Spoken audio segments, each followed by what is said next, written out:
should get my dogs now. Anytime I start streaming, it's like my dogs start getting restless. Like they know. They're like, man, mine. All right. What's good? Chat, I know y'all ain't gonna believe me this time. But low key, this is the official start of the 1st to 30 right here. This is it. Low key, we streaming for the rest of the year. Don't tell nobody. I'm not even gonna mention it after this time. We stream for the rest of the year every day. Every day. Word 2. Okay? We got to get King Academics to 1 million followers. Yeah, I think that's our main goal. I think we're at like 968 or something, or 988. I don't know what, but we got to get that to 1 million followers. All right. Welcome.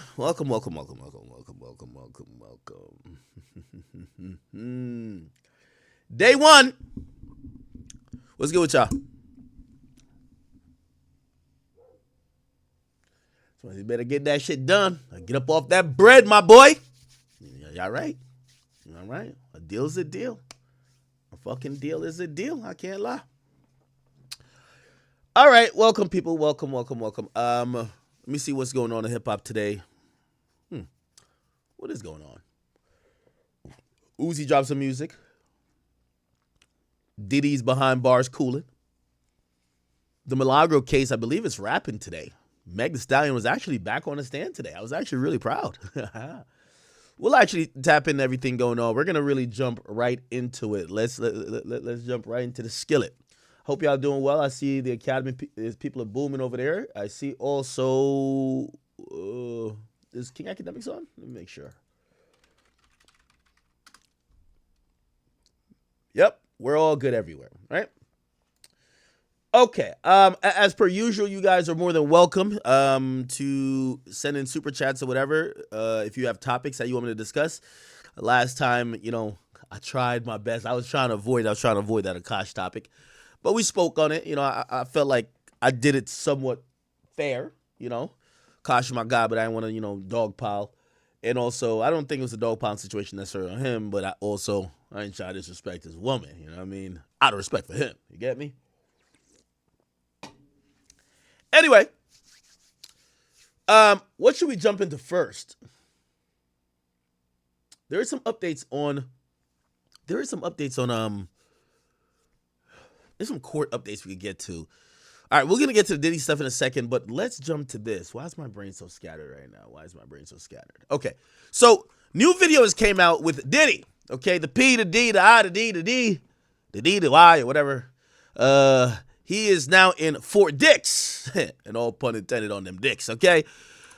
Diddy is incarcerated. However, there's video. And by the way, it's frowned upon to have videos in federal court.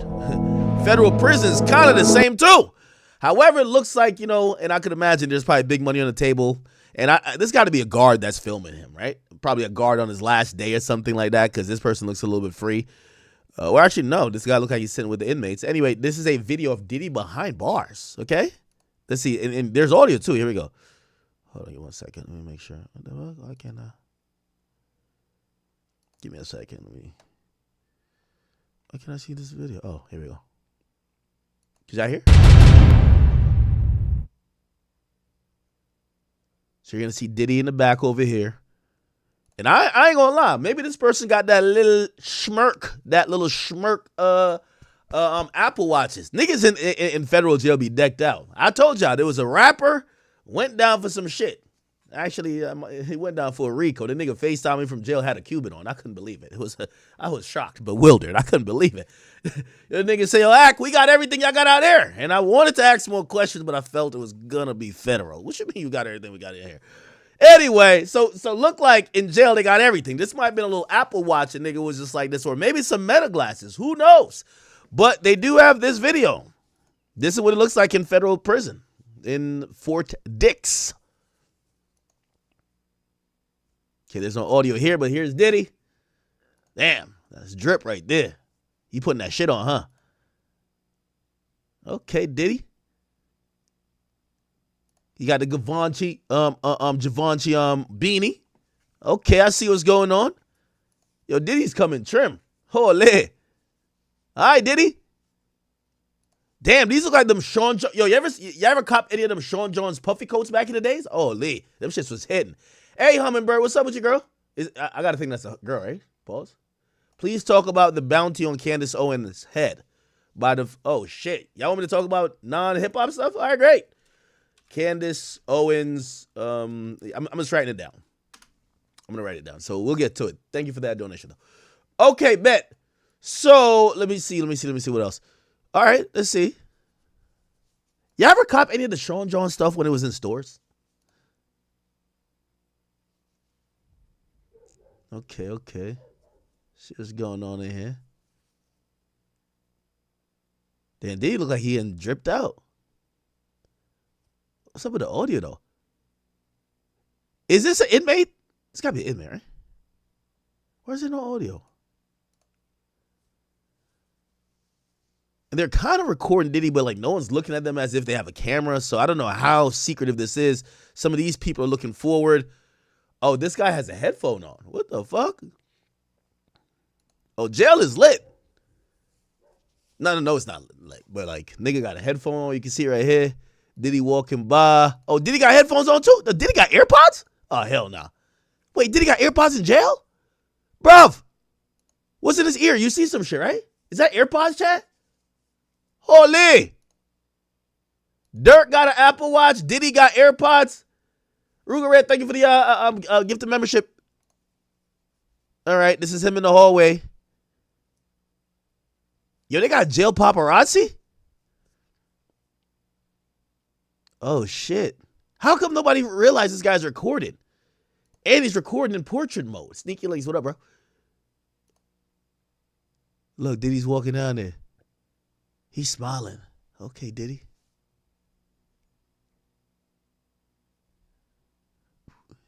Yo, when Diddy get out, man, he got to just embrace the gray hair, man. Diddy, fuck all that shit. These hoes gonna suck you off regardless, gang. Nigga, fuck it. Diddy, I don't even know why you like trying to do that dye shit. Fuck it, nigga. Yo, you could look like that and Carisha still gonna fuck you. She's still gonna let you pee on her, gang. Don't switch up, Diddy. Be yourself. Be yourself. And so the boy Gunna sold out MSG. I was going to go to a show, but I heard his team don't like me. So, you know, I just stayed out of the mix. Actually, I didn't hear that. I just didn't get an invite. Well, they offered me sweet tickets. I was like, nah, I don't want to be back there with Gunna. Does Gunna talk to nobody? We'll get to the Gunna stuff. They say Gunna got a tour, and his tour is like odd. Like, he doesn't do openers. The DJ plays, and there's one performer, only Gunna. Like, Gunna don't fuck with nobody. Anyway, we'll get to that. All right, yeah. I think that he should keep this little, you know what I mean, appearance. They described him looking like really fat. They said he was looking really fat in court. He don't look fat here. Kind of look like the same old Diddy. I think over the time, Diddy's gotten a little bit bulkier. Where's the fucking audio, though? Yeah, somebody's recording. He's not seeing it. What type of recording device is this? Yeah. The beard is completely gray. Hair is pretty much gray. Somebody said, must be a guard filming for money. Even in jail, Diddy makes money for others. It looks like a nice jail with library and nice inmates. This would be a walk in the park for Diddy. Yeah, he's in this jail called Fort Dix. And it's a like low security jail. Fort Dix prison. Let me just look it up for us. Fort Dix. It's in New Jersey, so like he probably down the street from me type shit. Yes, it's a FCI, a Federal Correctional Institute, and it's a low security jail. It's low security. Wow. A satellite prison camp. Wow. I wonder if we could get like a tour, like on YouTube. Not actually, you know what I mean? Let's see. Let's see where Diddy's laying his head. Yo, Carisha, I'm gonna keep it a bean with you. All that you holding up signs while the nigga over there like giving speeches at a award show. You know what that nigga need right now? Yo, you know that the windows be like this big at the prison? Go over there and start twerking, man. Go over there and start twerking. Set up the time with him that he could look outside and he could see you throwing that fucking BBL back. That's what that nigga need right now. That's that motivation that nigga need, man. That's that motivation that nigga need, man. They did it for YNW Melly. Y'all remember when they did one for YNW Melly? YNW Melly dancing jail. It was his mama brought people to dance outside the prison, I think.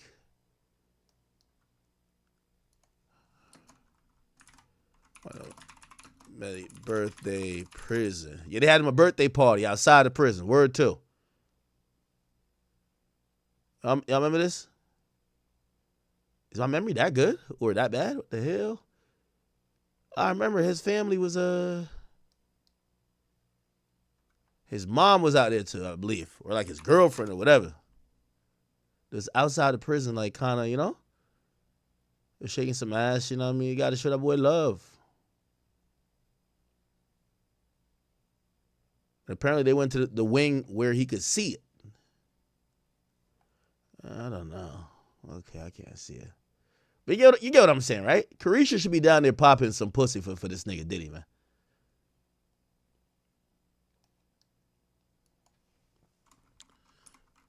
YNW Melly mom celebrates birthday, Broward County. Yeah, I remember it was at the jail. I can't find it, though. Fuck. I know it's a thing. I definitely know it's a thing. I just can't find it. Or maybe it was another rapper. But I'm pretty sure it was him. Pretty sure it was him. Some ghetto fabulous shit, you know? Oh, yeah, stripper party. See, I knew. Bro, I'm telling you, my memory, bro. This is why I remember every nigga I dislike. I got a good memory, gang. Trust. All right, yeah. It was a stripper party. Like, come on, this is in 2020. And this nigga not Diddy. YNW Melly stripper party outside jail. Like, yeah, come through with the strippers. Like, Diddy don't need no strippers. He got enough concubines. Yo, Gina, bring that pancake ass over here and start shaking that ass for Diddy.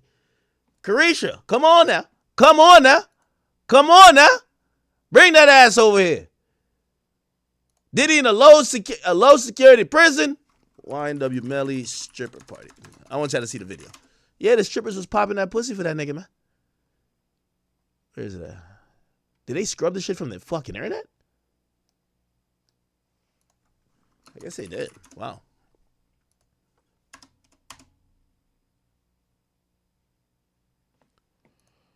Yeah, I guess they scrubbed it. Damn, I want to show y'all. So I'm saying, I think they got to put on a little bit for let me see. Here we go. Shade Room still got it. Here we go. Look. Bumbo clot. Yo, Diddy. You was paid for all these bitches' lives. They should be doing this plus more. Yo, shorty. Hey. Yo, Carisha, go down to it's a low security jail. They don't even got fences. They just got like a virtual gate, nigga. He can walk through if he wanna. Yo, just go down there, bring a cup of urine. Feel me? Gina, you too. Hey, 50 baby moms, you want that 10 grand a month rent paid again? Get your ass down there, man. Yeah.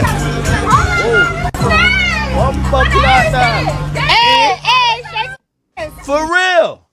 Turn my boy up. Yeah.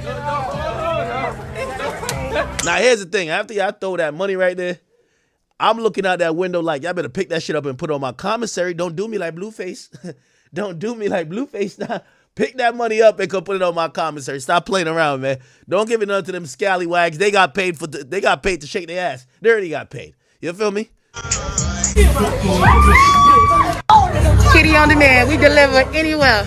Oh, we delivering to the jailhouse right now. Oh, shit. No, listen, y'all gonna get the money regardless. Just turn y'all butt to the thing. Oh, he said y'all gonna get the money regardless, man. Turn y'all fucking ass to the joint that these prisoners could get a good beat off real quick. You know what I mean? Let them get a good beat off real quick. Birthday. This what should be happening at Diddy's jail. Bring some baby oil, start showering yourself. You bring the urine, okay? This is gonna be like Friendsgiving. It should be Friendsgiving down there by that goddamn jail. Friendsgiving. Okay? Freak off giving. Carisha, you bring the urine. Gina, You bring the baby oil. Everybody got to bring something. Word too. He lit. He right there in the window. Free man. Damn he. Oh, that's him in the window? Oh shit. Let me zoom in. Huh? Yeah, see. All right. Free Melvin. Did you throw up a gang sign I just seen? Holy. That shit fire though. Fuck all that, man. Fuck all that. Look at some of y'all talking about call whack. Man, you see, y'all have a split opinion on whack. Half of y'all say call him, other half say don't. We're probably not calling whack today. I don't think we are. But we'll see where the stream brings us. All right. Okay. So, yeah, so Diddy, he's doing his thing, and we'll see kind of what ends up being of that. I thought there was audio to this shit. Maybe I was tripping, right? I guess maybe the audio is off because you would identify the person who recorded, right? They probably could find the person who recorded anyway because there got to be surveillance videos, surveillance cameras in the jail, right? Let me see. Diddy behind bars. I thought there was audio. No audio?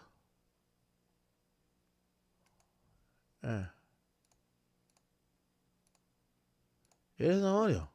Block it. Yep, no audio. All right, Diddy is scheduled to be released in 2029. I don't know how you feel about him. Keep him in your prayers, I guess. I don't know. All right.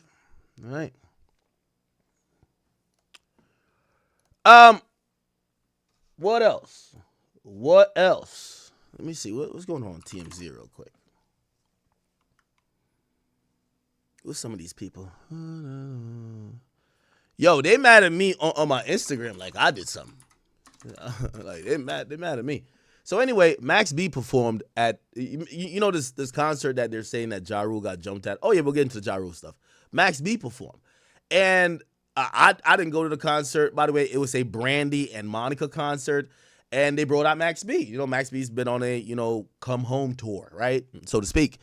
And he went out there and he performed, and obviously we know Max B is like everybody's excited that he's back, but we didn't know how people are taking to him. And I think some of these people are like fake with the oh, we love Max B, because I don't know if they could name 5 Max B songs, right? Now, if you know Max B's music, a lot of it was like kind of unreleased. It was kind of like mixtape circuit, kind of remix-ish, but his style was definitely profound. And the reason why the Silver Surfer, Big Avelli, is kind of beloved is that his experimentative sound kind of gave birth to a lot of what we heard later in music. Anyway, when he came out at the Brandy and Monica concert, even though that's an R&B concert, some people used to say he used to be doing like some hood R&B. It looked like they did not know the music that much, okay? This is how it looked like. Check it out. God P8 bringing Max B out at the Barclays.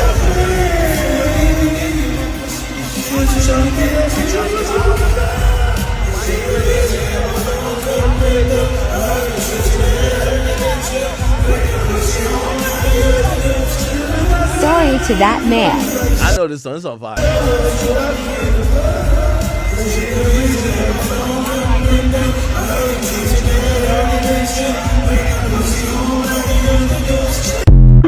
Now, I ain't gonna lie to you.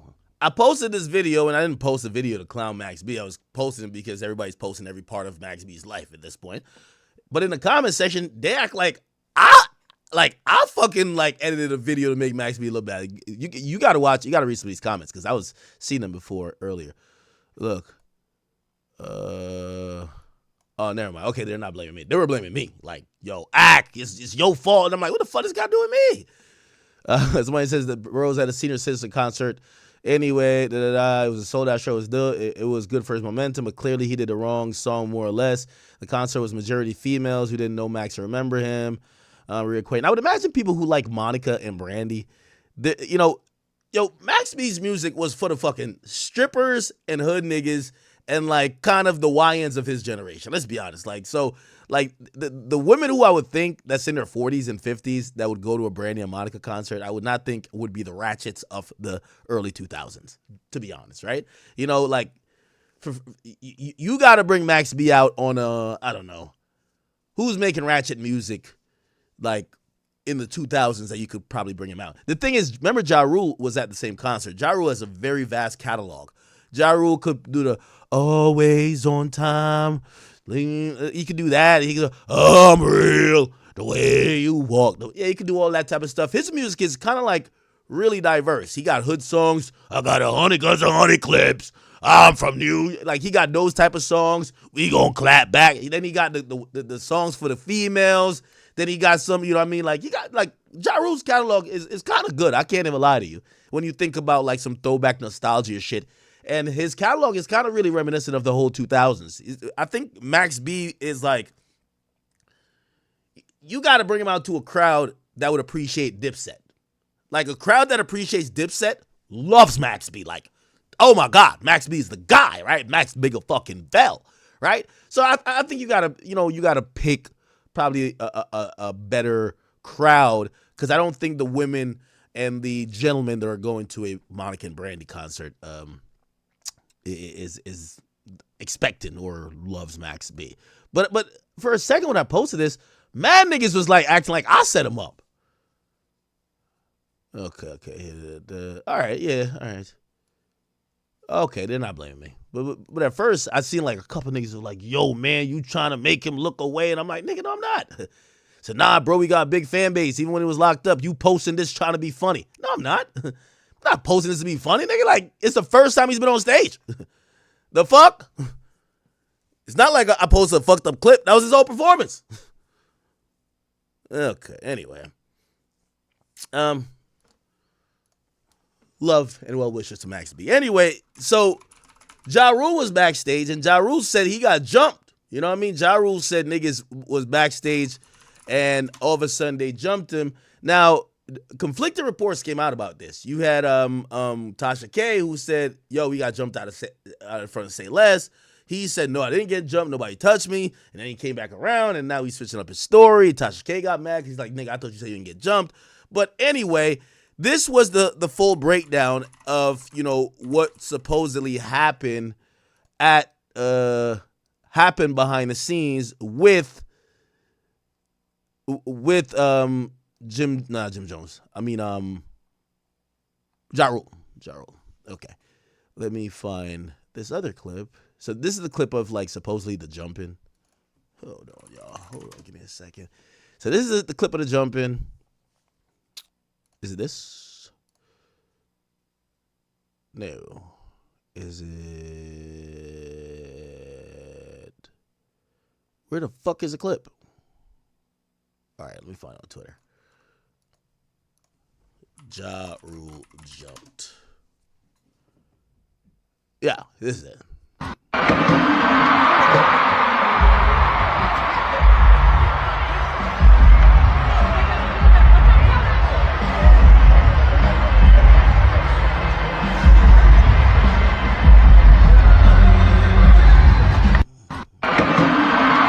Okay. And by the way, it looks like security's just doing their job. No, we're not watching people like beat the brakes off of Ja Rule. Ja Rule's over here. Look like he's kind of excited by the moment. He's actually, you know, kind of look a little heated. Like he's like, what the fuck is going on? You know what I mean? But, you know, the internet says he got jumped. Now, he comes back around to explain himself on what happened when he got jumped or attempted to jump. By the way, look at people posting 50 in the comment section. Walking to the stage, niggas sneak me. Niggas snuck a punch me from behind. 3 niggas tried to motherfucking sneak me. 3 niggas. 3 punk ass, bitch ass niggas. And I'm just saying, it happens. It can happen to anybody. You know, shit happens to players too. You know, shit happens to real niggas too. You know what I'm saying? So anyway, niggas don't get no points for that. No real points for that. Niggas tried it. You know, but whatever. We here. We, you know, it's whatever. So anyway, at that point, we scuffling. I see Artie diving across the motherfucking shit, grabbing the nigga. He tussling him with a nigga. I'm tussling him with a nigga. As I'm moving, you know, back and shit, I can stumble over some shit. Fat Joe is there. Rich is there. It's just a melee. These niggas is grabbing me back, holding me back, and making sure, you know, shit is all right, trying to get between everybody that's going on. Security's coming. It's a melee. So anyway, shit just kind of disperses and people disperse. Start walking to the stage. Okay. I'm hot, of course, because this shit just went down. So I'm screaming and yelling, calling niggas pussy. You know how this shit go. So We eventually get to moving out of the building and get to the downstairs area, like the players area where they park and shit, and then we leave out the building. Yo, nigga says 74 viewers is crazy.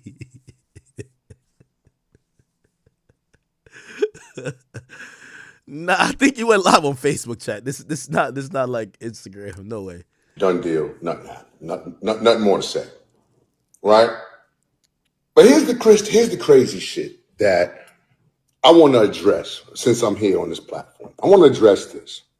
I want to address how hip hop concerts and white concerts and country concerts and rock concerts and pop concerts are policed or secured. Like if I was Bruce Springsteen at the motherfucking concert and get attacked in the back, you think the assailants could make it out of the building without getting arrested or something happen? Yo, it's the first time I heard a street nigga say assailants. John's a street dude, right? The assailants made it out of the motherfucking building, right? Hot, of course, because see, this is how they do black niggas. Oh, hell nah. Shit, let's go march. Business as usual. Nothing happened, nothing to see here. These niggas is animals. Now, in reality, usually what happens at these events, like for example, this happened at the Barclays. I'll give you some insight on the Barclays. At the Barclays, what most likely happens, hip hop police is there. So unlike many other places, there's a hip hop division in New York. They go to all the concerts where rappers are going to be. They probably watched it, and a lot of times they got these ongoing investigations. So they might just maybe a Rico is coming, or maybe like they're investigating these guys for some selling drugs or whatever. They're going to lock them up at another time. They just take note of whatever's going on. They're not there to protect nobody, right? They're just there to witness it. Oh, okay. So the guys that we're going to lock up later beat up Ja Rule. Not saying they did, but like it's kind of funny where he's kind of right in a way that it's kind of like the Wild Wild West. However, I think to a certain extent, people kind of look at hip hop concerts and be like, well, y'all niggas gangsters, right? And also, the thing about these concerts, and this is why I love going to YoungBoy concerts, because YoungBoy don't fuck with nobody. That's the place you're going to run into everybody at. Most likely, niggas don't go to the same clubs or not in the same city at the same time. Like, yeah, they might fuck the same bitches, but the place you're going to run into rappers or other rappers you don't like is definitely going to be at the concert where mad people have to perform. There's guests coming. You don't know who's in the building. Everybody got a surprise guest.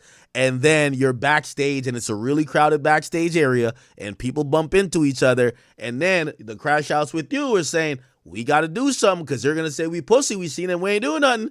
And again, obviously, you would think this behavior is beyond somebody like Ja Rule. Like, what the fuck has Ja Rule done that could warrant this in the last couple of years? Like, was it he scammed somebody on Firefest? Like, you know what I mean? I don't know. But I know some people, probably including 50, is probably looking at it like, yeah, nigga. And obviously 50 was taking some delight in what happened, even though he's not claiming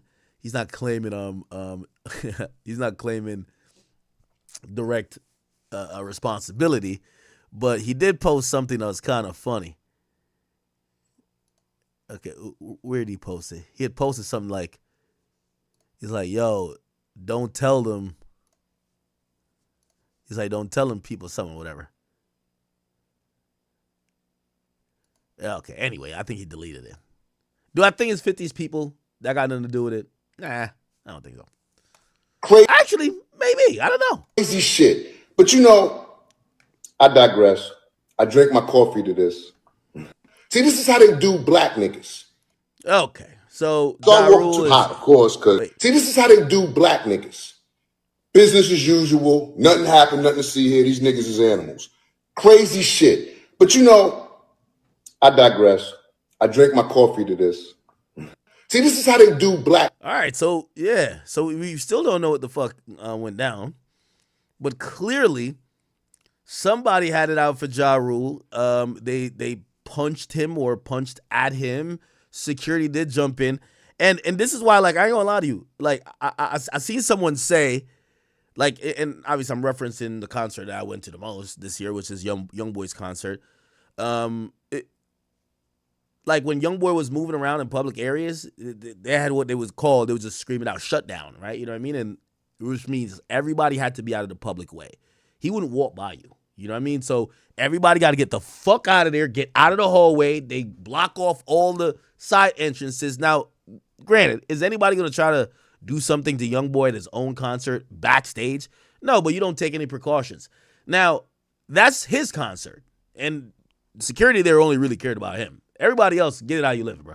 You know what I mean? So again, I could see how these things happen, but my response to Ja Rule talking about this doesn't happen in other genres, I think hip-hop is the only genre where niggas have been talking crazy, saying they're going to do X, Y, and Z to the other people, and then when they see these people at concerts, they start doing X, Y, and Z. You know what I mean? If I don't know, if Britney Spears said that when I see Christina Aguilera, I'm slapping Earth, Wind, and Fire out of her, and I see them backstage and I hear somebody threw something at someone, I wouldn't be that surprised. But in hip-hop, there's a lot of gangsterism. There's a lot of gangsters who are like the auxiliary people. All these dudes rolling with like street niggas, you know what I mean? So I could see how this stuff erupts from time to time. So anyway, I'm glad Ja Rule's safe. But yeah, that little dust up did happen. And from what he was saying, shit, it looked like he said everything and just stopped short of saying he's going to sue. You know what I mean? So, yo, Ja, if you're going to file a lawsuit, holler at me. I got an attorney for you. Sue them motherfuckers. Sue Live Nation. Get your bread. And, yeah, you know, it's cool over here on the civilian side. All right. All good. Chat, have y'all seen this, man? This is crazy. Now, it appears that Offset got some messy shit going on, and my boy Offset looked like he's trying to reserve a spot next to Lil Durk, okay? Now, apparently Offset and this Instagram model, they're beefing, okay? I know this girl, actually. Her name is Jordy. I think she used to date Offset's, like, assistant. Jordy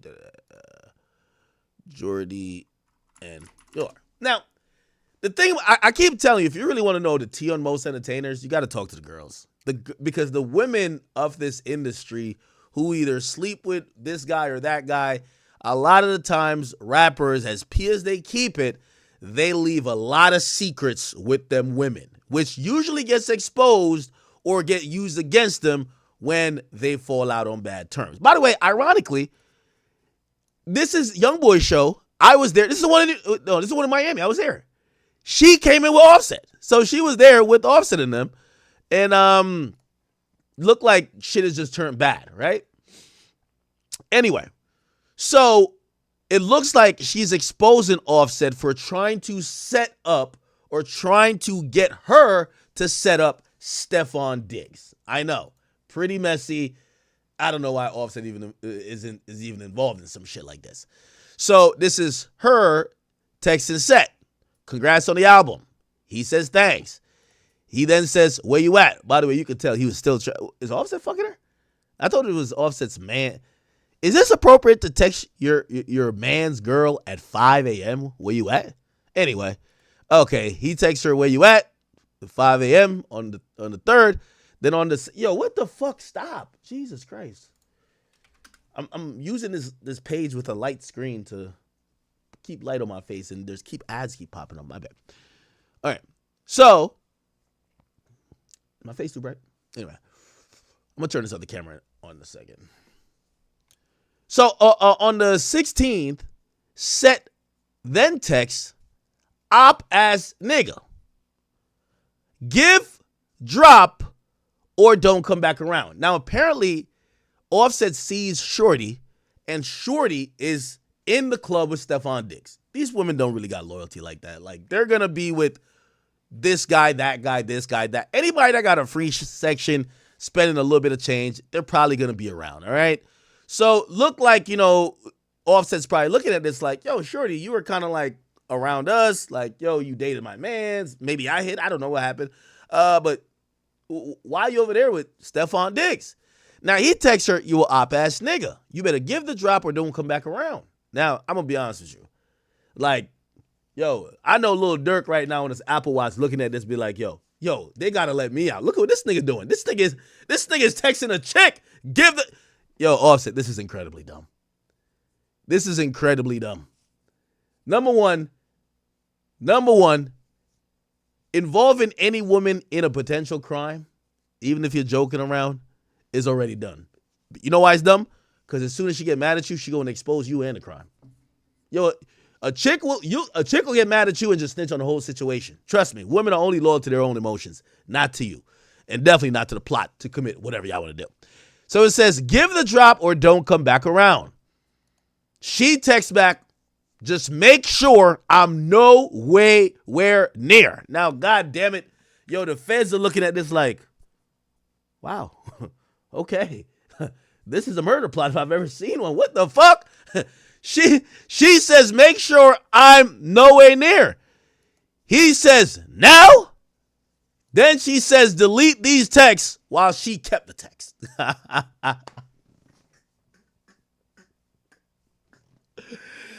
She says, delete these texts, but she kept the text. Perfect. Finsta, now, send message. I know Lil Durk right now saying, yo, bruv, all I did was saying don't book no fucking flights under my name. I ain't talk like this. Loose lips have sunk many ships, but goddamn. Now, look, and it says, and look like the day after, not day after, but like hours later, it says, yo. And it says, what are you doing? In my room. Call me. All right. She says, Offset, keep violating me, but stay in my phone asking me to help set up Steffon. Please. Super tender shrimp. Now, I spoke to this young lady, chat.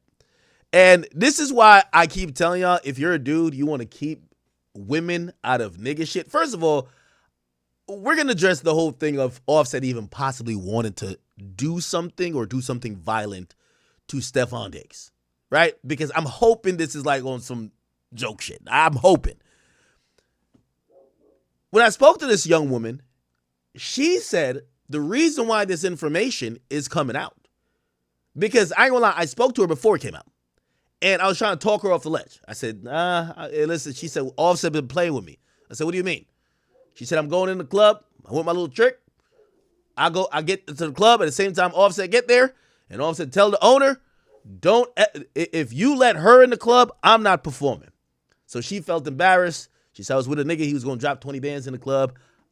She felt embarrassed. She said, oh, another time he violated me a couple weeks ago. I see him in the casino. When I see him, he's mad that I'm there. He gets me kicked out or banned from a casino for like 24 hours, whatever the fuck. So basically, this is like some Miami bullshit. But apparently she used to be around Offset and his crew. I don't know what she did. I don't know why they're upset at each other. But she felt like she got violated by Offset when they're going into a club. She told me the club, it was a Coco on the river, Coco Jones or something. Miami people know it. And I guess she shows up with some other dude. Offset shows up, and basically Offset says, yo, get this bitch out of here. If y'all let her in, I'm not performing. You know what that tells her? I'm coming online to expose this nigga. Right? And not only expose this nigga, because when she told me about it, I said, I think you shouldn't probably do this. Why? It's going to bubble up into a big story, because anytime people see shit about backdoor things, it's, at least for me, it's taken really serious, right? Nevertheless, she was so upset, she posted it anyway. And I can't validate the veracity of these messages, even though she claimed it is from Offset. But I will say this to my brother Offset. Offset, I understand that maybe you and Steffon Diggs are not seeing eye to eye. Maybe some of it is due to how, people have perceived your relationship with Cardi B at this point in relation to his relationship. However, don't trick yourself off the street, my brother. Also, this chick has now made the block hot, because trust and believe, if I see messages, if I'm Steffon Diggs, and I don't know if he's a street dude or whatever, but you don't got to be a street dude to have this mindset, because I would have this mindset. If I seen messages of a dude texting a girl saying, give me the drop on act now that I could go spin, and she's responding saying, just do what you got to do, make sure I'm not close, I got to give that person a Ruri treatment. I got to think it's up for life. We're not cool. This is not something we could just dap it up over. Because, again, even though I think clearly nothing, or I'm hoping nothing was done as a result of these text messages, seeing somebody plot on you, I don't know if that's forgivable. But where the things have happened, I've seen YF and Lucy dap it up and take arm shots with Young Thug. So, and there was some Mama House stuff that I got. So I don't know. Maybe this is a forgivable thing. For me, I think this is unforgivable. Like, if I'm Steffon Diggs, Offset, you better not come within 100 yards of me, right? And also, fuck Thanksgiving. My kids ain't going over there. My girl ain't going over there. And you better not come over where we at. We gonna have to do this very separate. Because if you now plotting on my demise, I essentially either have to plot on your demise or I gotta stay the fuck away from you. But we can't be cool. There's no being cool after this. I would think. You get what I'm saying? Somebody says, is all this behind Cardi? Well, see, this is where it gets a little tricky. I'm pretty sure if Offset speaks on this, like, or, I don't think he's ever spoken on, like, his thoughts on Steffon Diggs. I'm pretty sure he would say what niggas always say. Yo, it's not even about shorty. It's how this nigga doing some shit. Or, yo, this nigga think he could play with me. It's always like that. But essentially, Cardi B is the common denominator. Now, I do think this put Cardi B in a really precarious situation. Right? And this is where I think I'll respectfully, this is going to define what type of woman Cardi B is to me. Because anytime you see two niggas that's ready to either hurt each other or possibly kill each other, and the person in the middle, not saying she's amping it, is Cardi, when it gets to the point of this, where I know Steffon Diggs is reading this text message better than he's ever read a football play. He reading this shit better than the playbook right now. He's like, what the fuck? Them niggas is trying to lie me? Yes, nigga. It is upon Cardi B to understand that these two men are probably teetering at the point of extreme violence if they come in contact with each other. Okay? Which means you have children with both of them. It is incumbent on you, especially a chick like Cardi B who comes from, she a brim, right? She come from the streets. You should know, unless you want one of your baby daddies to go to jail or get killed, you need to handle that in a certain way.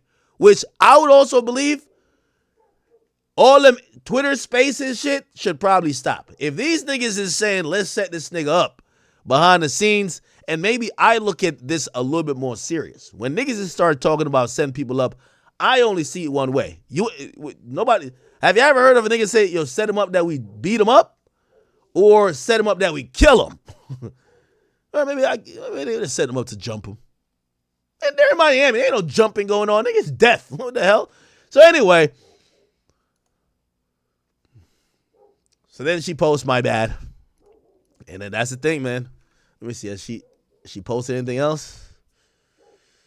Yeah. Oh my God. Now it looked like she's posted Offset messaging her again. Is that Offset's profile picture?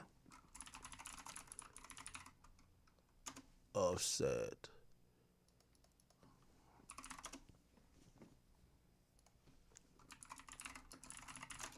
What's Offset's Instagram? Oh, he deleted his Instagram? Oh, it looked like he deleted it. Okay. So I guess this is Offset messaging her before he deleted. He says, get back, gang. She sends a kissy emoji. He says you should go back home to Tampa. You can't go nowhere here. Work none. You will see. She says, I'll be all right, boo.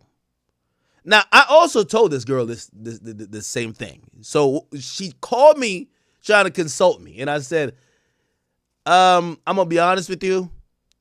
I don't think you should go up with this. If you're mad at him about whatever, it was clear she was like, nah, I'm putting something out. I said, can't you just call him gay or something? Like, I ain't gonna lie to you. I was trying to pick up for him because she's telling me like, yo, I got the messages. This nigga wanted me to set up Steffon Diggs. I'm like, ugh. So I'm saying to her, I'm like, can't you just do what every girl do? Just say he got a little dick or something. Like, yo, like do something like that. She was like, nah, he gonna learn. Okay? Now, while I'm trying to talk her off the ledge, I tell her, I say, baby girl, not only should you care about how big this is gonna get when you post it, you should care about your own safety too, right? Like, I ain't gonna lie to you. This is, like, when you do this, this is how people go get the other girls to jump you. Like, you know what I mean? You might want to not post this for even your safety. And not only because of what maybe Offset might do, I'm going to be honest with you. I'm pretty sure Steffon Diggs right now is saying, wait, this chick I had in my section was trying to set me up? You don't look good.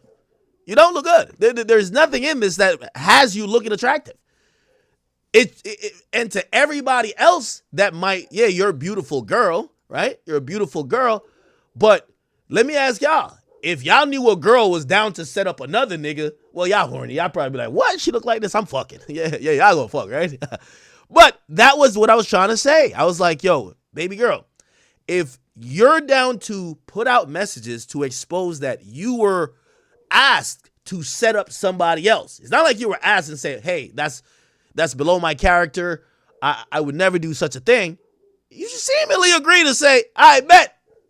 Just make sure I ain't nowhere close to this shit. When y'all start spraying, y'all come with the switchy, make sure I'm out of there. It kind of says you're the backdoor ting, right?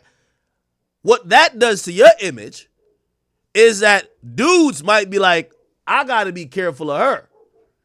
Because everybody got an enemy. And if they feel like you're on another nigga's dick more than theirs, they probably think you'll set them up too. So I try to warn her. She didn't give a fuck. She didn't give a fuck. She didn't give two fucks, bro. She ain't give no fucks. So I guess Offset is like threatening to blackball her or something. I think she works at some strip clubs down there. And so she says, I'll be all right, boo. He says, all owner. And he says, I don't know what that means. And she says, tender off the bone. It says, hey, you should go home to your kids. Oh, wait. It's kind of crazy, chat. It's kind of crazy. Now, chat, if you're Steffon Diggs, what do you do? What do you do if you're Steffon Diggs and this information is news to you? Now, we're kind of operating as if we believe that Steffon Diggs did not know. Somebody says, BMC says, I cut the cap. Offset can't be a man's. Offset is my man's. Nigga, I know the girl. She called me saying, hey, listen, I got some exclusive shit I want you to post. I said, what is it? She said, Offset been playing with me, and he done play with me for the last time. I said, Offset's my man's, but what's up? She said, well, I got these text messages. No, she tells me about this whole thing. She says, yo, I got kicked out the club. He saw me at a club. I'm with this trick or whatever. I don't know. What does that mean, trick? So I'm with this guy. He's about to spend 20 bands in the club. I'm with him. We got a section. We're trying to get up in the club.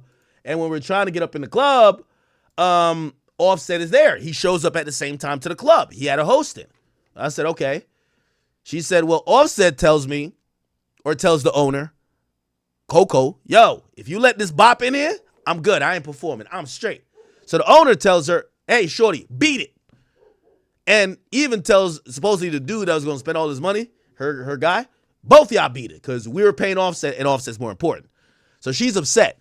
So she's like, I want to drop these messages. I said, okay. Is it something? Could you sleep on it? Nah, she don't want to sleep on it. I said, what do you have?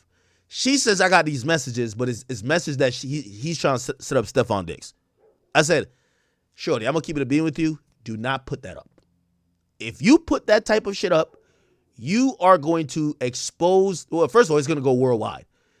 Right now, anything with Steffon Diggs and Offset, it just brings in Cardi B, and it's going to be a huge topic. I said, do you really want to be in the middle of that? Because at first she was like, oh, I want to put it out anonymously. And I was like, yeah, I'm not putting it. Yeah, I ain't gonna. So I'm like, if you're mad at the nigga, just go online and call him gay or something. Like, just do some other shit. Don't do this. After like 20 minutes of me trying to talk her down, and she telling me other instances of him violating her, she's like, fuck that, I'm putting that shit up. So that's how it happened. So I don't know how somebody be like, yo, Offset, nigga, I can't control the girl. And everybody knows I talk to these chicks. I talk to these bops. This is how I get the info. Anytime when I see an Instagram model hit me and says, Ack, can I call you? I know they're about to expose somebody. I just don't know who. Listen, I stay close to the Instagram thotties. I'm telling y'all the truth. I stay close to them. That's how I find out all the news. That's why I knew all Metro Boomin's business. That's part of my job. My gig is to talk to the disgruntled strippers, I talk to all of them. So this idea that you're saying Offset's not my man's because of that. Anyway, by the time I got off the phone with her, I was just like, yo, listen, do what you will. She said, I'm gonna send the shit to Shade Room, and if they don't post it, I'm posting it myself. She clearly posted it, and then it's up here. It is what it is, bro. It is what it is. Uh-huh. Somebody say I'm being a bird. How am I being a bird? Nigga, I can't tell a chick what to do. Anyway, I will just say, I don't see how this is a win for her necessarily, because if she works in the clubs and relies on people in this, like, again, I told you, I saw her at the fucking YoungBoy show, and she's with Offset and his people. If you rely on those type of people in this industry, you look bad because, number one, you're exposing shit on some Selena Powell shit. Number two, you're setting people up, or you are seemingly down to set people up. That looks bad. And then if you're Offset, I ain't gonna lie to you. If I'm Offset, it now puts you in a place where even if you were joking, right? Like, let's say he was joking, right? Which I don't know if that would be a joke, but let's say he was joking, right? He now got to be ready, like, or thinking that Steffon Diggs is not taking this as a joke. Because I would imagine Steffon Diggs doesn't take this as a joke, right? So anyway, we'll see how Cardi B plays it, if she even reacts to it. But I hope these men stay far the fuck away from each other. And hopefully this doesn't turn into any more internet back and forth, honestly, right? Okay. All right.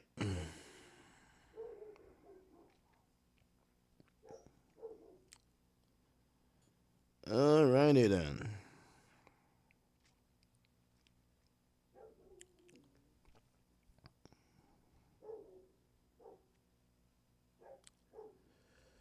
All right, do I gotta go get my dogs? All right. Should we get into the Milagro case?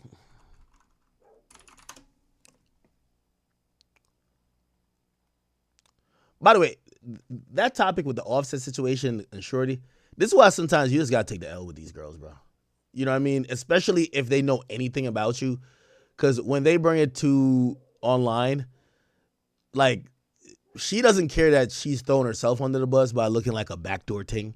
She just wants it to be abundantly clear that you're trying to do some dumb shit, right? And what does that do? Well, the fans gonna start looking at you. If that nigga even trips, they start looking at you. Niggas still gonna be horny as hell and thirsty as hell and bring her around. Like, bro, she looks good. Like, in the history of time, we've seen a girl that looks good, no matter what she does, she still gets a million opportunities to be around other men. So it is what it is. Okay. Bobby Althoff. I do want to get into this Bobby Althoff thing. And what else? Hold on. I think I'm going to bring in my dogs, honestly. They just keep, like, barking. I don't know if y'all can hear it, but they just keep barking. Okay. I do want y'all to hear. Okay, so there's some quick updates going on with this Celeste Rivas and is it Rivas or Rivera's? I keep fucking up her name. They have a timeline of what they believe happened here, people. They're saying that they don't know how she died, but they believe that she was died, frozen, unfrozen, dismembered, moved to somewhere where I think they were contemplating burying her, moved back, and then dumped into the Tesla, right? Give me 1 second. I'm going to play this, but I'm going to go grab my dogs real quick, chat. All right, give me a second. Raises a whole new set of questions about what we can expect next. Welcome to Sidebar, presented by Law and Crime. I'm Jesse Weber. By the way, before we get more into this, just gotta say something real quick. Have you ever left a meeting and thought to yourself, what did we just talk about for the last 30 minutes, hour? I have been there a lot of times, not ashamed to say it, but that can be a thing of the past with this. Claude Notepad, okay? This tiny AI-powered device, it's more than just a recorder. It's like a hands-free AI secretary that you can carry with you every day. So whether it's meetings, interviews, brainstorms, the Notepad doesn't just catch everything. It also identifies key points, it expands into summaries, and it delivers role-specific action items to keep your team aligned. And the best part is Ask Claude, because instead of going through all these hours of meeting notes, you can ask it to hunt for answers. Like, hey Claude, what hot trials did we talk about covering next year? And Claude will pull up that conversation. So if you're over messy notes, it's time to try Claude Notepad. Right now you can get 20% off with code SIDEBAR20. Just click the link below or scan the QR code. Major update in the Celeste Rivas Hernandez death investigation. So this comes after we reported last week how TMZ claims that they spoke with the LAPD and they allegedly said that an arrest is not imminent in this case. And it was also reported that singer David is being considered a suspect. There's been a little bit of back and forth on whether this is strictly a death investigation or officially a homicide investigation. The LAPD hasn't labeled this a homicide investigation per se. And of course, this comes as this 14-year-old girl was found in the trunk of a car allegedly registered to David back on September 8th out in LA. But the back and forth on this has been really confusing because the LAPD had come out at one point and said they weren't sure if there was a crime beyond concealment of the body. And we were all waiting for the official LA County Medical Examiner's results and toxicology reports to come in. To be clear, there have been no arrests in connection with Celeste's death. But now let's talk about what just happened. According to TMZ, sources close to the investigation tell them that Celeste's body was frozen, that it had actually been thawed out, that she had been decapitated, that her limbs had been severed and cut into pieces. Look, I'm sorry I have to say this, okay? I'm sorry I'm mentioning this, but this is the reporting. I hope it's not true. And I will add this, though, if it is true, the ME potentially can't determine a cause of death. Again, this is all according to TMZ. And actually, talking the ME, KTLA reported that Celeste's case number is 2025-14252. And when searching that number on the ME's page online, it had listed the cause of death as deferred, pending additional tests. However, now, according to KTLA, that has changed on Friday. When you plug in that case... Okay, the girls are in. Okay, so again, to kind of, recenter this, we're trying to figure... This has become... And again, I know I brought up jokingly Dexter before, but it's kind of... The medical examiner supposedly has been thrown for a loop by this whole situation. They can't figure out how this young lady died. They have evidence that potentially her body was being moved around, but they don't know in what state. They know it was dismembered. We don't know what that means, but supposedly she was, they call it decapitated, which means her head was removed and looked like, they're trying to figure out these other things. What the hell would you need to be able to dismember a body? You need some power tools, right? What about all the blood? If the body, they're saying conflicting things. They're saying it was in such bad shape that the medical examiner cannot identify a cause of death, yet they said it was refrigerated. Well, refrigeration would kind of stop that decomposition situation of the corpse. So we really don't know what's going on. We've now seen TMZ has ran the story to say, yes, the body was frozen at some point, and apparently they're now looking at a Airbnb that the dude had. They're saying there was a freezer that was there that could have been big enough to hold the body. Now, this is just a regular Sub-Zero fridge. Like, It's not like one of them big freezers that you usually see in movies that you can just open up like this and it just sits on the ground.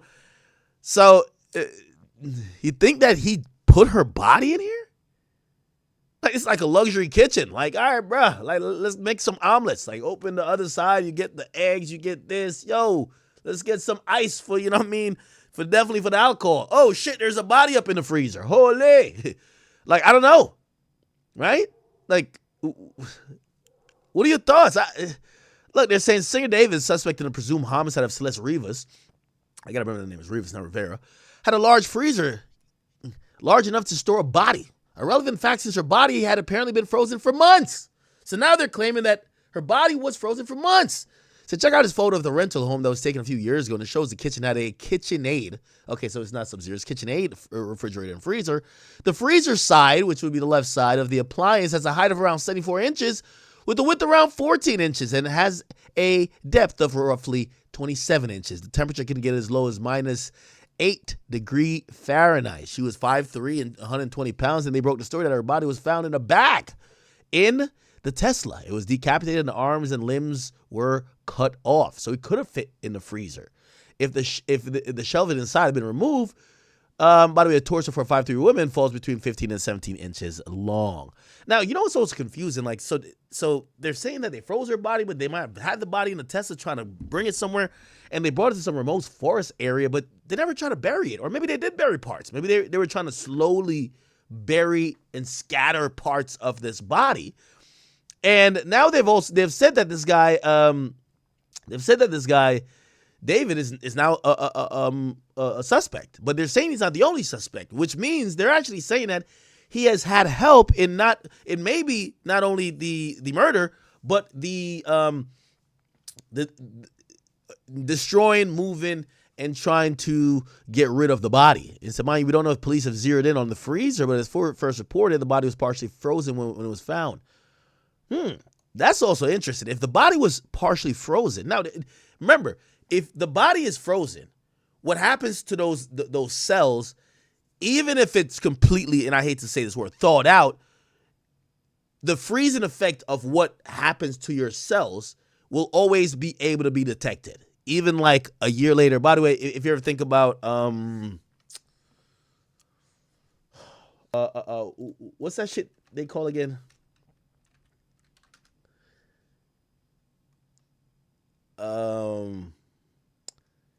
It's like cryogenics. You ever see the science of where people want to freeze their organs or freeze their body in state and come back at a later time, right? Freeze a body to come back later on. I think what is that called? Cryopreservation. Like, I've watched like little documentaries on it. Now here's chronics, right? So here we go. Frozen with and I know I'm getting like scientific on y'all, but like just chill. Hope of being brought back to life in the future. Sounds like science fiction, huh? This is legally declared dead. But how can someone who's dead be brought back to life? Okay. And the thought behind is that, as technology becomes better in the future, you'd be able to freeze people to potentially treat them or somehow bring back life at a different point, right? And even some people who are alive, like the more advanced part of this science is that people who are alive would be like, hey, I want to live 100 years from now. They could freeze you and almost kind of like, I don't know how they harness like your soul and spirit, but technically or not technically, like hypothetically, they would bring you back because since your body would be frozen, it wouldn't be deteriorating, this and third, it wouldn't need certain type of sustenance, and they could just bring it back at a later time. Here's the problem with this whole thing and this whole study and this part of science is that the major problem in doing that is what freezing a human body does is that your blood cells it turns those cells into like an oval shape that fucks it up for life. And even when you thaw it out, you're not getting the same person. It's not really conducive for life afterwards. So I'm using that science or what I know about that science, which is one of the major hurdles in this entire study, to go back to this Celeste thing, meaning that when a body is frozen, no matter if you find it unfrozen, you could do science to detect if it was frozen based on the shape of the cells. You get what I'm saying? That's why I'm not trying to bring out the science fiction, but I'm just trying to tell you, right? So when they said that they found the body, but it was partially frozen, that's shocking to me. If it's partially frozen, this is in LA. LA is pretty much a decently hot place. The body must have been, if they're really saying frozen, that means the body must have been put in the car like a day or two before, right? But if by them saying frozen, they're saying they could determine the body was frozen at a point, maybe not frozen at the moment it was found, because why would the body stink and reek that bad? And by the way, remember, it was supposedly there for like a couple weeks with the rancid smell. That's how it got found. It's no way a body is going to be like, there's no refrigerator in a Tesla fucking frunk. Was it in the frunk or was it? Yeah, I forgot where it was. Anyway, I don't think they mean that the body was frozen in the car. I think in them analyzing the body, it was frozen at some point. You get what I'm saying? That's why I brought up the cryonic stuff, because freezing a body alters some of the anatomy of those cells. Okay? Okay. All right. So yeah, and they're saying by the way, look at this. They're saying frozen what is this? There's also a video showing David in the house, not his rental, with an appliance box next to him. The box appears to be a convertible chest / freezer with a removable storage basket. It has a capacity for 7 cubic feet. By the way, the last video of hers is from September. We don't know if this freezer has any connection to this case, but the timing is off. Remember, authorities says David went to a remote area in spring of 2025. That's where they believe the body was dismembered. So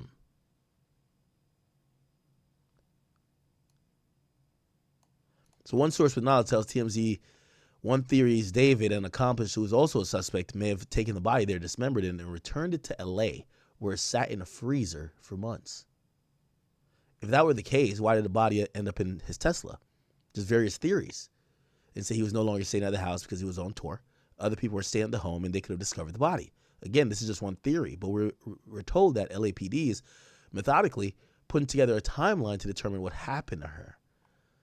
So they're saying that, like, maybe the body was inside this freezer. They moved it out the freezer to put it in a Tesla because he's on tour, and maybe other people are coming into this house and they want them to open the fridge like, oh shit, let me get some, let me get a frozen burger. I'm like, oh, the fuck? This is a body up in this junk, And then this supposedly is a freezer. He bought a standalone freezer. And now keep in mind, she's already 5'3". You cut off the head and I guess the limbs. I know they said the hands were removed, but was her feet removed? They said her body had been apparent frozen for months. Yeah, the arms and the limbs were cut off. So I'm guessing limbs, it got to be here. So if it's only her torso, that would be able to fit in like a standalone fridge like this. Also, why would you buy a fridge like this if, let's say that you're staying in this Airbnb? It's a nice-ass Airbnb with a nice-ass refrigerator. Why would you need another freezer, right? Interesting. Very, very, very, very interesting. And also, if you brought it to this remote location in the forest to dismember it, why not bury it? Or why come back with it at all? This just seems really odd. Number, all the fields are now empty. So KTLA has speculated whether that means a determination has been made in this case, or whether there has been a security measure been put in place upon official release to the public. And sources apparently telling TMZ, though, that the cause and manner of death could ultimately be listed as undetermined. Now, if that's true, it raises a ton of questions, and it may explain some of the confusion. Now, here's the thing. And maybe I'm a little bit more morbid than I actually thought I was, because I see some people like, whoa, you're getting too much into this next topic. I watch Dexter a lot. I just do. So the thing about death, right? They could, for example, if she died of asphyxiation, somebody choked her, right? Because that's depriving that person of air, right? If the neck is still there, you're going to see there's going to be some abrasions by the neck. well, I guess her hands is in there. Usually you look under her fingernails because if somebody's choking, you try to fucking grab them or whatever the fucking their skin could go under their nails or whatever. But I guess there's no hands. However, if she dies by choking or loss of air or even like by drowning, right? The nature of the last blood pumped through the body through the heart, because the heart pumps body all throughout. If you do a test on that blood, and granted, if there's still blood in the body, I mean, if they've dismembered this, like I would imagine they would drain the body at some point. If there's still blood somewhere in that torso, you could see if it's not as oxygenated as if that person was taking actual breaths. So you could tell if they were pretty much almost choked. If it was a blunt force, death, some hit in the head and whatever, or shot in the head or whatever the case is, there's certain type of injuries where your brain as a trauma response immediately dispenses these like hormones like throughout the body to almost like signal to the rest of your body that, hey, this is a traumatic thing that's happening here, and all the resources of the body almost kind of like cater to it. And I think you still should be able, I guess I'm going on why they can't determine cause of death. Like that's the crazy part. Like it should be a little bit like you have somewhat of the body, right? Like you could tell if certain type of cuts are done post-mortem versus it was done before the person got killed. You know what I mean? Because the way how if you cut skin or you cut through flesh when someone's dead versus alive, it reacts very differently. So I'm really confused why either they know what's going on, or maybe this David nigga is on some serial killer shit, or whoever who did it, because how the fuck did y'all do this where the cops are confused on how this person even died? LA has the best medical examiners in the world. I don't know if you guys know that. Like, you know what I mean? A lot of them, these medical examiners and pathologists, they go out there to get the big bucks because a lot of them end up working on these Hollywood, say it's Michael Jackson or whoever the hell else that might die out there, and they kind of become famous off of that. You know what I mean? Like you're the person who did the autopsy of whatever. So the medical examiners out there are really good, right? Really fucking good. So if we're talking about a place where you got some of the best medical examiners in the world, and they can't figure out how this young woman died, it's kind of crazy. This shit is a little spooky to me, chat. Confusing elements of this case. Chat, I am intrigued a little bit. I watch a lot of Dexter, my nigga. I watch a lot of Dexter. You get what I'm saying? Look, it should also be noted. And also, like, obviously I'm never like saluting whoever would do this crime is like fucking heinous and disgusting.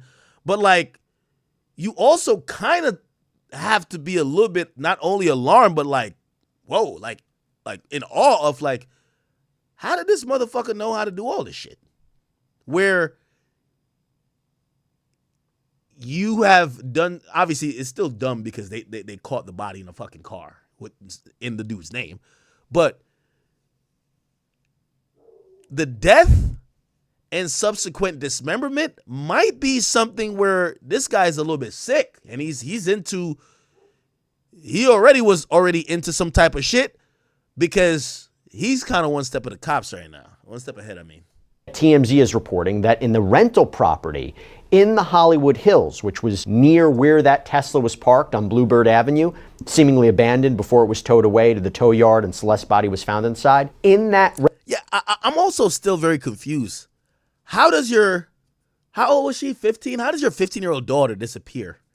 And she's supposedly dead and frozen for months, and you're not over here just like, and maybe they were, and they're not just covering that part. How are you not like, if I was them, I would be at the school. Hey, who was hanging out with my daughter last? Who? Oh, she's dating somebody? David? Who the fuck is that? I would be turning over every stone to figure out where the fuck she is if she's been missing for months. She's missing. She's not showing up to school. What? I don't know. Sounds odd, bro. rental property where David had apparently been staying. TMZ claims that if you look at photos from inside that house from a few years ago, there is a large KitchenAid refrigerator freezer. And they go into the dimensions and whether it's possible a mutilated body could fit in there. By the way, a search warrant was executed on that property and reportedly items were seized. But to be clear, this is all speculative, okay? This is all speculative. We're trying to put in the dots here. And you have to wonder, if this reporting is true, that body was found in a hot car, right? It was reported that that Tesla had been there for weeks, even Exactly. It's no way it's frozen. having been ticketed. So where was the body stored? When was it transferred? And I also have to mention this. TMZ had previously reported, and now is really talking about this, that police may be looking into an alleged trip that David had made to a remote area of Santa Barbara County in the middle of the night months ago in the spring. Spent a couple hours there, apparently. This is a new allegation. TMZ's Harvey Levin saying on his Two Angry Men podcast that he believes, quote, that Santa Barbara trip is the key to this case. Now, a police source told People magazine that... Now, that trip, if they believe that there was dismemberment that happened there, I would believe that, and I think police are probably looking for other stuff. That's why they're not giving us updates. They're probably scouring that area. They got, cadaver dogs who are probably sniffing the area trying to find the head. Because I'm guessing, I guess they probably didn't turn over the body to the family to bury at this point. What are you gonna do? Put a body in a casket with no head? Like no head, no arms, no limbs. It's just like a fucking torso. I'm not trying to be graphic here, chat, but like this is kind of like, this is not your regular mill like spin the block, shoot up the spot type of shit. This is like, what type of nigga does this type of stuff, right? So now you start to think, you're like, wow, if the police go to this forest, maybe they buried the head. If they find the head somewhere, right? Maybe they could figure out, oh, she got shot in the head, right? Maybe if they find the limbs, they'd be like, oh shit, she got injured here and it ripped through one of the, arteries that was really important and she bled out. But even then, the fact that the toxicology, we haven't heard nothing about it, it almost tells me the body was drained. It tells me that body did not have the adequate amount of fluids that you would necessarily see in a corpse, even up to like 20 days deceased, that you could take and test to see if, was she given drugs? Was she sedated? Did she, obviously, let's not assume that she did anything willingly, but did somebody give her coke? Did somebody give her some fentanyl? This is an overdose. We don't know nothing. So it's like, damn, what the fuck? This is kind of crazy. Somebody said her head was never missing?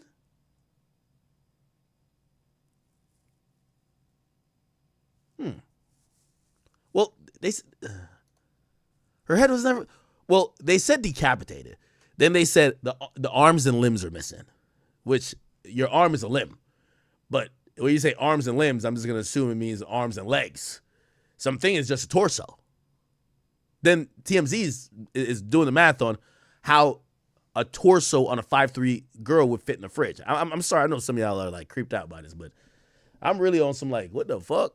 While LAP... Then you got to think about this too. This motherfucker was having hearses pull up to his shows, and he was bringing in a casket to the shows.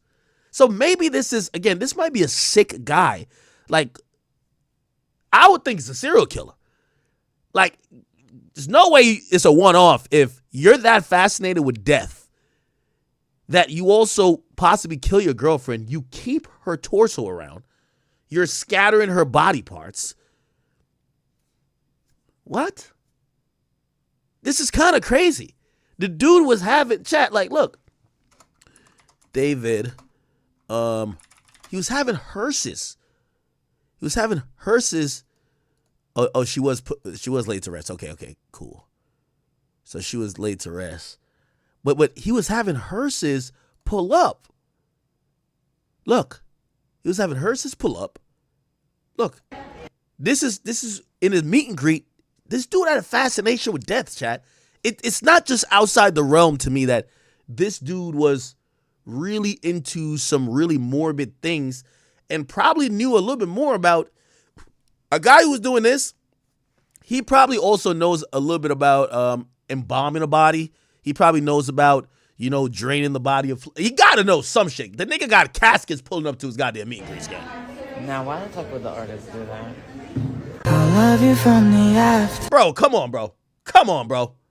Like, come on, bro. Like, that's what I'm trying to say. Like, something's going on. Something is legit going on. We find a body of his shit, dismembered.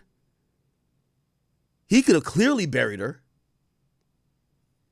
Also, here's the thing, too. A guy who's into this type of stuff, nigga could have, well, obviously, it would be illegal for any funeral home to cremate her. But I'm saying that if he's so much into death like that, bro, he could have fucking got rid of the body. Why did he keep the body? Why did he keep it in that dismembered form? Why would you keep it in a car that you own? Why, if you know this much, and I gotta imagine he knows this much, why would you put it in a hot car that's gonna be parked on a random street? You know it's gonna start decomposing even faster. Now it's gonna smell. They're gonna figure this out. What the hell is going on, chat? PD haven't been able to pinpoint exactly when Celeste died. Quote, springtime is the closest we've come to determining the time of her death, not before. What in the fuck? They could only narrow her time of death to a season? What? Nah, she died in spring. What? Nick, you can't even tell us what month? What week? Nope, spring. Or then. Again, this is unidentified source. No independent verification of that, particularly from the LAPD. Most of this is TMZ reporting, I will say. Go any further, before I go into the next development, let me just say this real quick. Whether this is true or not about what happened to Celeste, this must be incredibly painful for Celeste's family to even hear this theory, to hear this reporting. And I don't want that to get lost in all of this. Yes, there's a large community who is. Okay. Thank you so much for coming on. First time you and I had a. We'll listen like 3 more minutes of this and we're going to move on, chat. Chance to talk about this case. This is a big development. Talk to me about what you make of this reporting that Celeste's body may have been dismembered, decapitated, and frozen, because those are very specific actions that are not so easy to do. Exactly. Thank you. Well, Jesse, great to be with you. And I think there are a couple of things that maybe might help put this into buckets that will make a lot more sense for those who are listening to us today. And that is breaking the, for lack of a better word right now, crime scenes or the event locations down into 3 kinds of locations. First being that initial contact site where David and Celeste may have come in contact with each other. Was there grooming involved? What led up to that relationship happening? And we're seeing reports going back even as much as April of 2024 of Celeste being reported missing. So when we think about the victimology or who she is, was she ungovernable at some degree? It sounded like she was a really good kid that was really working hard and she came from a really strong family. We may learn different things that point different directions, and that's not victim blaming. It's just talking about kind of the storyline behind the victim. But we have that initial contact site where these two come together in space and time and somehow become an item and start seeing each other. And there are reports that they were seeing each other, that she was regularly coming over to David's house there in Hollywood Hills. But then we've got wherever this event happened, whether it was an overdose, a suicide, an accident, or she died by natural causes from some goofy event that happened with her body. We don't know the answer there. We're learning more and we will continue to learn more, but that becomes the place where this happened, or maybe where she was murdered. That's the crime scene. And then we've got things that make really good sense to me. It's horrible to talk about, but you talk about the decapitation and the disorganization that appears to be going on in this crime. And all of a sudden it makes sense that we're hearing now that there are frost burns and freezer burns, things that would indicate that that body not only had been dismembered, but that had been frozen. And if it's that refrigerator freezer in the house or a freezer in the garage or some other place, it makes sense if they were so disorganized in either trying to hide her body or hide a crime that they may try to dismember her and freeze her there. Let me get into that. And just so everyone's clear, the LAPD hasn't confirmed what exactly the relationship between Celeste and David was. There have been unconfirmed reports that the two were in a relationship. There's alleged images and video of them together. Again, part of me thinks that they got to be allowing this guy to roam free. If not on getting him for murder, but they could have gotten him for, you know, the improper dealing or handling of a corpse. They could have had arrested him for, you know, if the body was found in his vehicle. It's like someone find a gun in your vehicle, right? Like, shit, they're gonna charge you with gun possession, right? Like, they found a body that's beheaded, that doesn't have hands or limbs. It's like, bruv, like, you can't charge a nigga for that. If not that, like, isn't there enough talking to friends and all these other people of maybe charging with something with maybe an improper relationship with a minor or something like that? It feels like there's enough for them to hold him. It feels like they must really feel like he's so far ahead of them that they want to keep him on his toes and hopefully he fucks up. They probably got all the shit tapped, and they're probably hoping that, you know, sometimes you have some of these guys, they'll return to the crime scene. They'll call somebody, oh shit, I forgot I did leave my shirt in that fucking forest when I was burying this chick. Could you, I need somebody to go to the forest. Remember I buried the head over blah, blah, blah, blah. Go pick that shirt up for me. Maybe they get info that way. That's the only way I can see it. They got to have like 24-hour surveillance on this kid. It's no way they're just like, yeah, we're just going to leave him out free. They arrest people for less. So I think that they're leaving him out there because they're hoping he does something that is trying to help cover up a few loose ends that may still exist. And they're hoping that he fucks up. That helps them get more info on where the fuck he buried the arm, the finger, the fucking elbow, the neck, the head, the feet, wherever, and that they could, you know, cross their T's and dot their I's, right? You can't say with certainty, but going to the... Somebody also said this. Somebody says he's going to unalive himself. I was actually thinking that too. Some of these guys aren't the guys who are like, yeah, all right, I'm going to jail for life. Like, some of these guys are like, yo, listen, when the walls are surrounded, I'm going out too. If this is the guy who's obsessed with death, and maybe, I don't know, like, and I'm obviously making crazy assumptions right now, but like, if he's someone who's really obsessed with death, he's really like almost, he's exalting it in his art, which is music. He's bringing caskets, he's bringing hearses, all that type of stuff. He might feel like, yo, the ultimate form of how his story dies is him dying. You get what I'm saying? If any of this is true. So, again, when you leave this guy out here, he might be on some Epstein shit, if you believe Epstein killed himself, right? Freezer. If you have a body that's recovered in the tow yard that's in a state of thawing, how long did the body have to be frozen for? And I'm sorry to talk in such cavalier, it's just we have to be clinical about this. How long was the body frozen for, and how long could it be out of the freezer if it's still in a state of thawing? Now, I don't even know when the body would have been put in the car, right, for this to happen, but can a body be frozen in such a state that even if you take it out into the heat, into a trunk, it can still be in a state of thawing for quite some time? I mean, do you know that? Yeah, I'm troubled by that as well, and I wonder if it's some inaccurate reporting or some assumptions that are being made, and then we're kind of dogpiling on the reporting. Right. What seems to be more scientific is that there is evidence that the flesh was freezer burned, that there were marks, and we all understand what that looks like. And again, we've got to keep in mind, this vehicle, if I remember right, was recovered, towed off of the street on September 3rd. She, very minutes before that, or hours before, was placed in a frozen state inside of the vehicle. Unless she was somehow preserved in there with ice and other kinds of things, I don't know how she could remain frozen for the 5 days that she sits in the sun baking under a tin roof of a Tesla and still be frozen. So I'm thinking there's probably some inaccuracies there, but we might learn something that really clarifies all of that. But over 5 days, I don't know of anything that would remain frozen for that long without some kind of ice pack or other things to keep it in that condition. But can the body be in such a state that they don't know what happened to her? You heard me talk the back and forth about the ME. The results apparently haven't come in. There are those who are wondering, okay, well, maybe a security measure is being put in place. Maybe they're trying to prepare the public before they release this information. Or is it going to be undetermined? Can the body be in such a state that they do not know if this is a homicide? They do not know if this is something else. Is that a possibility?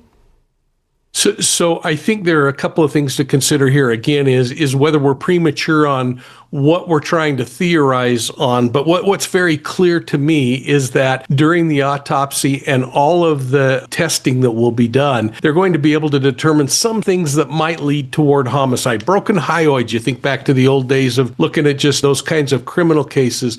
Or there may be some toxicology that comes back that says, hey, this individual has a drug introduced that is not consistent with self-introduction of drugs or other things. So maybe they will find a way to say, there are toxicology or physical abnormalities that suggest that this individual was suffocated or strangled or had bones broken. The thing to do things. So there are a lot of things outside of a homicide charge that still need to be considered in a case like this.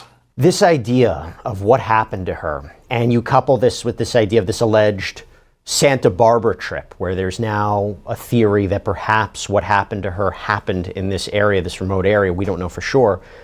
And then you couple this with the reporting that there could be a second suspect who may have helped with the disposal, allegedly. Does that make sense to you? If we're talking about a body that was in this state, if we take it all as true, decapitated, decomposed, dismembered, frozen, is it seem more likely than not then this has to be more than one person involved?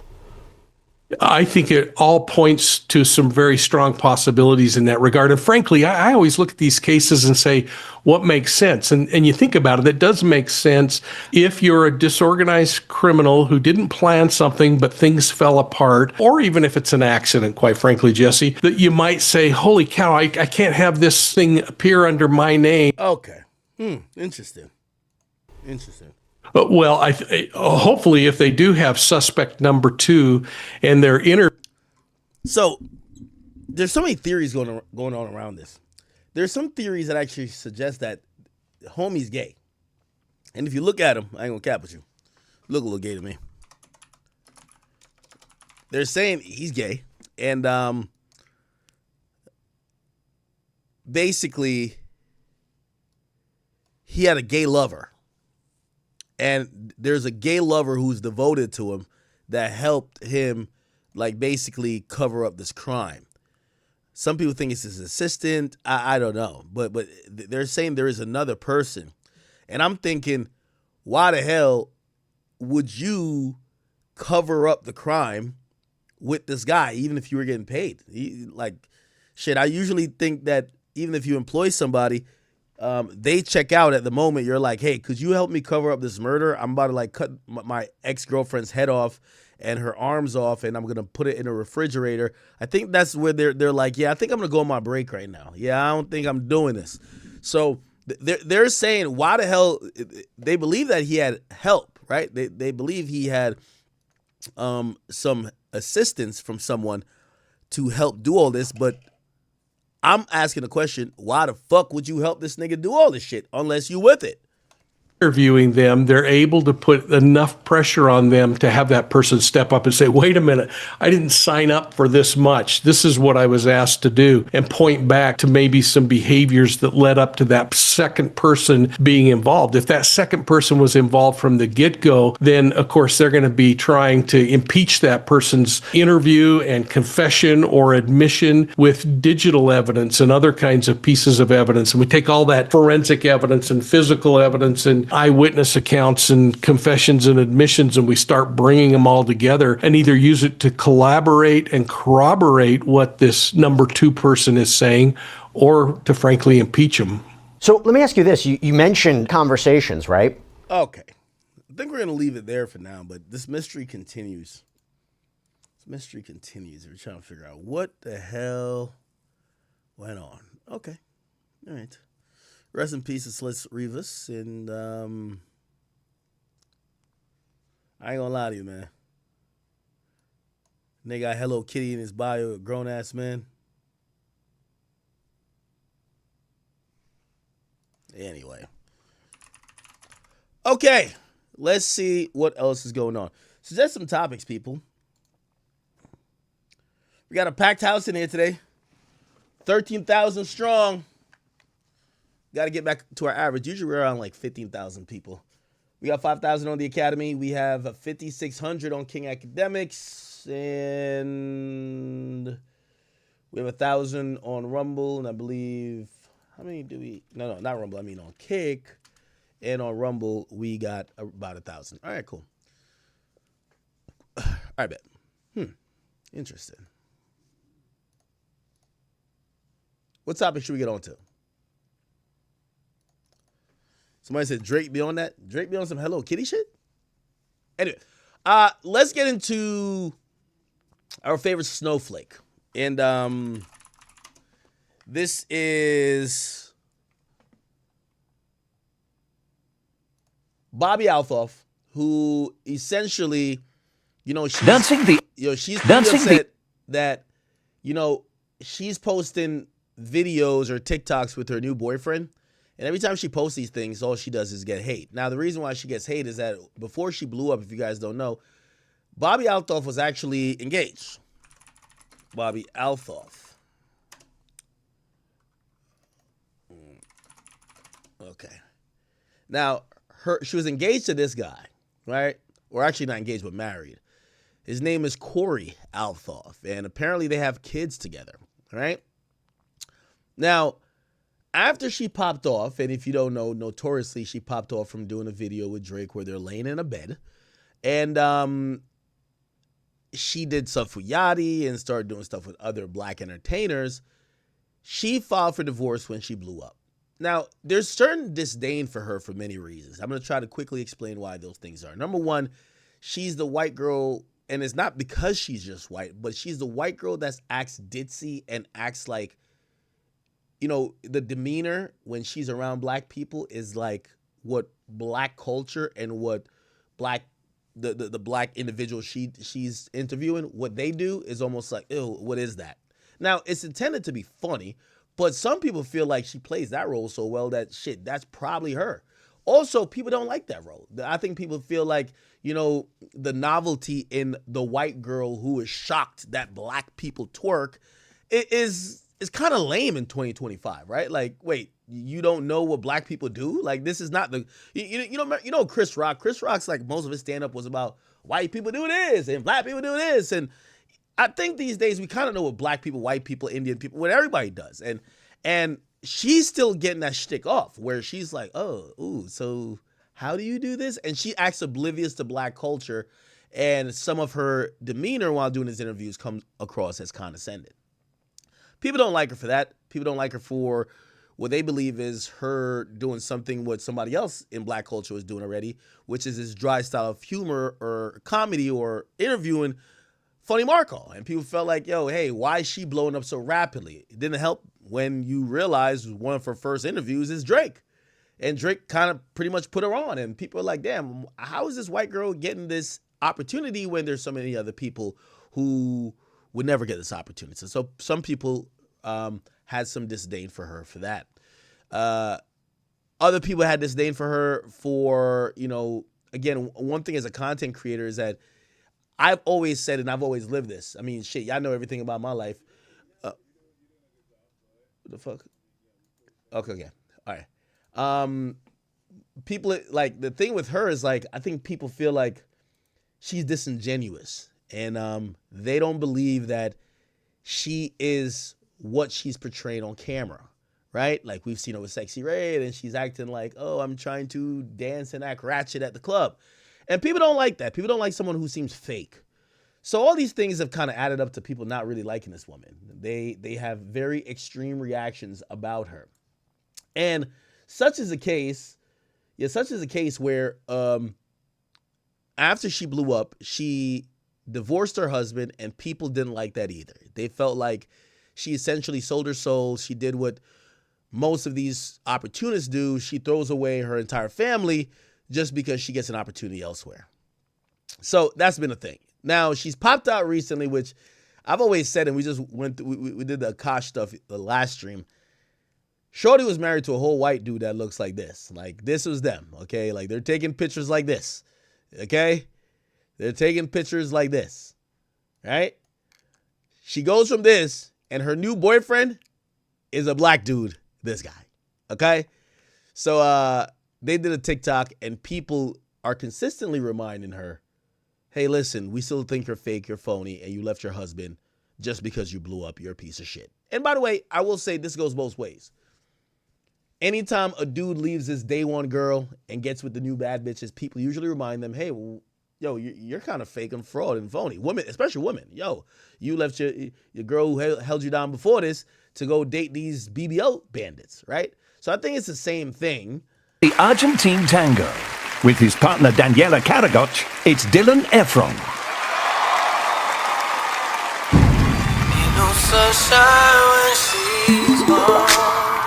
Okay, I can't really play the music as I want to. Now, her new boyfriend,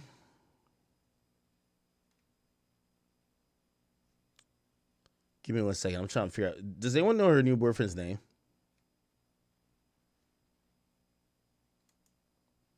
I don't even think they care about a nigga's name. Does anybody know the dude's name?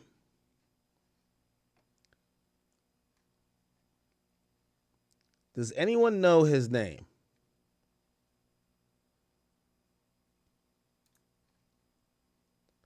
Who is her new boyfriend? What's his name? Does anybody know his name? Okay. Regardless, she's with this guy, and it kind of goes back to, I always tell you, like, yo, listen, everybody has a type. If you look historically over women I've dated, like, you'll probably see some variations, you know what I mean? But there's kind of a type, you know what I mean? I'll tell you what my type seems to be, right? It's between Latinas, mixed women. Yeah, Latinas, mixed women. There's black women there too. I've never dated just like a straight up white girl. I guess I'm trying to make the point that, yo, usually you kind of like date along a certain type of range, and you could kind of see, like, usually you hear this online, like, oh, he got a type, or oh, she got a type. Her going from homeboy here to homeboy here is drastic. Okay? Her going from homeboy here. Somebody said this is Tyrese Halliburton. This is not Tyrese Halliburton. Get out of here. Yeah. Somebody said Selena's wife. I never dated Selena, man. Get the fuck out of here. Anyway, people were roasting this, right? And she made a video because she got tired of the bullying. And this is what she said. Today I posted a video of me and my boyfriend, and so many of the comments, every single time I post him, which we've been together for a year, but without fail, every single time I post him, all of the comments are about how I'm ran through, and oh, look, another one, or he probably doesn't know how ran through she is, or just mean things. And and if I post any video truly in general, the amount of hate comments I get are just like unreal. Welcome to the internet. Yo, chat, anytime I see videos like this, I take a sip of alcohol and I'm really drinking their tears. And maybe I'm a little bit jaded, but nobody on the internet gets more hate than me. Nobody. Like I literally almost like I laugh when I see shit like this. Chat, I posted, oh, Playboy Cardi styled me. If you ever look at the quote comments, you would think that I just fucking opened up a frying pan and put a whole ethnicity in it. Like I was Hitler. I kid you not. Nobody gets more hate online than me. And I take it in stride. You feel what I'm saying? Any day I have a bad day, I go lay in the back of the Maybach. You got pillows back there, and I stretch out the seat, and I get the shit on the top of there, and I got it over there, and I'm like, oh my God, I can't believe. And then I get the fuck up and go back into my backyard and build some shit. The reason is nobody's gonna give a fuck about your like tears, my nigga. But I do want to say to everybody who come online and say how bad they're getting bullied, shut the fuck up. From Meg Thee Stallion to this chick, nobody gets bullied more than me. When I'm fat, I get bullied. I lose some weight, I'm on Ozempic, right? Yo, he can't dress. I get styled by the guy y'all claim is the style GOAT. I'm still corny. It doesn't matter. I take it in stride. You have to imagine, think about the mental strength that I have to see. I'm telling you, there's nobody. You can't name somebody that get bullied more than me. Or not bullied, because I don't consider it bullying. I could just literally not look at it. But hate, right? So, you know, and again, I also understand. It's not like I be online just minding my business. I be online talking shit. I tell niggas this. I've terrorized a few niggas. So when I get it in return, I understand. You get what I'm saying? But that's the reality of it. You get what I'm saying? If I was one of these weak motherfuckers, I would have been clipped it. I would have been out of here. But nah, you know, it is what it is. I watch these people who, like, they're having, like, these breakdowns and, like, they're kind of appealing to people. Lizzo went through it for a little bit, and I'm like, come on, Lizzo. You know what I mean? There's people who do it, and they're trying to galvanize sympathy. Like, son, come on, like, my life is so tough. Like, yo, I can't post a TikTok with my boyfriend. Shorty, you were married to this dude who was your husband. You basically traded your family for a life of riches and celebrityhood. Yes, it comes with people not liking you and people liking you. And the people that don't like you, they don't want to see a TikTok with your boyfriend. If y'all are so happy, don't post it online. And I do think that's what it is. Again, here's the thing. When you can't be mad at the internet for how they're perceiving you, given what you've put out. Because if it was just genuinely about your happiness online is not guaranteed, right? Like, for example, okay, I see a bunch of people like, oh, like, shit, they were trying to laugh at the Cardi film. Nigga, I got a whole video with Cardi. I seen what they said about that. I'm like, maybe I don't want to put out the video with Cardi. I just sit on it. Fuck it. Here's the thing about it. You don't have to put it out that they hate on you. If this is about your personal happiness, you're not guaranteed personal happiness when you put stuff into the sphere. You want to do TikToks with your boyfriend? Sorry, shorty, you're rich and famous. Make the videos and keep it in your cell phone. If you want personal happiness. No, you're posting this for approval and you want people to support you no matter what, even though they don't like you for whatever reason they don't like you for. You can't have it both ways. You got to deal with it. It's a harsh reality of all of this shit. You see you shedding these tears right here? You're shedding the tears in like a $5 million house. You didn't get that from being a loyal housewife, shorty. You dipped out on the family. You did what you did. You act ditzy. Some people think you racist. Some people think you whatever. Some people think you undeserving. Fuck what they think. You got what you made the sacrifices for. So while you try to shed these crocodile tears, shorty, save them. You got enough money for a therapist, go cry to that person. Cry in the back of the Maybach, cry in the back of the Rolls Royce. We don't give a fuck. And this is coming from the person who's the most hated person online. I'm telling you this. You get what I'm saying? I don't think at any point in history someone says, you know what? I wonder how Academics feels today, man. I hope he doesn't like off himself today. Like, nobody gives a fuck. So you got to find your happiness. Don't make a video in your $50 million house while after you just signed, because you know she signed a new podcast deal, crying about that you can't post a TikTok video with your fucking boyfriend. Do the cha-cha slide and do whatever fucking goofy shit you want to do in the crib, but just enjoy the fact that you got on. People don't have to like you. What you wanted was the fame and the money. You got it. Getting liked with that is not guaranteed. That's the point. About how I'm ran through and oh look another one, or he probably doesn't know how ran through she is, or just mean things. And and if I post any video truly in general, the amount of hate comments I get are just like unreal. And I think it's because I have a lot of men following me and they just have so much to say. They have so many mean things to say. And as much as I wish that these comments didn't get to me, it's like, I'm human, and if you got this many negative things said about you every day, it would get to you too. And I don't even know what the point of, I don't want sympathy from people. I'm No, you want sympathy. That's why you're making a video, girl. saying this because I hope if you're one of the people who hate me, maybe you'll watch this and reconsider it. Yo, shorty, let me tell you this. Never, the people who hate you want you on bended knees. Okay? They want you on bended knees. Like, this moment that you're giving them won't have them say, you know what, she's not that bad. You know what they're going to do? They're going to triple down. They now know what affects you. If they were used to comment twice, they're going to comment 15 times now.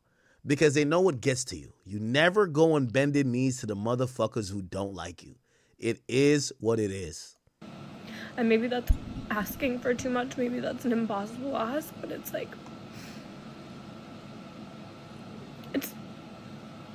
Like, I, as a people pleaser, having so many people be so mean to me online every day is so frustrating. And it's just...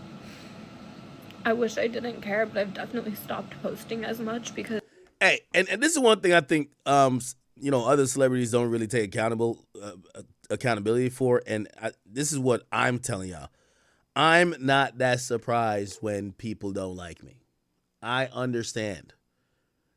I've tortured a lot of y'all favorite rappers. I've ruined a few careers. I've made jokes at a lot of you motherfuckers, so when it's my turn, I get it. Y'all couldn't wait. I've always said that. I'm not the person like, oh my God, that's why do they hate? No, I fucking get it. The reality is what you put out is a lot of times what you get back, right? And obviously there's always going to be a group of people who get it and they like you. Yeah, she has an audience that love her. Just like I got the chat. I know y'all love me. But there's going to be a bunch of people who, yeah, they may have only seen clips that made you look bad and they're going to dislike you. Man, head up, chin up, man, whoop-de-fucking-do. Okay? This is some white girl Karen shit. Oh my God, I hope the people that don't like me see this. I hope y'all know I'm a person too. No. They don't give a fuck. This is the internet, my nigga. Like, yo, this is not therapy session. Get off of here. Like Tyler, the Creator, said, man, cut this bitch off if it's affecting you like this. Because all of my comments are just so mean. People are so mean to me on the internet. And it's like... And I know she might be like, I think for me, it's easily identifiable why people might not like me. I've gone at a lot of motherfuckers. I get it. For her, she might be like, why don't people like me? Shorty, they don't like your voice. They think you're an airhead ditzy chick. They feel like you're undeserving. They feel like you're corny. They feel like you have no talent. They feel like you're condescending to black culture. It doesn't matter if these things are actually true, Shorty. I'm telling you why people have made up their minds about you and why they might have some hate to you. Okay? You need to accept that. You've seen it's gotten you good things and yielded good results. Your podcast is popping. You're making money. You now have to learn to say, fuck them. And if you can't say that, we gonna clown you for your tears. Because the internet isn't a place you come for therapy. You know them niggas used to be like, yo, I think I'm about to hurt myself. And they come online. Like, I always looked at it and be like, yo, you know the internet finna tell you, like, nigga, hurry up and do it, nigga. You wasting my time. Remember when Adrian Broner used to be, like, threatening that? And niggas be like, yo, bruh, if I see you post again after this shit, nigga, like, you been saying you gonna do this shit. What's up? Yo, the reality is people don't come to the internet for sympathy. What? Because they say I sleep with every guest, and it's like, literally, I do not, but you won't ever believe that, and maybe if I were ugly, you would not even say that. Because I tried to tell myself those don't matter, but it's like, then I'm a horrible mother, and it's like, I am such a good mother. Anyone who knows me in real life knows I'm an amazing mother, and my kids, I care so much about, and that's another part of it that really gets me, is like, one day my kids are gonna be old enough to read these comments, and it's like, it's just like, I wish people weren't so mean. So grateful for this job because I make a lot of money to post myself on the internet, to film videos, and it has given me and my kids a really great life. But sometimes it's like especially harder, like on Sundays I don't have my kids, they're with their dad, And I get to sit here and I read comments and I shouldn't, but it's like, it's so hurtful. And so many people are so angry. They're so angry that I am not with my ex anymore. And he's in a happy relationship. Why can't I be in one too? And yeah, our relationship didn't work out. Like, newsflash, you guys. I was 21 when I met him on Bumble, and 10 months after knowing him, I was pregnant with our daughter. And he gave me the... Oh, nah, she going. Met a nigga on Bumble, 10 months later, she pregnant. Holy. two best things in my life, and I will forever be grateful for that. But when I met him, I was 21, he was 30. Look at 21-year-olds now, and I'm like, you're so young. Like, how did I think I was old enough to be so grown? Anyway, it's just embarrassing, I guess. Like, I feel embarrassed by all of the comments, because it's just like, I don't know why people are so mean. I mean, I do, but it's just like, I wish it would stop, but I don't know how to make it stop. Some people post and their comments are so nice, and people are so nice about them, that it's like, you people are so fucking mean to me under anything I post, and it's like, why? Literally, just why? Why do you guys hate me so much? I don't get it. I don't know what I did to deserve that. It's just frustrating. You'll be all right, man. You'll get another Drake interview and you'll be just fine, shorty. Don't worry about it. Okay? You'll be just fine.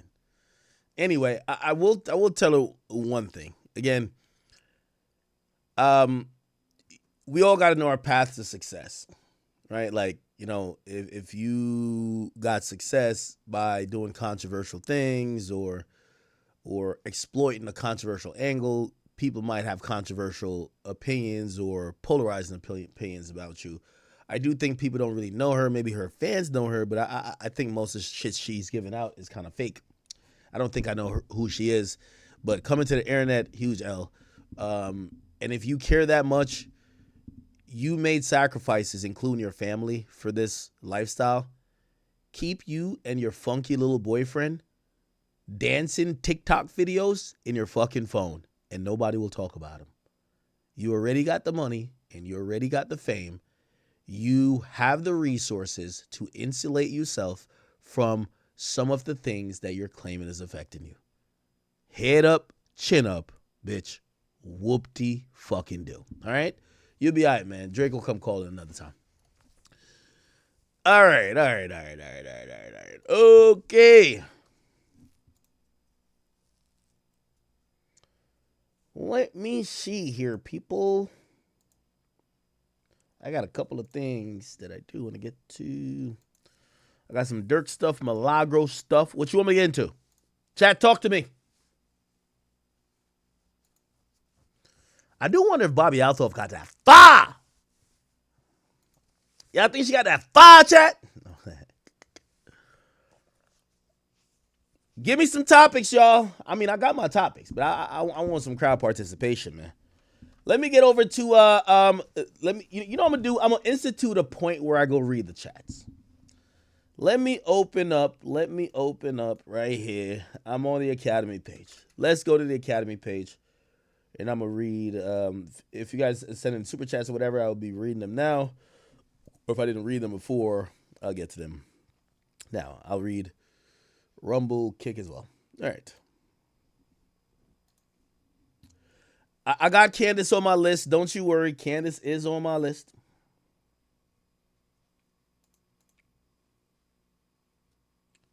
So I said, Milagro, nigga, I know you're not going to talk about Israel. Why do y'all people think that I give a fuck about Israel? Nigga, do I look like I give a fuck about Israel, bro? Like, the thing is, I just don't know. Like, Israel ain't been...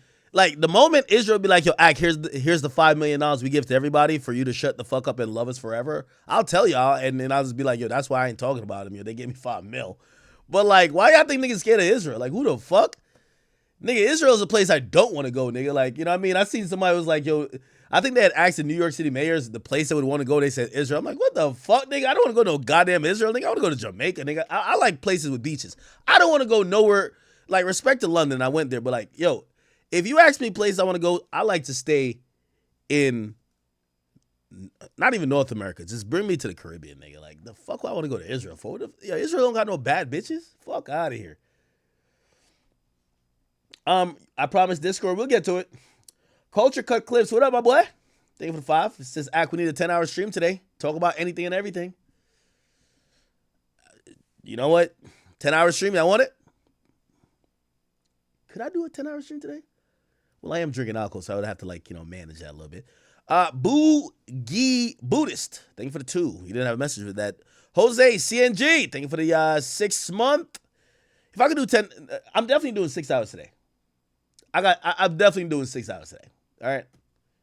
We're at 2 hours, 21 minutes, so we got 4 hours to go. Don't you worry. Big Ack is here. Talk about the Indian K-bots get exposed. Trust me, that's a topic. Don't you worry, brother. Parker Code says, I already hit, homie. You haven't. What are you talking about? Blake did it. Says, Ack, you got to talk about Charleston White. And somebody said, why don't you talk about APAC? It affects us too. What the fuck is APAC? Our tax dollars continue a genocide, not in the Middle East, but around the world. Chat, I don't give a fuck about no Middle East shit, bro. I get mad every time I hear Israel get money from the U.S., Ukraine. I ain't gonna lie to you. I really think the U.S. shouldn't give none of them bitches money. Fuck that. Head up, chin up, nigga. Y'all niggas handle y'all problems. If it was up to me, the U.S. only would give money to Jamaica. Yeah, I'm on some selfish shit. Fuck that. The fuck Israel got to do what we got going over here. Fuck that shit. I don't think Israel should get money. Ukraine, Palestine, Pakistan, Iraq, Afghanistan. None of them niggas. Tell them niggas to get it out there and live it, nigga. Like, catch y'all niggas, man. Word 2. None of y'all niggas should get money. You feel me? I ain't with none of that bullshit. Like, why the fuck I keep hearing about these countries who I be hearing is so dope. Get mad bread. Show in Miami, Ariel. So Ariel, I'm finalizing a contract this week. Thank you for that donation. Appreciate you so much. I don't know why this is not updating, chat. I don't know why it's not updating.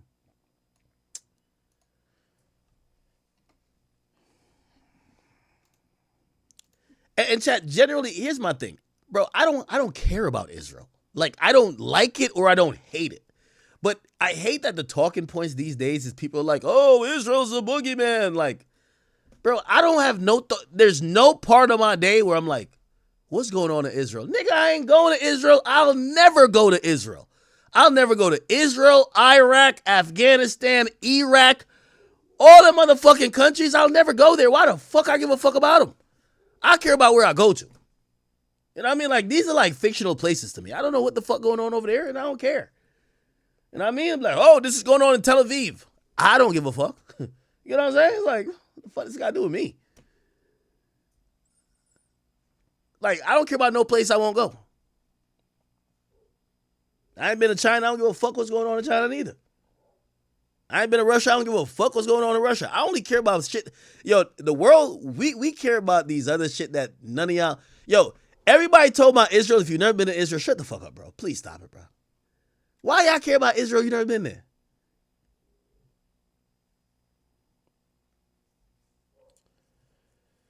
All right, cool. Somebody said too ignorant. No, it's not too ignorant, bro. It's like, I get some of y'all have some conspiracy theories about whatever. It's like, dude, I just don't care about Israel. It doesn't trigger me. You get what I'm saying? Like, I know some of y'all like, oh, the Jews are taking over. All right, cool, bro. But like, dog, I'm going to keep it a bean with you. Like, I'm not scared of it, nor do I care about it. Like, bro, tell me what's going on in Chicago or something. You know what I mean? I know some people are like, oh, that's small-minded. I get it. It's just that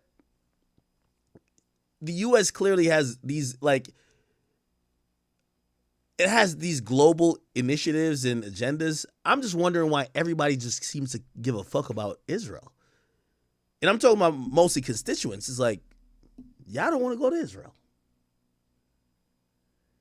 Now, if your thoughts on Israel is like my thoughts on Israel is with every country. I think Ukraine should get $0, man. Them niggas need to go head up, chin up, and go fight their battle with Russia, nigga. Word 2.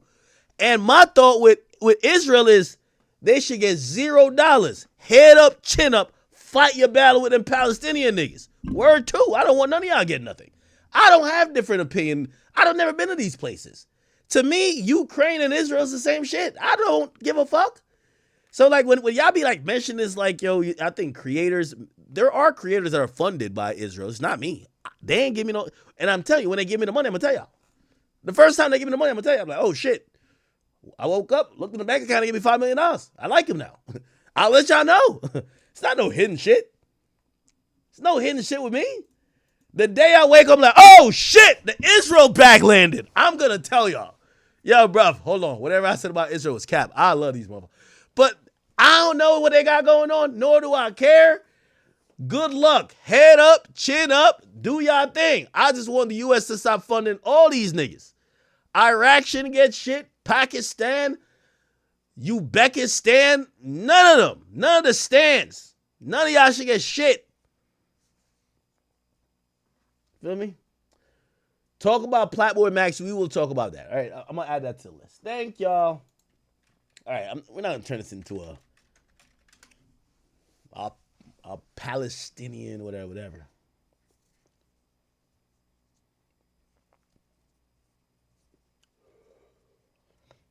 Okay.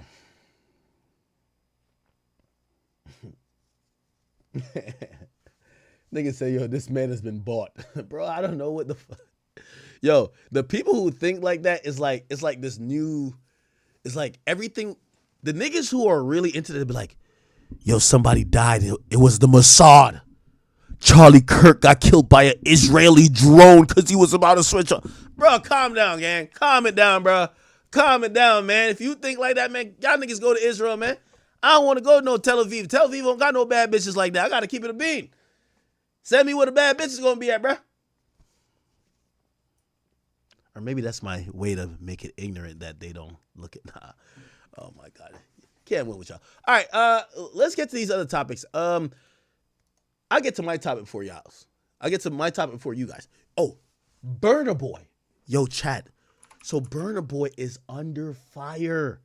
Chat. So Burna Boy, one of my favorite artists. By the way, I got mad tickets to a show. Thank you guys. I'll be at Burna Boy's show when he comes over here. But Burna Boy has been getting lambasted. Know that dictionary word? Look it up. That's word of the day. Lambasted.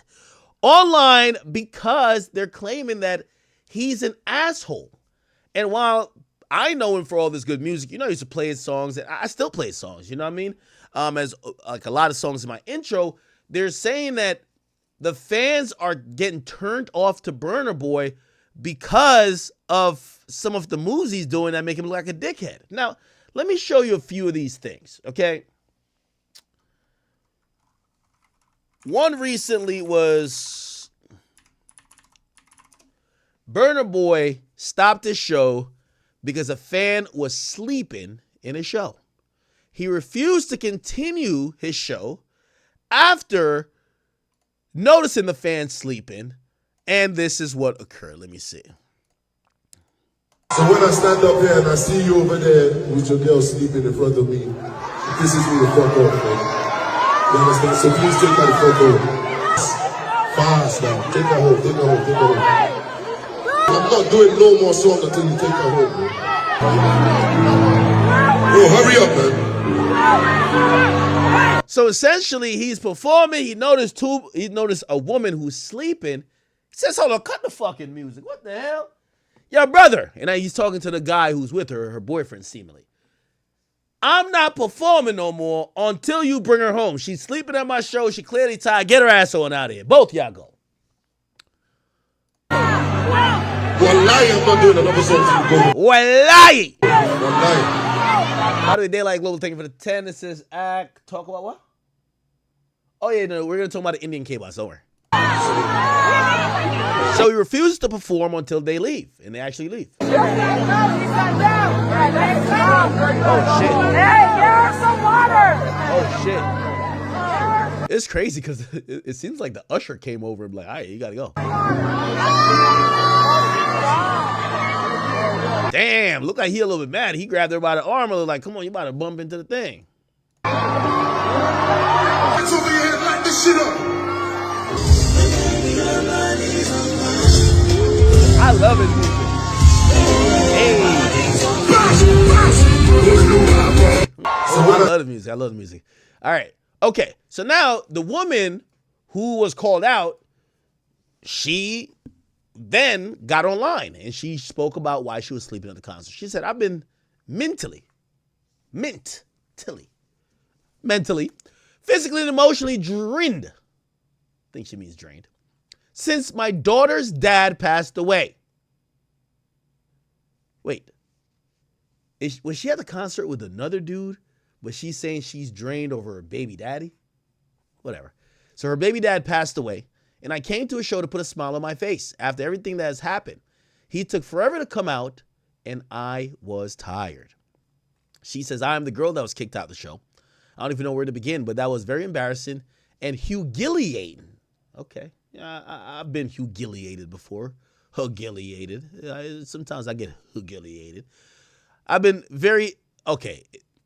You know, she don't have like autocorrect, but that was very embarrassing and humiliating to myself and my boyfriend.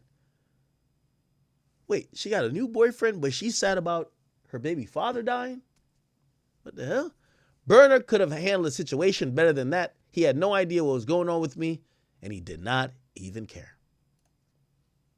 Burner Boy responded to that. He said, by the way, I was joking around with my band about something else, not necessarily the situation. Y'all have spun it as usual, saying Burner Boy doesn't love his fans. If you hate me so much, either kill me or leave me alone. I'm fighting my own battles, and I never come out here to look for pity or help. I love who loves me and respect who respects me. Free Sudan! Never hear about what's going on in Sudan, so free Sudan, I guess. Free Congo and free Niger. Free Nigeria. He also says, I understand the agenda against me, and I came to terms with it a long time ago. My skin is bulletproof at this point. I wasn't going to address this, but if you make the pilot uncomfortable in the plane that you bought a ticket for, you will be deboarded or arrested as soon as you land. You pay school fees, but you'll be kicked out of class if you make it uncomfortable for the teacher to do his job. My show have people who have beaten cancer, overcame something very serious, etc. None of them have ever slept. None of them. I leave my soul on every stage. I get on, even if it's only 10 people in attendance. I would gladly be canceled if we're now in a world where you can treat me like a stripper. Slap my ass and tell me to keep dancing because you throw 100 at me. Oh, shit. Wow. All right. Now, y'all got to remember, there's a lot of stuff that's compounded to this. Burner Boy, and I think his tour is in the U.S., and I think it's a lot of people that's U.S.-based that's kind of turning on him. Burner Boy, African-American. People didn't like when, in 2023, he came out and he said that African-Americans didn't have a culture. He says it's sad to see people in 2023 there are still such black people who prefer we stay divided and conquered. Maybe it's because of my accent or something, but I never said that African and not American. Also, I didn't say Africa is a part of heaven. You deserve all the land and reparations you want from America. I'm 100% support of that. All I've ever done is try to make you understand that that you have Africa. Two, that loves you. And I believe that coming together as brothers and sisters is the only way forward for us black people worldwide. You work against the progress of our people worldwide if your goal is to keep us divided. And I guess this is what was the thing that got people mad. So I'm here with a man himself, the African giant Burner Boy, and I want to ask you, why is it important that the diaspora come home? You know why? Okay, let's use America for example, right? Because you can use anywhere. Yeah. But let's just use America, right? Why do you think the Chinese American, has their respect, and they don't go through the things that African Americans go through? Even though they might go through their struggles, I'm not taking anything away from them, but they don't go through what the African American goes through. You know why? Because the Chinese American has a base. He actually knows where he's from in China. Right. And they have support from the Chinese government. You understand? Like the Italian American. They have Italy. They know where their grandparents came from in Italy before. They know the first. Okay. So people took that as, people thought he was saying, yo, African Americans ain't got no fucking culture, man. Like, they don't know their history in terms of Africa. And people don't like that a lot. And it's kind of compounded. People are really, they're now saying that people are starting to turn on Burna Boy. Now, I love Burna Boy's music. But y'all might, they would call me, they say I'm a tether. I was born in Jamaica. I'm already kind of, I love all type of, ethnic music. So Afrobeat music, that's kind of like my thing. There's another video that has gone viral, even though it's an old video.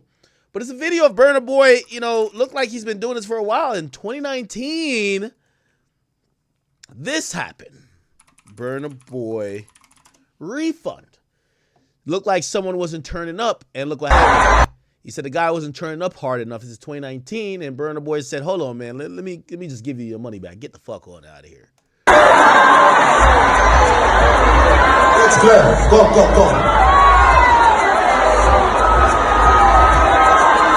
Let's cut this guy out of this place, please. You guys are annoying me. This guy too, you in green. Why are you here? Hello, you. Why are you here? Because of you. Okay, excused. Security, carry this guy come out from my front. You can go to the back though. You can't stay in the front. The front is strictly for my normal die-hard Burna Boy part. Everyone that's been working with me. Everyone that understands what the fuck I did this for.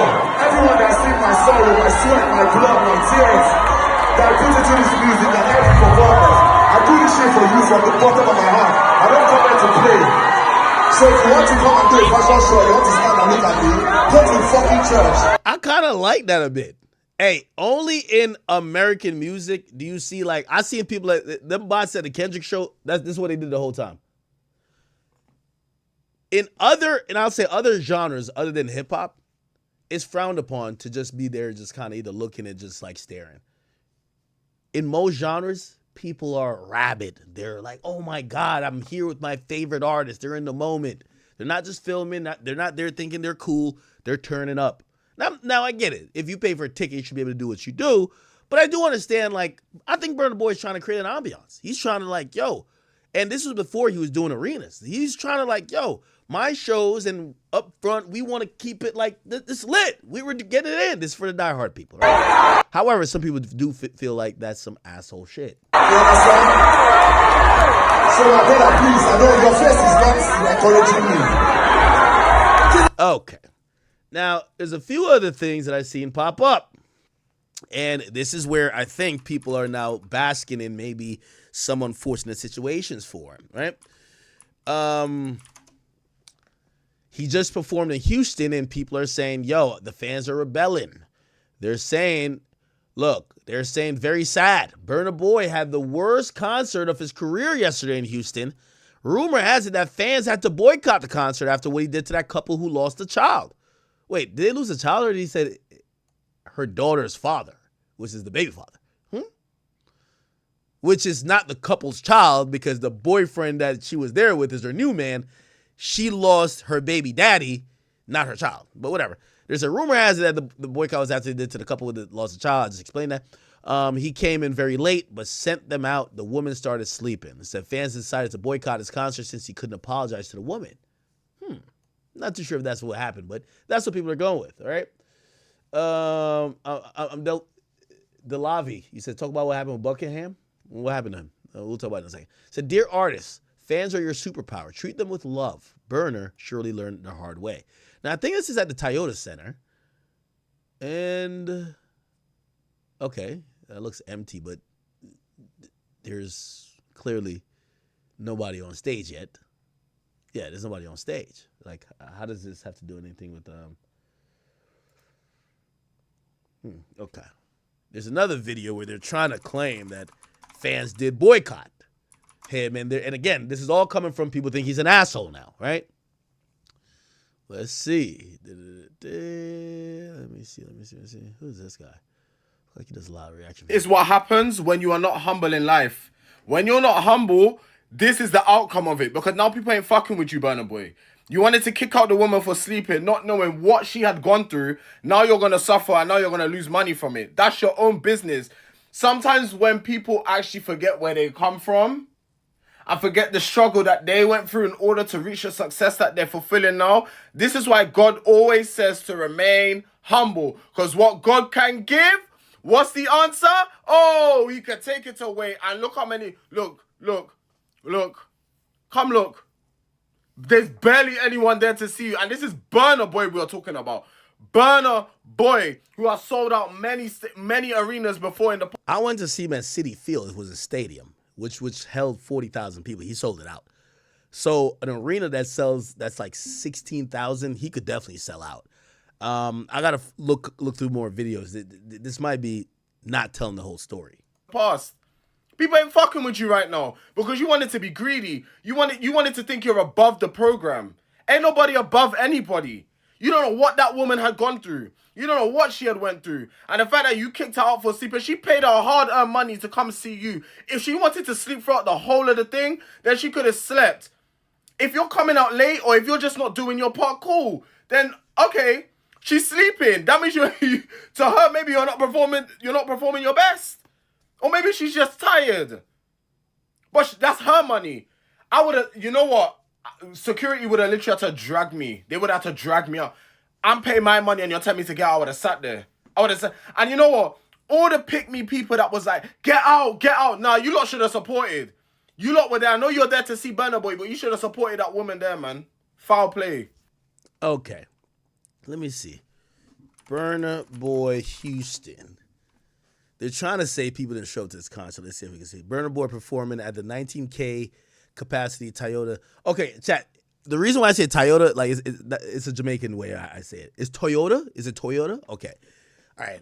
That's one of the words that every time I say it the Jamaican way. Toyota. Like in Jamaica, we say Toyota. So it's Toyota. Okay. I'm going to say it my Jamaican way. Toyota, nigga. Fuck out of here. In Houston. Oh. Okay, he's on stage. Ooh. Is this empty seats? These look like empty, but this could be behind the stage.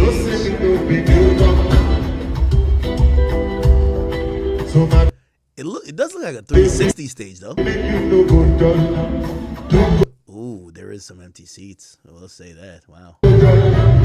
Wow. Wow. I be having a time in here. Hey.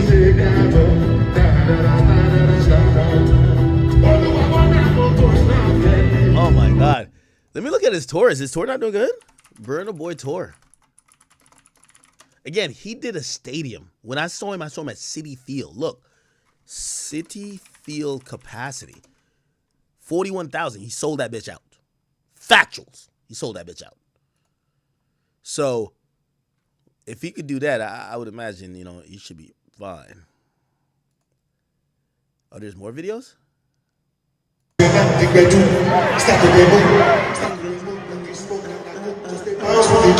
this kind of looks full. If you lose can't go bounce with your book, I can vouch for my two. I'm telling you, then today. Everyday party.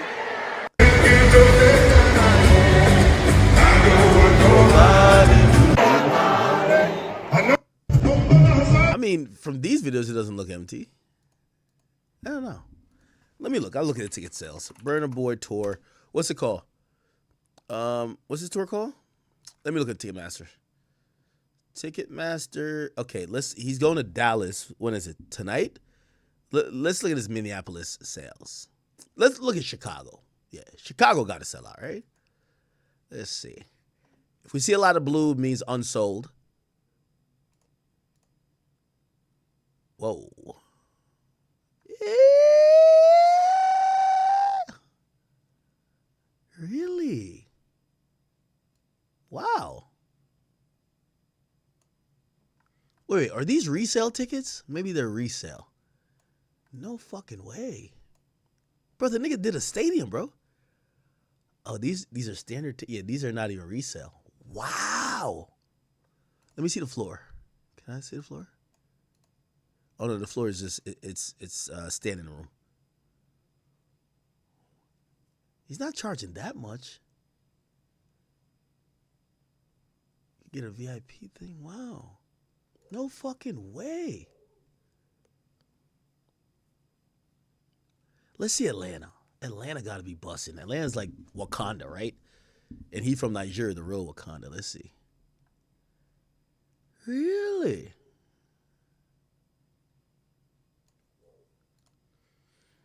Well, let me look at Dallas tonight.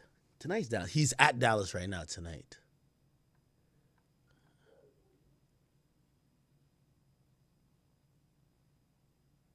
Wow.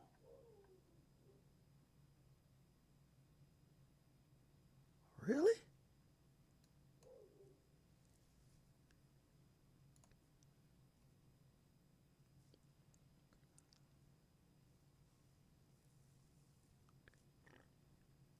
I'm going to this show. I'm in that bitch. I can't lie to you.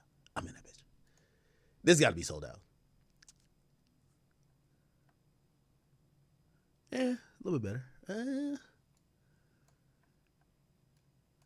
I think he's trying to do a 360 stage. Like, look at his section. It's not. I mean, it is like 2 weeks away. But damn, fuck. Is this show just not doing good? I know overseas. All right, let me look at Toronto. Toronto got to be like sold out. They usually appreciate niggas like him more in overseas markets. I don't know. Wow.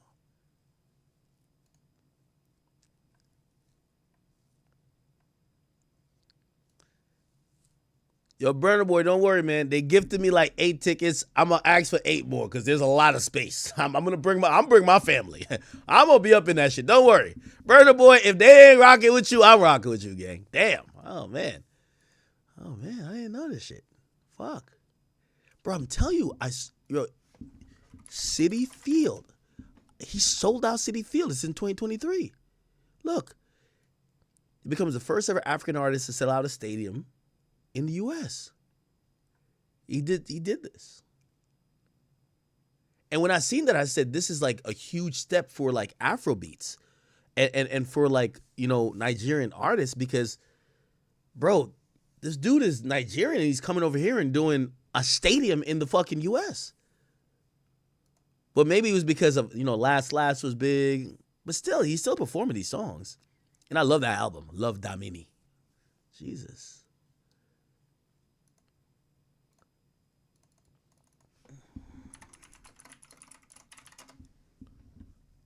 Is this tickets not selling?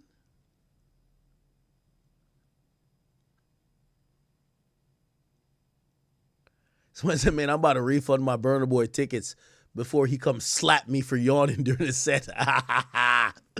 Yeah. Oh, somebody pointed out his show at 8:30, not even a quarter of his tickets been sold. No. The latest tracking data indicates 4,721 tickets sold for Burner Boy's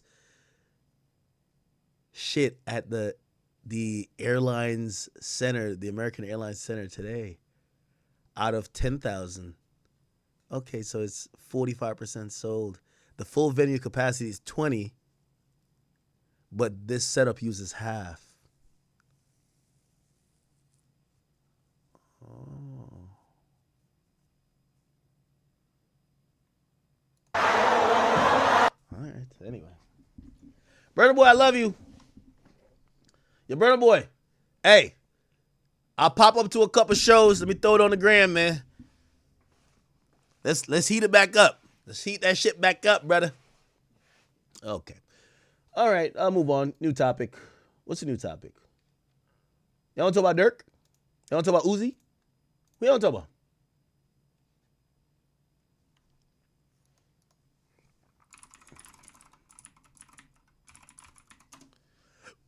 Every time I see Future now, I'm like confused. I can't tell if Future is growing up or Future is going through a midlife crisis. Future celebrated his 42nd birthday with his mom, his sister, and his daughter.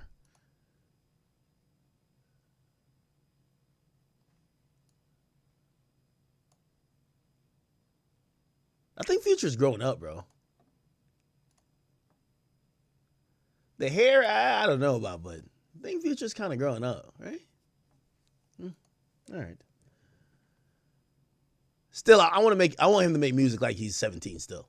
Like, Future makes music like he's 19. I like that. All right. GNX dropped a year ago. Anyway. Okay.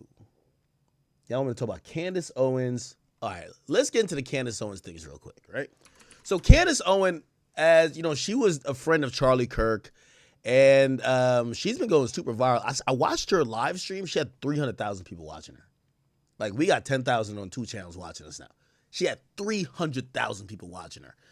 It's almost like a Charlie Kirk stimulus package because she was really close to Charlie Kirk. I think she's now alleged. She's now alleged that, like, you know, people, you know, trying to get her killed or whatever the case is. And let me see. Let's see if we could. Can we find the clip?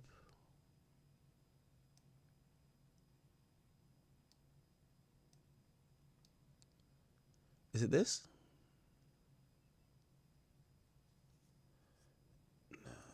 We have new bombshell claims by Candace Owens that the French government has paid for and executed a plan to assassinate her, and that might not be the craziest part of the video we've got for you. Also, a response from Turning Point USA. I'm going to share what the pro-Candace and anti-Candace community is saying regarding all of this. Hey folks, I'm Dave Neal, host of the Rush Hour podcast with a bonus weekend episode for you guys, so hit the subscribe button if you enjoy a little extra content. So she put out this tweet, which I'm going to analyze a little bit more in a second, but she claims she was contacted by high-ranking officials, and she says, oh, the complaint is credible enough that I believe it could be an assassination attempt, and she wanted to share that just in case something crazy happens. A lot of people are saying, come on, that's absolutely wild, but we...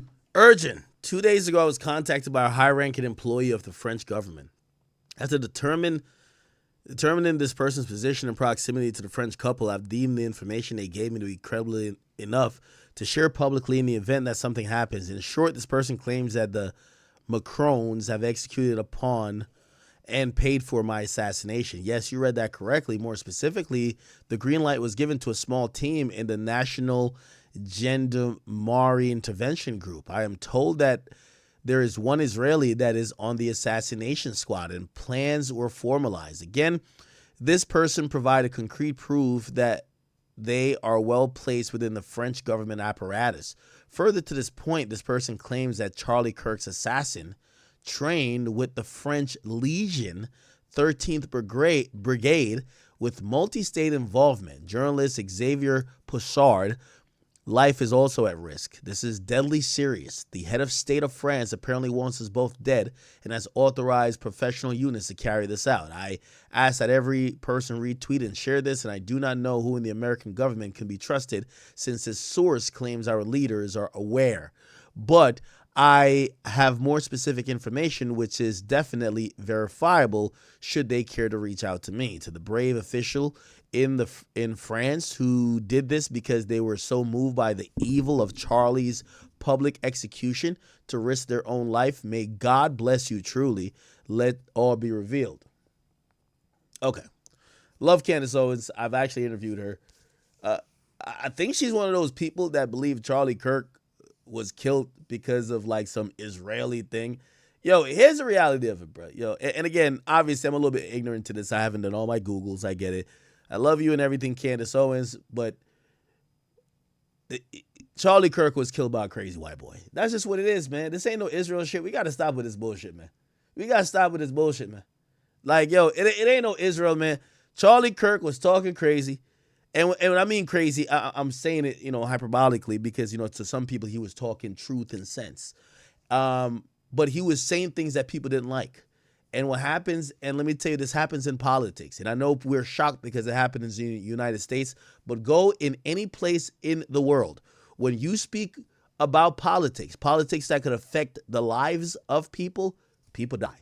In Colombia, there's been candidates getting clapped left, right, and center before they could even get to election. In most third world countries, people who run from politics are faced with death, not because there's some international interference. Sometimes it is, but mostly sometimes by people who are directly feel like they're affected by those words or they can't control them. So when I hear that Israel killed the dude, no, it's probably some fucking dude who was at home jerking off a bunch, and for whatever reason he didn't like what Charlie Kirk represented. You know, the thing is with people that usually affiliate with politics and religion, they're down to pull a trigger. You see, this is why I try to stay my black ass in hip hop, because I could diss niggas in hip hop all day and night. None of them are gonna train to be an assassin to try to kill me. You start doing that in politics and with religion, people treat those as death sports. You go against their political ideology and beliefs, some things that could compromise how their way of life is, they will kill you. And shit, I think that's what it is. I just don't think it was some elaborate plan by Israel to kill Charlie Kirk. I think some white kook just killed him. It is what it is. Like, you know what I mean? Shit. You know, it doesn't take that much. After you see how the dude got killed, I got about 14 guns that could have done the same thing that nigga did, right? I'm just not radicalized, and I got no problem with nobody that I would want to go to the fucking range to train to shoot a nigga from like 150 yards and fucking make a plan to go kill him. But yeah, we're in America. Everybody got guns. What the fuck? Like, you know what I mean? If you really don't like somebody, you really can kill them. And unfortunately, the people who are going to stand on those things are usually white people, number one. C, the white dude who killed the pharmaceutical guy. And C, this white dude who fucking killed Charlie Kirk. And the two things they'll kill you for the most is not hip hop, right? Like, you know, only like, because it would be a dumb crash out who'll kill you for some hip hop shit. People will go down as martyrs for conversations or things that affect them when it comes to religion and politics. This is why in most places they tell you don't talk about religion or politics. Niggas will die over that shit. I don't think it's Israel. Some fucking kook killed him. It is what it is. However, if Candace Owens believes this is some real other shit, okay, shit, cool. All right, whatever. Now, to her death threat that she's now saying, she says France is trying to kill her. If like, I kind of follow this stuff kind of off stream a little bit. I think she claimed that the French president, his first lady, is a man. So she's claiming that a first lady is a man. And to the point that I think she got sued because they're saying the first lady isn't a man. She's doubled down. She claims she has all type of, she says she never seen baby pictures. She claims she has all type of, you know, proof, and she really believes it. And it's turned to a point where the French government, I believe, has even spoken to the United States government to say, hey, listen, you have somebody who's powerful with a voice who is really denigrating the institution of our you know, power structure here and taking aim at us. What's up? And she's now felt like, you know, obviously that tension back and forth, lawsuits going back and forth, she feels like they have issued a contract on her life. I mean, what I would say is, I don't want to call her crazy. I'll say, hey, if you feel what Candace Owens does is a blood sport. Like, again, when niggas start doing a Charlie Kirk, you should realize that more people has gotten shot for politics than usually get shot for anything else. You get what I'm saying? Bob Marley, my favorite musician, he got shot. Why? Because he took a political stance and performed at a political rally. He got shot. That's how it works. Like, people will really kill you over politics. You get what I'm saying? So, Candace, you're making a lot of money now. I see you have 300,000 people watching you live. I know you're making money like hand over fist. You should get a Secret Service team. Maybe start wearing, you know, some of those plates that could deflect bullets, high caliber bullets, 5.56s, maybe some 308s from multi distances. And if you actually feel like your life is in danger that much, if you're doing public speaking that could be in uncontrolled environments, probably get one of these bulletproof glasses and just stand in a box. It is what it is. Again, we have freedom of speech in this country. It's made you a lot of money, but there's most likely going to be a kook somewhere that if they don't like what you say, they might try to kill you. And it is what it is. So, Again, you take the rewards, just take the risk, or not the risk, but take the precautions to make sure you're alive to enjoy it, right? So bulletproof cars, if you're going to do something public, have, like, they do with Donald Trump usually. That glass that's around him is bulletproof. You know what I mean? Do all that, take precautions, you'll be all right. That's how it goes, all right? Somebody said I'm sending SOS or stay strapped. Yeah, stay motherfucking strapped. That's a fact. Do live in wild times where Charlie Kirk was assassinated. I'll get to this full tweet in a few minutes, but first, we have a response from Turning Point USA that's going super viral online. Turning Point USA directly counters the complete lies that Candace Owens has pushed. Unlike Candace, they actually use facts. Now, there's a whole thing happening. So Charlie Kirk died, and he was the leader and founder of Turning Point USA. Ever since he's died, it's fell into the hands of not only his wife, but other people that are running it. And Candace Owens, who used to be a close comrade of Charlie Kirk, she isn't in line with everything they're doing. She actually has different ideology somewhat, and also she has different theories about his demise as they don't. And that's why you're now seeing Candace Owens fight against what's called TPUSA or Turning Point USA, but that was Charlie Kirk's organization. This is almost like, this is like some Avengers type like battle for, almost real estate within people's minds. And like, I get the election is where we elect world leaders, but these influencers who have as much power, like Charlie Kirk, just think about it. Charlie Kirk had so much power. They actually said he was one of the top 5 people that got Trump elected because the youth were listening to this guy. Candace, at this point, she's been rising up the ranks. And usually people say black people in politics can't get to a certain level, but Candace is there. She's at the tippy top. She's at the top of the top when it comes to influencers. And I'm calling her an influencer, but she's damn near a political figure at this point. When she has her live streams, millions of views. And when she espouses thoughts, opinions, if she doesn't like something that maybe the administration does or whatever, there's millions of people watching her. These people, whether it was Charlie Kirk, God rest his soul, or even Candace Owens, they're more powerful. They're literally more powerful than any pundit on Fox News or whatever. This is the reason why people like, Carlson, is it Tucker? It's the reason why he fucking left Fox. Not that it didn't force his ass out, but that's why he's doing what he's doing now. This is why Piers Morgan's so important. These guys now have the audience, especially political audience, where they're super influential. Now, what comes with that is that the insane amount of money. I've heard some of the money that's associated with trying to get these people to even lean halfway on certain angles, on certain issues. People are throwing around millions of dollars to say, hey, we'll give you the sponsorship. But, anytime you talk about, I don't know, I'm making this part up, like abortion, you kind of got to like be favorable to it, and they'll give $1 million sponsorship. So there's mad money at stake. There's mad influence to be played. And we're watching all of this shit happen. And this is kind of a blood sport because people are getting assassinated. And logic, again, this is the summation of somebody who's in the pro Turning Point USA camp. It's important to share this, because Candace does a very good job of portraying her opinions in like a story-like format. By the way, when I went to meet with Candace Owens and I interviewed her, by the way, this is when hip hop was basically saying Candace Owens was persona non grata because she was raising a red flag on what BLM was. And the thought of anybody criticizing BLM, given also being a black person, was that you are Uncle Tom. And, I think over time people realized that BLM was full of a lot of BS in terms of they were using money and misappropriating funds. So people have kind of like forgave her a bit, but she's like, when I did meet with her, I realized quickly that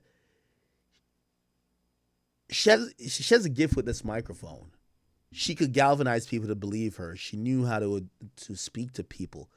And, she was at the Daily Wire. And I think when she first got hired, there was somebody named Ben Shapiro. You guys might know him. He was bigger than her in the political realm. Like, she's toppling that nigga. Like, there's nothing bigger than Candace Owens, if you ask me at this point. So, she's at this point is at the peak of, of influence and third. And also, I think she does learn a little bit from the likes of people like Alex Jones, where it's like, if you really want people to buy in, you kind of have to be a little bit of a cynicist in a way, where, you know, Alex Jones got so many people to buy into what he had going on by always espousing what some people call conspiracy theories. He'd be like, yo, the government's doing this. They're putting this in the water. They're doing this. This was a hoax. And he used to sell kits like, yo, this is like the end of the world kit and blah, blah. The nigga was making millions. They showed the earnings for Alex Jones InfoWars. It was $200 million one year. $200 fucking million. Nigga, I can't even get y'all to donate $1,500 for a relief effort. You see how, like, that's why politics is just infinitely way more profitable, right? So $200 million. But it's because he was putting a little bit of fear out there. He was exposing some, like, you know, some conspiracies. And what Candace does is Candace is a little bit fact-based, is way more fact-based than Alex Jones, but she also she's leaning into this, who knows how Charlie Kirk died. This might have been a rogue hit from the Mossad, from this. And I'm not going to lie, she has so many people kind of like really leaning into this that, hey, this is some powerful shit. So again, I don't know if this is part of, you know, maybe some of the cynicism that I think that she might be exposing, consciously, or maybe she's like, yo, I think I'm getting too influential. They're about to get me next, right?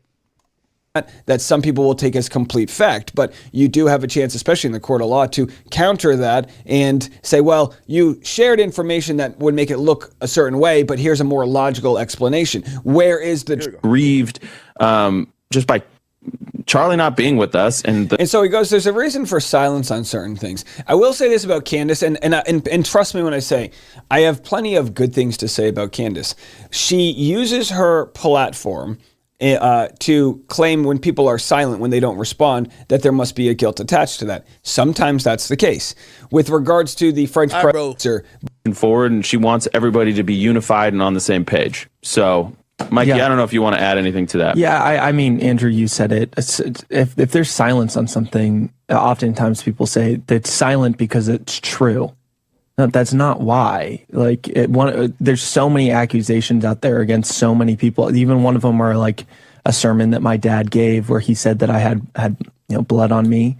And for the record, like, he gave that sermon. I called my dad moments after everything happened, and I was screaming. I was listening to that call, and Blake was next to me. I was screaming on the phone. I said Charlie was shot in the neck, and he had blood all over him. He said, and I think he said there was a lot of blood. And I said, you need to call every pastor and pray. Now, the conspiracy theorists will say, why was there no blood on the scene? And, you know, it could be the case that, and again, I don't want to get too graphic, but depending on the entry wound, it could be the case that, you know, since there was no exit wound, that's where a lot of the mess would normally come from. Why was there no exit wound? These are all quite, look, there's 17 cameras pointed at Charlie, and they still don't have the answer on this. So I don't blame those asking the questions. I also don't blame the people from Turning Point USA to try to figure this out.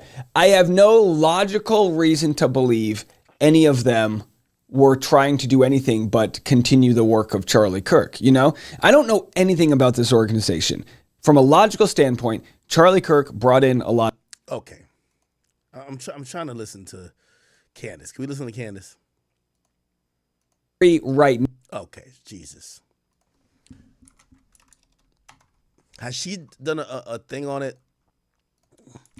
Candace Owens, France. Okay, here we go. Political commentator and conspected by a high-ranking of execution squash. Okay, so she hasn't done like a specifically referencing an occasion in which Kirk called for the country to drop charges against him or face 300% tariffs from the U.S. Durov was arrested and spread online. Okay. So these people are so popular that, you know, they're like the entire country of France doesn't like her. Or the government of France doesn't like her because of her broadcast and her trying to convince people about an idea about his wife. And because of that, you know, it then becomes a political situation, because what happens if you have someone who's pretty much an influencer, but she's like a political figure, Candace Owens, that has such a loud microphone that it could affect a different country? How do they respond? Do they ask nicely, like, hey, could y'all censor her? Or do they say, yo, we're going to kill her? That's the thing, right? Candace Owens, further to this, have and the names of the assassin and international accounts in France and Canada through which money was exchanged. Beyond that, I have shared more info with the public regarding the Brigitte story. I was investigated at the time of Charlie's assassination. So again, I really just want her to put this information out publicly because I think for her own credibility too, it would just help a lot. I like a lot of the things Candace has to say, but it's hard to hop on these sort of bandwagons without her putting some more information out. So I'm sure she will. She'll put something out because she has in the past. I just think it might be good for her to just go ahead and do that now and put it out into the open, honestly. So this is her just tweeting what Pavel Durov said. The States training with our Marine support my claim. Again, can't verified first. Right. Now, there is something I wanted to show. Now, let me see. Does she have a video of her beefing with TPUSA? Oh, yeah, she been beefing with these motherfuckers. Happy Monday, everybody. Today, we are going about them doing that. The average person doesn't even know who the current CEO of McDonald's actually is. But, however, giving you a different scenario, if out of nowhere McDonald's announced that they were getting rid of the Big Mac, that they were changing their French fries, and they're doing away with their chicken nuggets, there would probably be a reaction to that. People would be pretty angry. It would probably start trending. And it's because the reality is nobody actually cares about the corporate structure. But if you change the menu items, that actually changes the substance of the company for people. A very recent example of that, by the way, is the Cracker Barrel scandal, which was hilarious, but it was a good point for everybody to learn, right? That they're smarter than their customers, that they're smart. Charlie Kirk was essentially the old man on the Cracker Barrel logo. People were invested in Charlie Kirk. We have, at this moment, So she beefing with Charlie Kirk's organization. No definitive understanding of what happened on the day that he was assassinated. A nigga shot him. Yo, a nigga took a gun and shot him. That's how it works. He died. Yo, I like you, Candace, but come on, like, what do you think that happened? A nigga took a gun, aimed it at him, shot him in the neck, and he died. That's how it works. But what we do know definitively is that the feds are lying to us. That is obvious. It is abundant. If you're able to think. Now, let me tell you this too. There's so much like leg room and so much like area of growth or whatever when you go down these realms. Like there's people with the 9/11 was an inside job. They have had 20-year careers, right?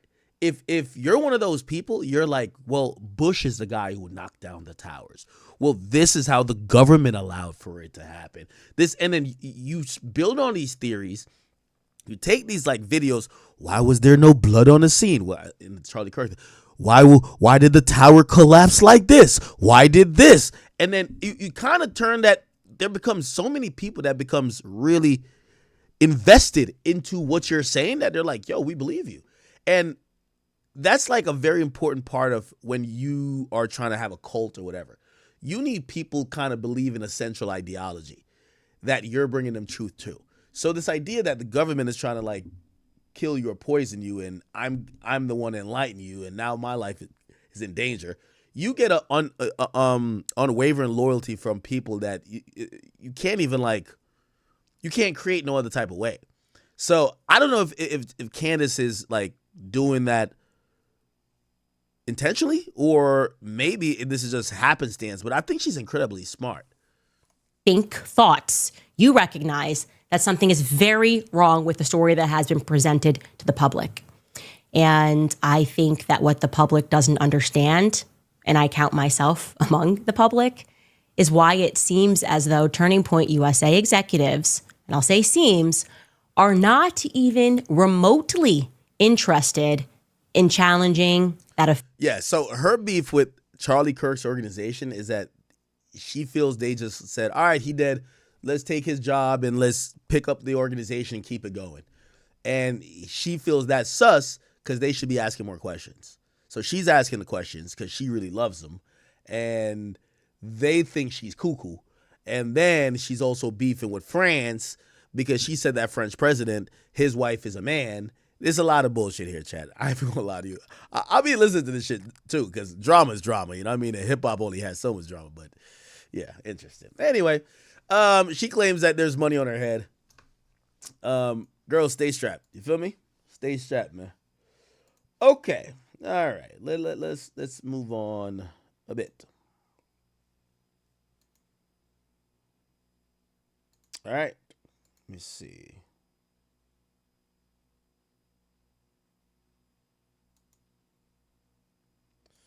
I did that already. Did that. I did that. Give me some topics, y'all. By the way, Recklezz reached out. He wants to do a stream with me. I told him it was cool. Also, Brodusky, Aaron the plumber, he said, he wants to call into the stream. I should get him on here, right? Okay. Give me a second.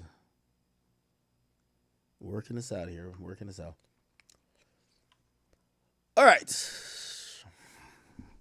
Let me get to some of the Milagro stuff that's going on. This is interesting. We're getting to the final days of the Meg Thee Stallion and Milagro defamation case coming to a conclusion.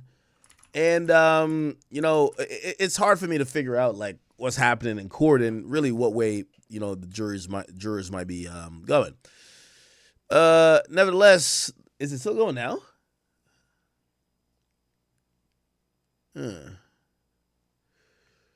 By the way, Megan claimed that she might be suing other people. Daylight, thank you for that. We're gonna get to the Indian K-Boss. Don't worry about it. Megan Thee Stallion claims that she hasn't said that she's not gonna be suing anyone else. I wonder who else she might be thinking about suing. Interesting. Is Armand here with an update? We need Armand for the update. Let's see. Milagro will finish testifying tomorrow, probably for about 30 minutes. Megan will testify again briefly, and the judge ruled Milagro lawyers can ask her about the gag order and comments outside court last week. There will be no jury instruction about it. They said the big issue after the jury left was about whether Milagro qualifies as a media defendant under Florida law. The judge said no before the trial. Milagro lawyers say the situation has changed. Judge Alton Naga says she'll rule on whether she's a media defendant after the verdict. Jurors will be asked to decide if Milagro is a media defendant. Okay, so they look like they'll be given some jury instructions to ask if Milagro is a jury defendant. Interesting. Now, this is why this is important in the Milagro case and Meg case, right?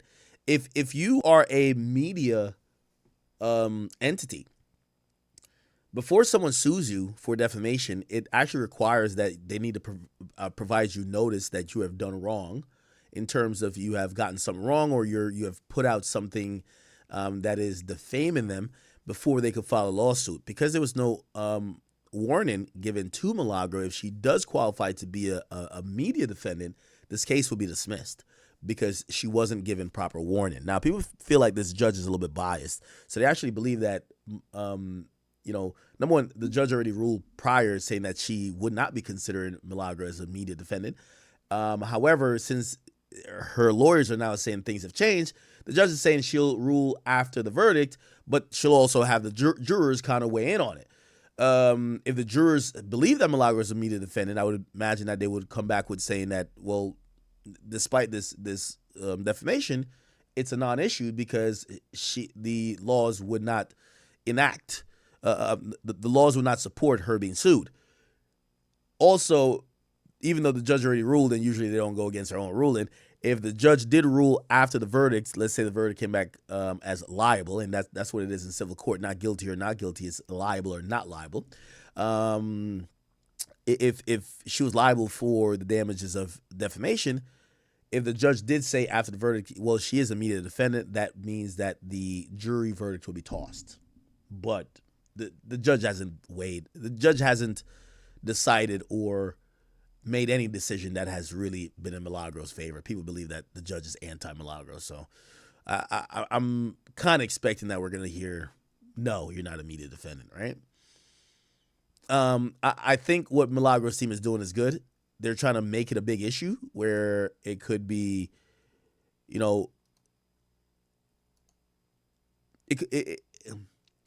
could be a landmark case. Like, for example, with me, when I went into the deposition and the hearing for the motion to compel, it was noted by the judge he did not want to make a decision on whether academics, and again, he said, I won't make a distinction about your company, These Academics LLC. He said, I won't make a distinction about your company being media or not, right? I'll only judge on this particular situation how you covered the Tory trial, and I don't want anything I say to either make it that in further hearings you could either always be viewed as media or never be viewed as media. So he didn't want anything that could be used as case law for other cases.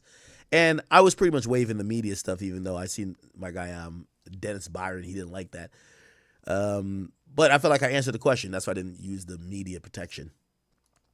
And my answer to the question of who gave me the what they thought was the discoverable DNA report, I don't recall. As I've said before, and I'll say again. All right, anything? Let me see. Let's see if we get Armand. Here's that boy Armand with some. I might have to call him. Maybe I could call that guy. Armand Wiggins. You aware that Miss Cooper read all the police reports? Oh, he's live right now. Okay, cool. Oh, hold on. Pause. Right. Sat through the entire trial and had 2 notebooks. You weren't at the trial the entire time, right? No. So she's more likely to have better knowledge than you. I don't agree, Megan Thee Stallion. Just because someone is sitting in court taking notes doesn't make it true. But this is her opinion, that it was a botched investigation. Yes? Yes. Does Milagro have to agree with you that the investigation was perfect? Does she have to agree? And they said, you want her to believe you, right? You want her to believe what you believe is true. And she said, I want her to believe the evidence.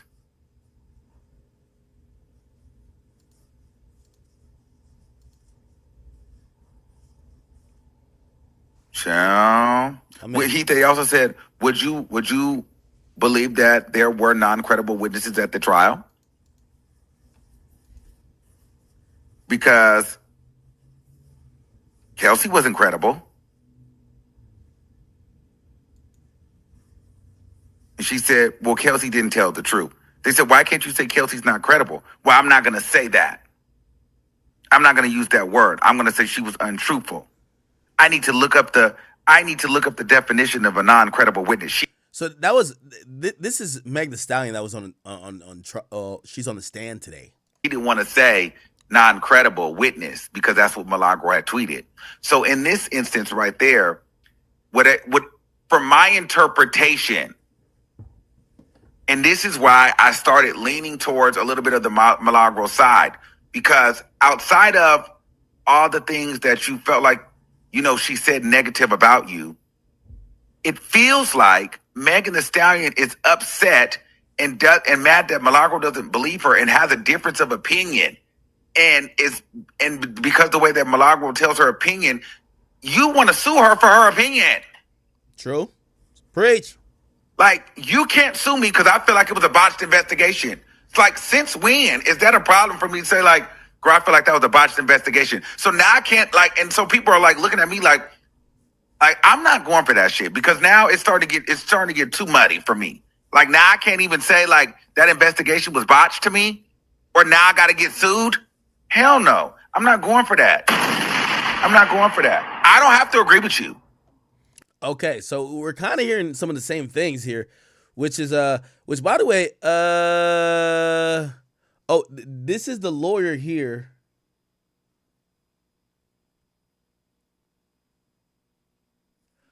Ain't this the lawyer? He just represented Alicia Andrews. Yo, chicks, first thing they're thinking about is they think the lawyer looks good.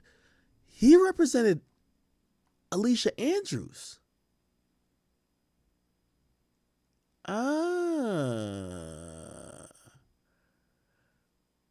McLimit.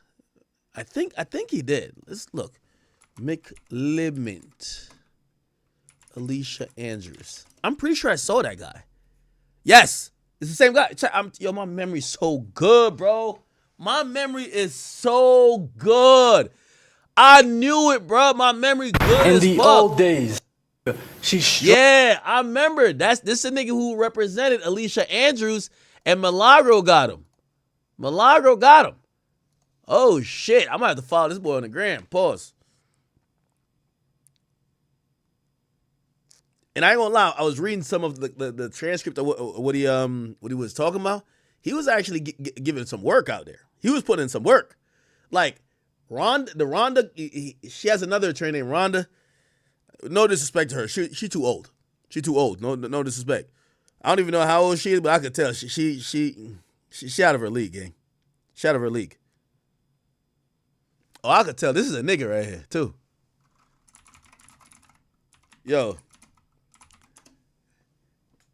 Yo, his handle is Slick J. Come on, man. That's how you want your lawyer to have this type of name. Slick J. Holy. All right, homie. Now, granted, we got to give him credit for the Alicia Andrews thing. You know why? Bro, she got manslaughter, nigga. She ain't get murder. She got manslaughter, nigga. She be out in 10. Nigga, she be out fucking some football player in like 8 years. She be good. She be out fucking a football player in 8 years, gang. Like, she got to win. I ain't gonna lie. She got to win. Anytime I see a good attorney, I follow him. So I'm going to follow homie. He looked like, again, even though I think that Alicia Andrews was guilty as charged and her ass should be doing life and a half, some way, somehow, he got her manslaughter. She about to get 10. She already done served like 2. She going to be out in like 6, 7. She chilling. You feel me? It is what it is. And this is the attorney who really did the legwork. I can't even lie. All right, bet.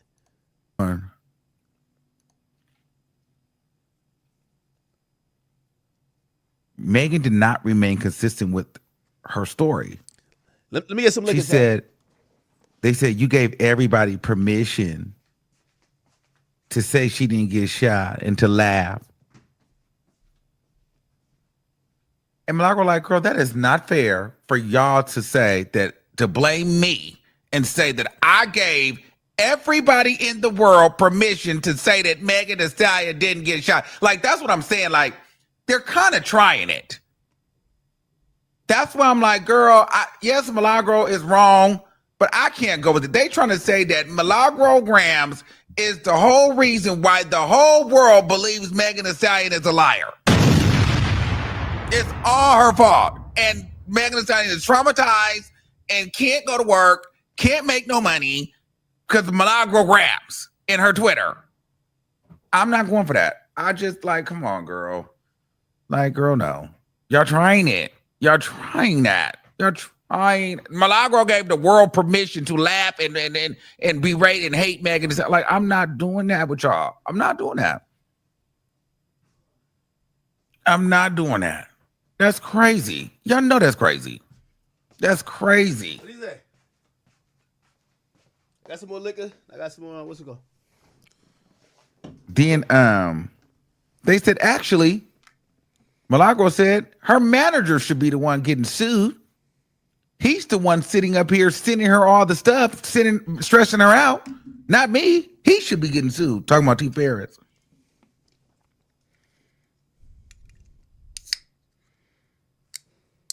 They said he goes, and then the guy goes, so when you started working with the Petersons, she said, I have not worked with them. He just started jumping. So when you started working with the Petersons, it's like, girl, you're not going to get me to start. Why are you trying to say I work with them? I never said that. Why would you jump out the window and just start a whole nother thing when I started working with the Petersons?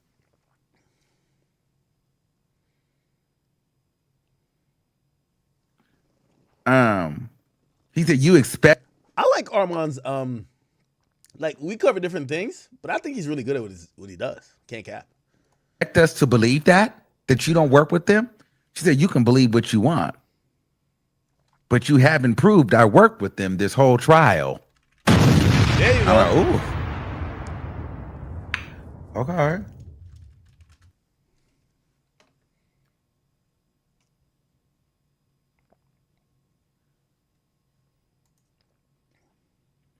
So that's when they started. She played they played an audio of her where she said she thinks people feel some type of way about her relationship with Tory, and she thinks that people feel a way about the love that Tory's dad has for her and the care that, you know. Somebody had some crazy rumor that Tory's dad fucked Milagro. I'm keeping it a bean. I don't think that ain't that nigga like. Well, pastors do be fucking the most. I don't know, because I think Tory's dad sent her money. I never talked to Tory's dad. I ain't gonna cap with you. Shit, if I was her, I don't know if she's fucked these people. I don't know if she's fucked anybody. But if I was her, I would just say in court, yo, me and Tory dad fucked. If that's what it was. Now, I'm not trying to say it was that. But, like, I'm gonna keep it a beam with you. Like, I think if Milagro got money from Tory's dad, it was probably because Tory's dad was trying to fuck more than, oh, I'm paying for your opinion. I'm going to keep it a beam. Basically, Tory has for her. There's a lot of people who try to be an ally of mine just to get close to, you know, Daystar. Yeah, I know Sunstar claimed that he sent her money for promo. I guess he had a book. I don't know. Bro, yo, here's the thing. Let me say this.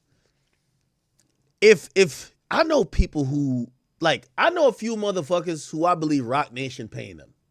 And when I mean paying them, this is how, if I had to prove that, right? This is how I would do it. Yo, all your events are basically sponsored by Rock Nation. Basically, Rock Nation is turned into the place that you get all your money at. Bro, it's like $2,000 is not going to buy a nigga opinion forever. Right? Like, what? But it's very different if it's like, yo, this entity is keeping you, is responsible for your whole entire livelihood. Now, you might not consider that like paying for your like whatever, but that's more closer to paying for somebody's opinion more than a one-time $2,000 payment. Like if Tory's dad was, oh, we're going to put you on our podcast network, Milagros. Oh, Milagro, we're going to have a sponsorship. And basically just kind of funneling money to her. And then now she's on the show like, oh, I love Tory, I love Tory, I love Tory. I'm like, okay, maybe you got a point. But bro, like, they got all the financial records. You're telling me $2,000 or $3,000 is what y'all think that Milagro sold her soul for, bro? Come the fuck on, bro. It would have been better if you're like, yo, Milagro was trying to fuck Tory or Sunstar or something like that. Come on, dog. Like, this shit don't make sense. Star and Sunstar, you know, that's what she was pretty much saying. She said, then they were playing, I never went to school for journalism. What I look like, right? What article did I fucking write? Then what the I look like? What you mad for? I shouldn't be considered a news source anyway. So they cropped that and played that. And so that was to discredit her. So it's like, but I never wrote no article. I never did this. I never did that. You get what I'm saying? Yeah, they're really keen on trying to say this person's not a journalist. Like again, in the motion to compel, when they were saying the Shield law didn't apply to me, they were saying, well, Aka said he's not a journalist. Well, it's funny how y'all will take someone at face value on words, as opposed to so if I say I'm an alien, am I now fully an alien? The problem here is, and I know if I ever get in legal, situations with them, like I'm gonna make sure I make my lawyers hammer that through, is that the proof that you're a journalist or not a journalist isn't if you say you're a journalist. It's have you done things or covered things, and really journalism, it doesn't mean you have to work for New York Times. Have your job been to disseminate information in a news style that has certain type of, integral factors. It's not about if you claim it or not. You get what I'm saying? Like, if LeBron James says, I'm not a basketball player, but he's showing up every day and he's dropping 50. He's a basketball player. Who gives a fuck what he said? So that's what they keep trying to use. Oh, Milagro, you said you've never wrote an article or done journalist shit, but y'all are talking about her taking copious notes in a courtroom, paying attention to everything going on, disseminating the information to her followers. And by the way, what Rock Nation and Megan Thee Stallion lawyers are trying to do, they're trying to say that if you have an opinion, you're not a journalist. That's not true. But I don't know if it's going to work.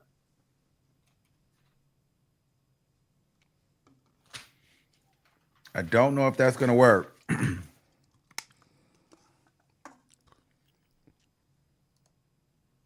It's going to be instructed. I don't know if they're going to go unanimous or it could be 50-50, 40-60. I don't know. We'll see. So in a civil case, unlike a criminal case, it's usually, because it's not only the preponderance of the evidence, it usually requires at least 50%. So it's majority rules. So again, in the civil case, this is why people that, sometimes someone might get found innocent in a court of law for murder, but they might be still liable for the murder. Why? Because it might just be, you could sue around mitigating factors like, hey, well, you provided a place that the murder happened, or you helped set up a situation, whether knowingly or knowing that it happened, so you're liable for the effects of the damages that happened. But not only that, you don't need beyond a reasonable doubt. You just need, they instruct the jury is preponderance of the evidence, which means that if you feel it's in one, it's this is the middle, and if you're like this, go that way. If you're like this, go that way. That's basically what they tell people in civil trials, as opposed to criminal trials. If you're not all the way over here, which means beyond a reasonable doubt, you don't have a decision. So if you're not all the way over here saying guilty, you're innocent. That's how it works, right? And when it comes to voting, you don't need 12-0. You actually just need more than half, right? In certain places, in certain civil cases, it's actually less or more jurors than 12. And they usually never require unanimous votes. They usually require at least half. Okay? It'll be a good time. And I'm excited. Every person that has donated and helped us get here. Okay, I'm looking up clips, honestly. If I get the clips, it'd be cool. Armand has his stream going on, so, he's going to do his regular thing. But if I could get any clips, that's going to help us. All right, I'll probably just have to just go back in the middle of it. Give me Chat, give me 5-10 more minutes on this, and we're out here, right? Milagros' tweet, though, it was her opinion that the investigation would be botched, that, Megan, this was about 20, all this case showed was, hold on, let me see if I can find that 20-year tweet. Hold on. This was what the tweet was about. Hold on, let me see.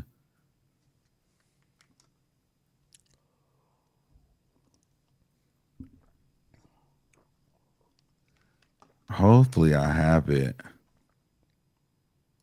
Based off of these things, Megan Thee Stallion didn't like that she tweeted that. So this is what Milagros' lawyer asked him. So you want anyone and Miss Cooper to be charged for defamation for this type of tweet? She said, yes. But it's more than just a tweet. And that's when I was like, oh, wait, hold on. You want these people to be charged for defamation because they don't agree with you. And they had their own realization of the trial. Fuck that. Absolutely not. Bullshit. Absolutely not.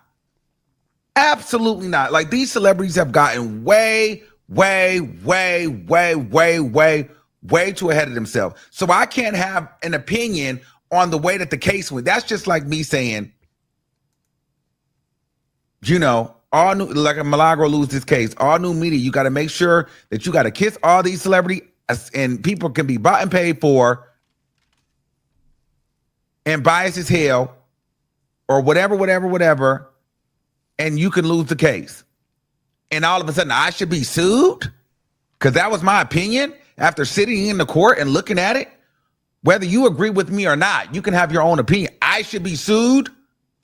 Hell no. Hell no. Hell no. Hell no.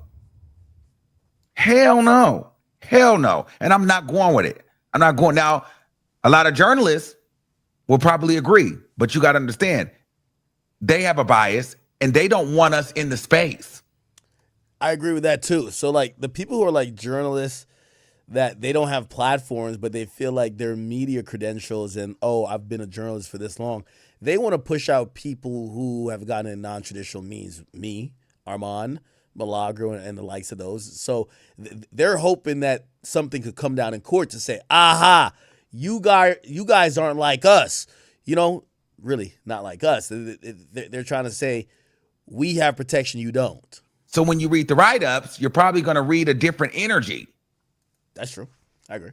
But this doesn't affect them because they're protected. So that's why a lot of them don't want us to be protected under the media protections, which Milagro is fighting for right now. Right now, we're just sitting ducks in some states. You get what I'm saying? So, but as a content creator, as a storyteller, as a commentator, as an opinion giver, as a question asker, bitch, you're not suing me because I don't agree. I'm not rooting for that. I'm not rooting for that. You're not suing me because I'm posing a question. I'm not rooting for that. I just can't. I should be sued for defamation for questioning the outcome of a case? No. No.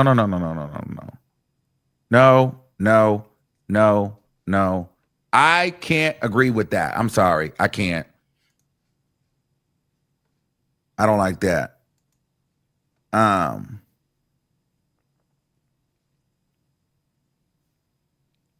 Somebody said people want facts, not opinions. Go read the news article. Like, don't like go read a newspaper.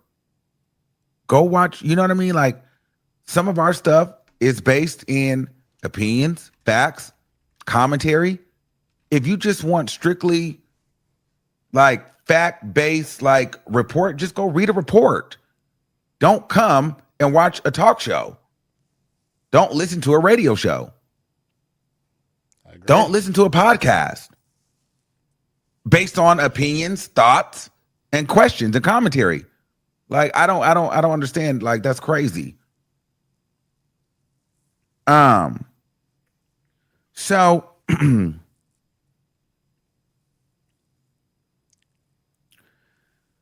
so now Milagro, well, she said it's more than that. It's because of the deep fake video.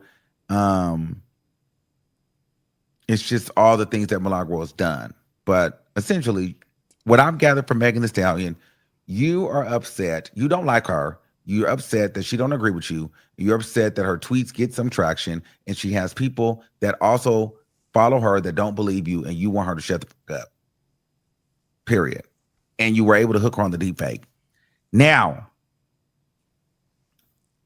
Milagro takes the stand for her side. They remove Megan Thee Stallion.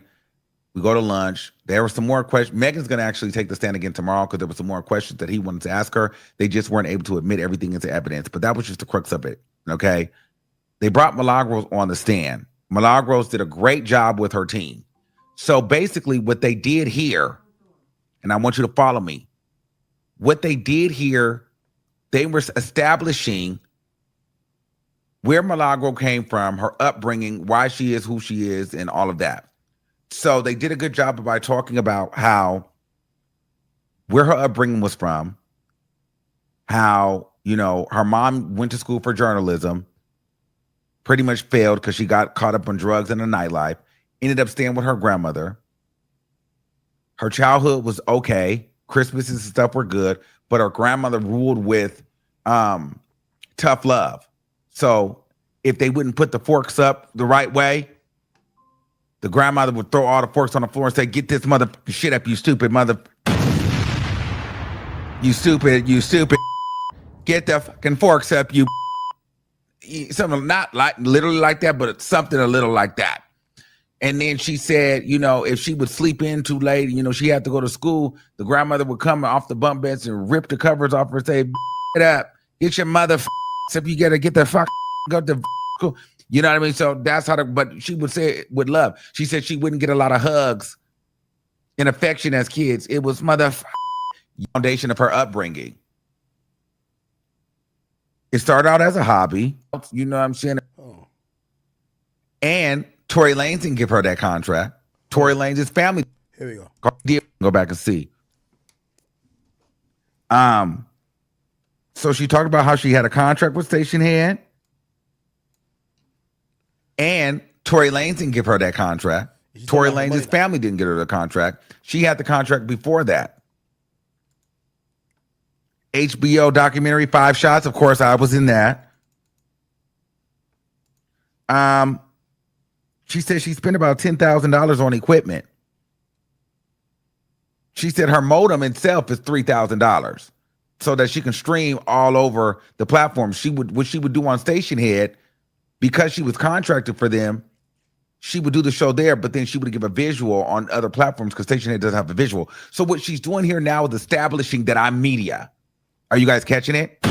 So they're walking her through to show the Shade Room. Boom. They wanted you to do a Spotify deal. Boom. Here's your trademark. Here's your LLC. Here's your HBO thing. Here's this. Here's that.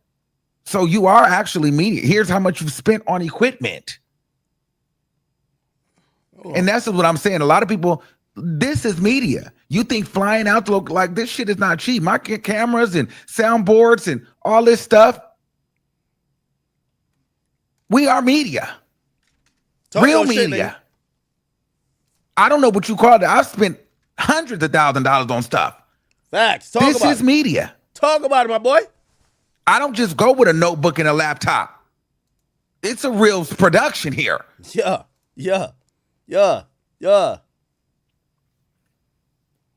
So they tried to get rid of the deep fake. The deep fake is not going to get put out. They tried to motion for the deep fake to get put out. That didn't get put out, right? So then after that, they did something so great. They talked about Milagro and how she runs her show. Started from the beginning. Apparently, you know, Megan Thee Stallion, B King feel like he don't like Megan Thee Stallion. Everybody kept saying, well, why don't B King and Megan Thee Stallion do work together, right? And so she was basically saying that, you know, Megan Thee Stallion is a two-faced ass B, but Megan Thee Stallion is justified in not wanting to work with B King if she feels that way. This is on the audio. It's important because, let me show you. Hold on.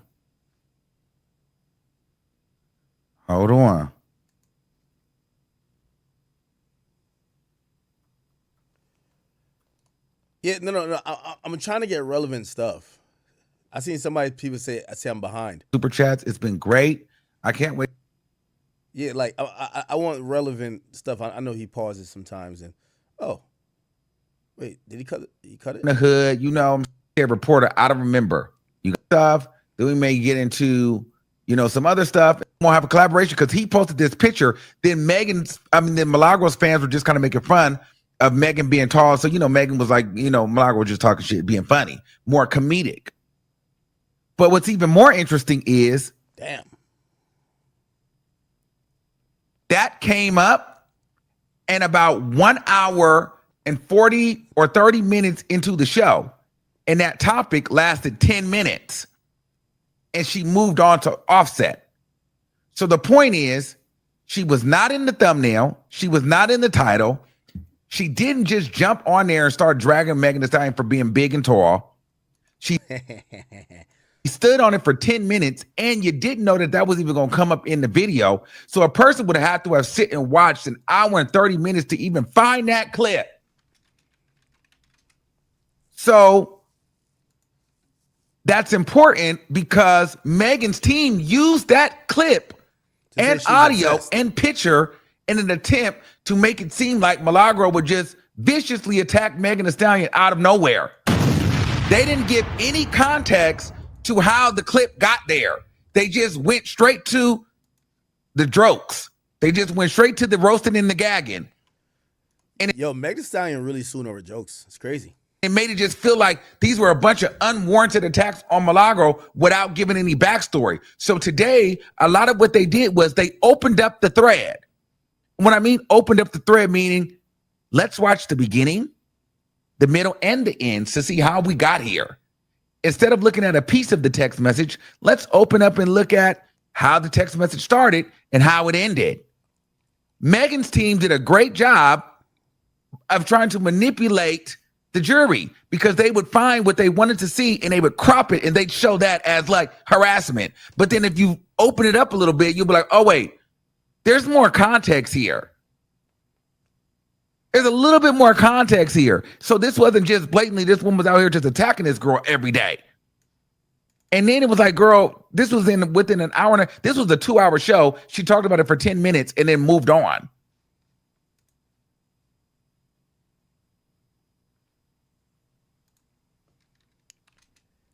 Give me 3 more minutes. So I thought that was very interesting because they used this audio last week in an attempt to make it look like Milagro was just bashing her when there was a whole streamline of story that how that picture even got into the stream. Milagro didn't just wake up and be like, oh, girl, I'm going to just start trashing Megan Thee Stallion.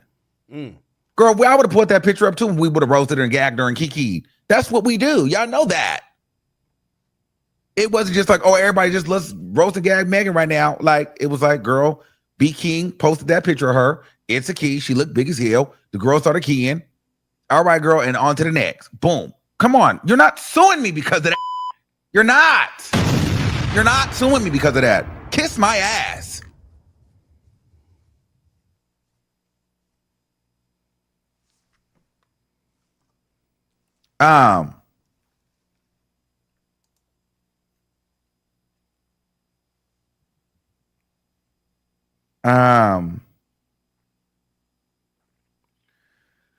They was like, so what was you saying about, you know, when you were saying those things about how big she was and you were this, that, they were like saying, and she was like, well, honestly, I'm like 5'1", and she's like 6 feet. I think at that time she was like 230 pounds. I'm Milagro drug it. Like, I think it was like, she's over 200 pounds. I was just saying, you know, she's big. I can't physically take her. That would be ridiculous. I would never want to fight her. She's big as fuck. As she said on the stand today. I ain't gonna lie though.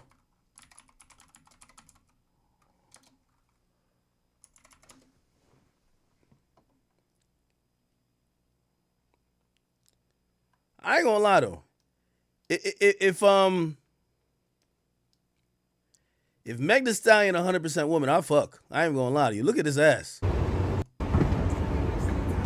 But hell nah, like once she started with that little mouth and started doing all that bullshit she did to Tori, I would have dipped. Get your ratchet ass on out of here, nigga. You ain't gonna get to the point that somebody gotta pop your ass. Her body do look good. If she a biological woman. Feel me?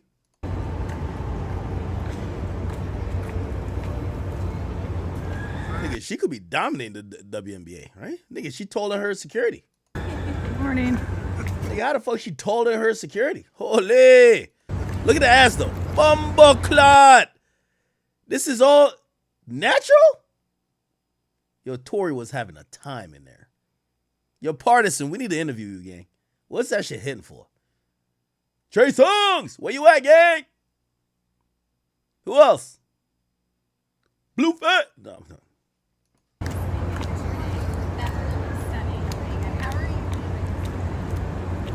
That's fast still though. Damn, that shit kind of fat, gang. I am a cat.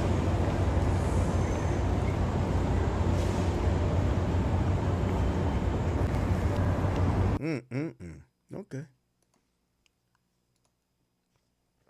Well, y'all think that shit loose? Nah, it can't be.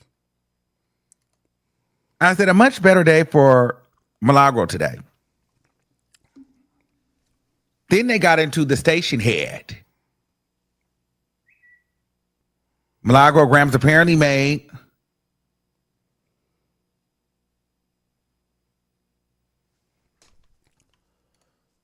Oh, here we go.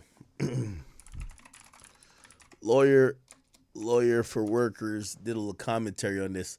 So they asked Meg, like, yo, Meg, like, why do you think that Milagro lied on you when there was a victim who said that there was 2 women fighting? And Meg actually said, nah, the witness got it wrong.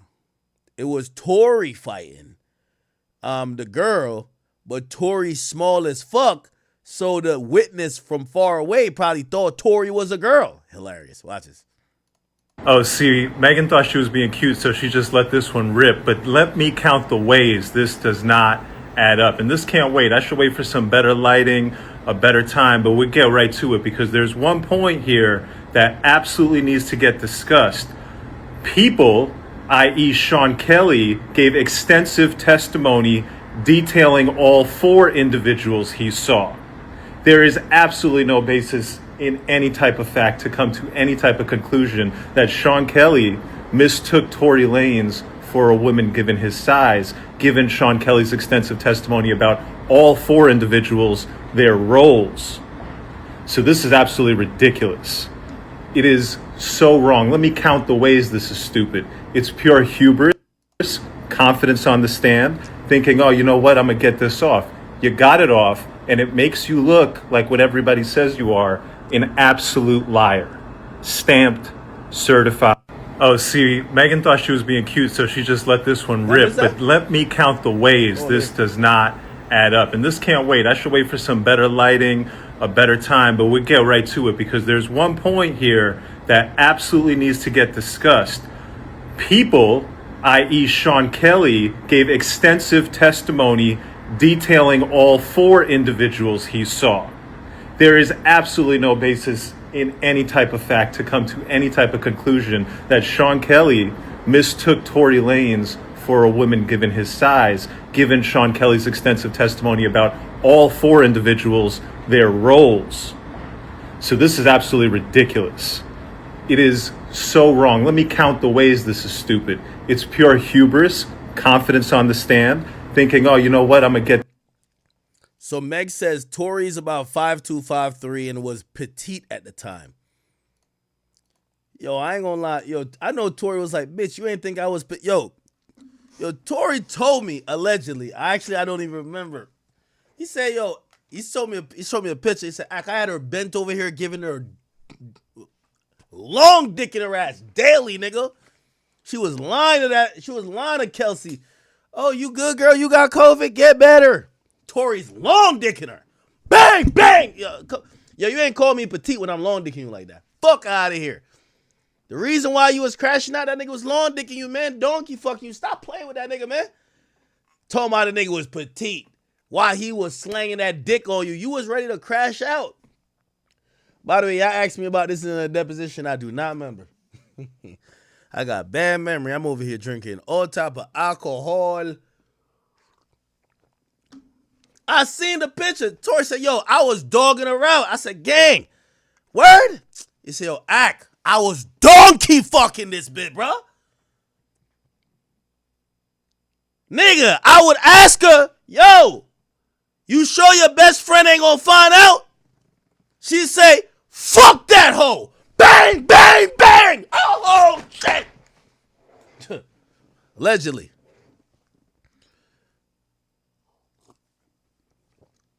This is forgetful juice. This is called alcohol. But I heard the stories. You ain't call me petite after that. Matter of fact, let me find a picture. Allegedly. Maybe I dreamt this. Who knows? She probably deleted her. You gotta go all the way back. Cause I ain't gonna lie. At first when I was hearing it, I was like, Tori, you was tearing it up. He said, yo, act. I was giving this bitch some type of dick. I don't know who else fucked her, but nigga, I was putting that dang-a-lang on her. I'm like, Holy. Let me see. What year is this? 2024. We gotta scroll back. Chat, I don't remember. This could have been a figment of my imagination. Okay? They asked me about this in the deposit. Did Tori tell you this?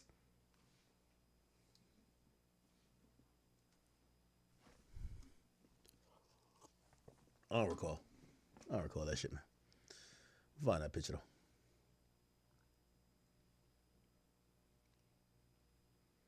Nigga, I know the balcony was piping her off. Hold on, the fuck? That nigga told me, say, that shit right there? That's where I was staying at in LA, nigga. I was fucking her crazy on that shit. Every day. Piping her out just cuz. She was like, fuck the studio, just give me some dick. I'm like, damn. I'm like, word? He said, yo, act. Shorty was about to crash out on Kylie just because I was trying to get some extra buns. I'm like, yo, my nigga. My nigga. Let me see if I can find it. Oh, this is 2022. Oh, she deleted it. Fuck. Yeah, I think she deleted it. It's some shit. It's some shit. It kind of look over into a backyard. Allegedly. I be drunk. I don't know. He said, yo, that's what he said, yo. He said, guess whose spot that is? Nigga, that's my spot, nigga. He said, nigga, I was donkey fucking her over that shit every day, nigga. I was putting that shit on her, nigga.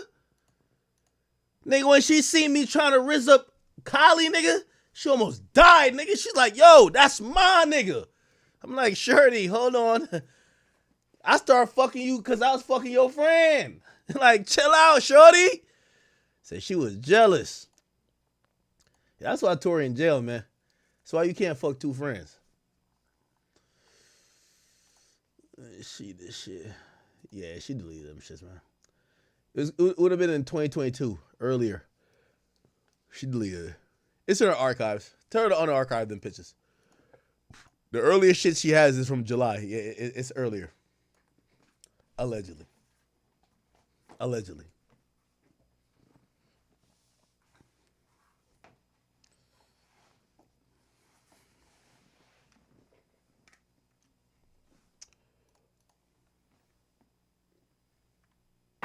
They said, I ain't gonna lie. I forgot to ask Tori the classic Cameron question. This is what I wanted to ask Tori.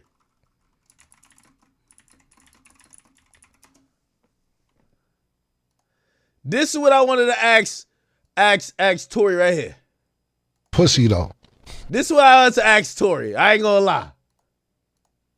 How was that pussy though? This is what I wanted to ask Tori. I mean, bro. This is what I wanted to ask Tori. This is what I wanted to ask Tori. I ain't gonna count y'all, Chad. I gotta be honest. I'm not that mature. How was that pussy though?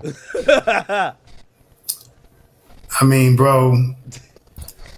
Even if it was fire, bro, was the pussy good for your family? Let's stop with political shit. We was word two, like, yo, Tori, fuck all that shit you tell me right now, gang. What's up, man? How's the, come on, bro. Harlem time, my nigga. You 39th Street on 40th was the pussy. How was that pussy, my nigga? How's that pussy? Bro, I'm gonna be honest with you, man. I couldn't get there, bro. Okay. Like, I got it.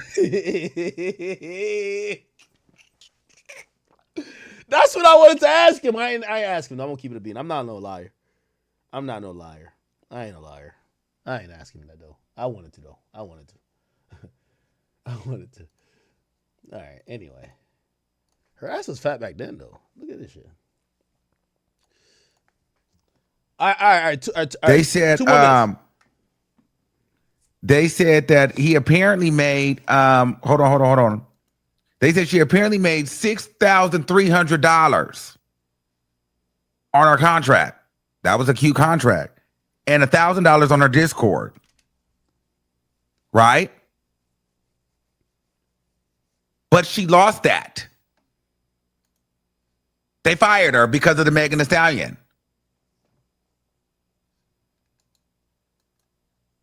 So she lost that money. You guys know I don't like that. I don't like that. I know what that's like when these girls be trying to stop your bags. I don't like that. I'm not gonna be here rooting for these celebrities, and I'm on the side of new media because, girl, why are you crawling around? Why are you getting me fired? Damn. You know, I'm very triggered by that. Somebody got That him triggers fired? me. Who got my boy fired? So she lost her job. She lost her job. And so they were painting a picture of the fact that, girl, I got no benefit from being on Team Tory Lanez. Actually, I lost my job. Talk about it.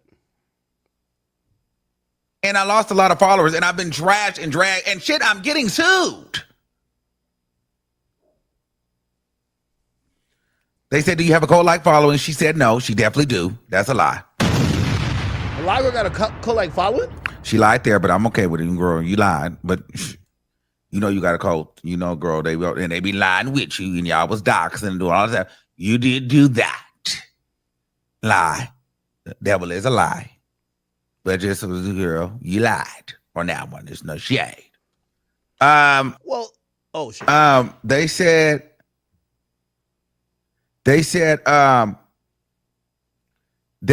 that he apparently made hold on.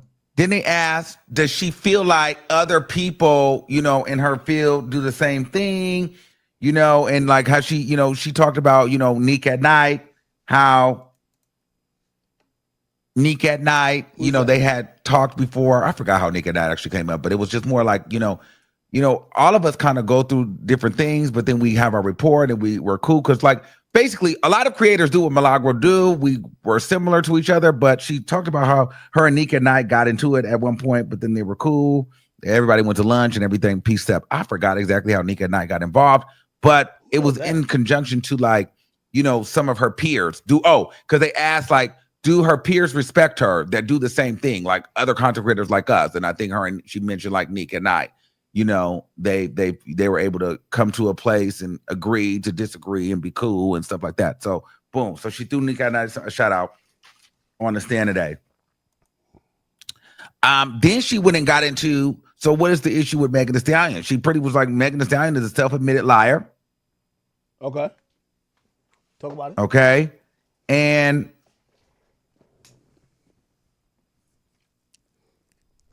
the courts mean it could be police, hospital staff, things like that.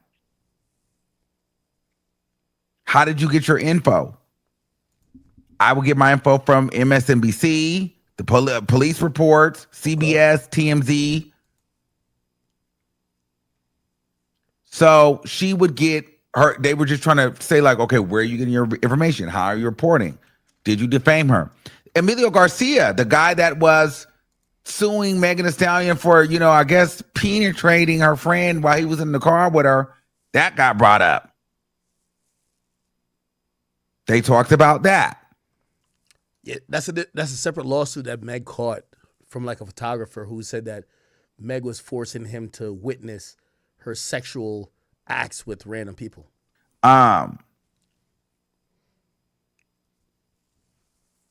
She lied about Gayle King. They talked about that. She lied to Gayle King. She lied about the Megan and Kylie Jenner fight. Megan said there was no issue with that, but then Kylie Jenner actually put her ass out with the 6 security guards and told her, get the fuck out. She didn't. So Milagro was basically saying, Megan has lied about a lot of things, and this is why I came with my opinions and my conclusions that I'm okay to have. Now, I don't agree, but she should still be able to have her thought.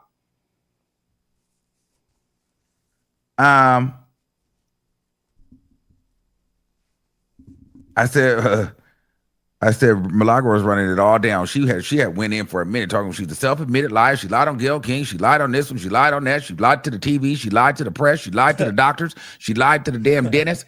She lied to the hospital staff. Dentist? What? Staff. She lied to the police. She lied about the fight with Kel. She lied on the TMZ. She lied about the fight with the Kylie Jenner. I mean, she was just running it down. I'm like, well, shit, I couldn't write it all down fast enough. Damn. Bitch, you a lie. Tell me she lied without telling me she lied. Well, did she lie or did she lie? And shit.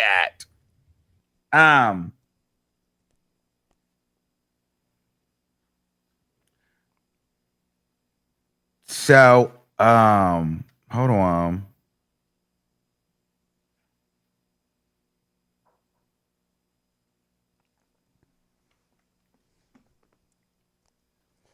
All right. I think we might. The video of Megan Thee Stallion. So she's over here trying to find the video. Then they play where she gags. She says, oh my God, is this real? This better not be real. This got to be AI. Like, what is this? So they play it like she's shocked. She's confused. And she's literally like, you know what? You should sue whoever created this video or someone that's just promoting it.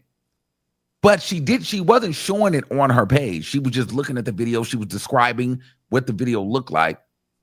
And then I think she liked it for her audience. And I think she was just like, go to my likes if y'all want to see the video. I don't know. To me, her natural reaction, and y'all might call me biased, but I just feel like her natural reaction didn't feel like malicious posting. Was it still stupid to like? Yes. That probably was like not the best in the moment thing to do, but she probably wasn't thinking about it because she probably was like, girl, I really don't like men, but girl, and this is some tea and this celebrity note, and it looks real. It's like, oh my God, but I'm not gonna post it, but I'm gonna like it. So the girls that haven't seen it, y'all can go see it there. Is Milagros like fans like girls mostly? Anyway. All right, man. I'm gonna wrap this bitch up, man. Armand, thank you, brother. Thank you. Appreciate you. Okay. Where are we going on to next? Yo, chat, man. It's about damn time we get to it, man. Yo, chat. I want to say shout out to big Elon Musk, man. Elon has fucking figured out and really fucked up the Twitter streets, man. The X streets have been in shambles since he unleashed a new feature that allowed you to figure out where your favorite Twitter account was based in and where the fuck people were tweeting from. So come to find out, a lot of the people who used to be arguing with big academics, these people used to tell me, yo, the reason why you don't get it is because you not really into the culture. You don't know about Compton. There's a lot of accounts masquerading as pro Kendrick, pro FBA type of accounts that was anti-Drake and this international, influence that Drake seems to have, because it was all about black power and black people, and the entire sentiment behind songs like Not Like Us was reminding people that people who weren't cultural was not like us. Come to find out, 99.9% of Kendrick big Twitter stan accounts are in Mumbai, India, Baghdad, Iraq. Got some of these motherfucking niggas in Bangladesh. Got a few in Dagestan. I know. Dagestan. This is what... So when you're arguing with a K-bot, this motherfucker is like, thank you, come again. These niggas is cooking up a pot of curry, praying to goats and cows. Chat, Elon has fucked up the game. Fucked it up. Not even half, 99.9%. If somebody says, oh, I'm on Slauson bumping that new Kendrick, it's a bot from Pakistan. This nigga's in Pakistan tweeting up a storm. Drake, you need to file that goddamn appeal, man. Elon just gave you the proof, man. Bot like us, they really bot like us. You got all of Kendrick fans. They're not even in the United States. They're all in the Middle East. They got one nigga. He says nigga in every post. Clicked on his shit. Niggas in Saudi Arabia. Holy. Seen another dick rider. He loves to quote tweet me.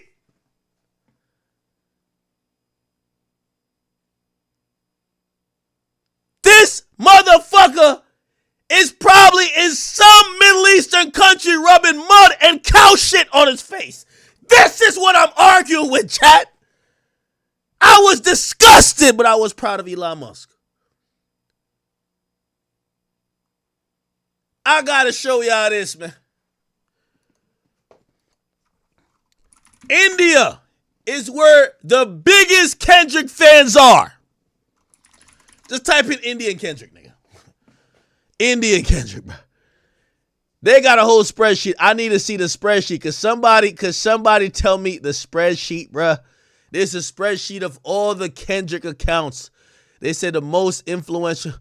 Hold on. How do we find this shit? There's one person. Look at this shit here, chat. Look at this. Look at this.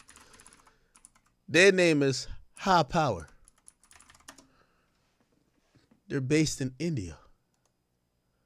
The niggas in Mumbai. Mumbai.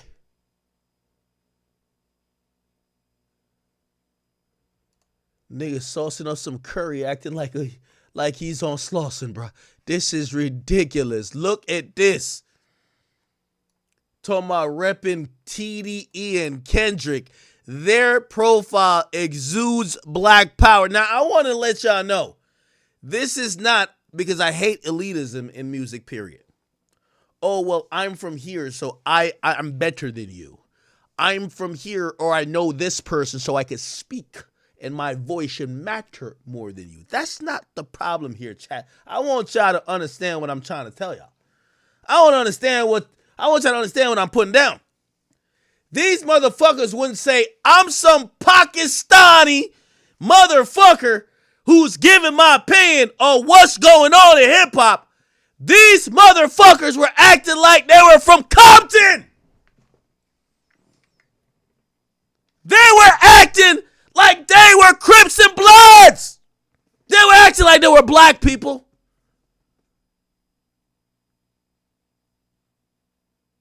Hey, yo, cuz, I'm in front of, right now, I'm in front of the Marathon store. The Marathon continue, cuz. That's how they tweeting. This boy's in Mumbai, India.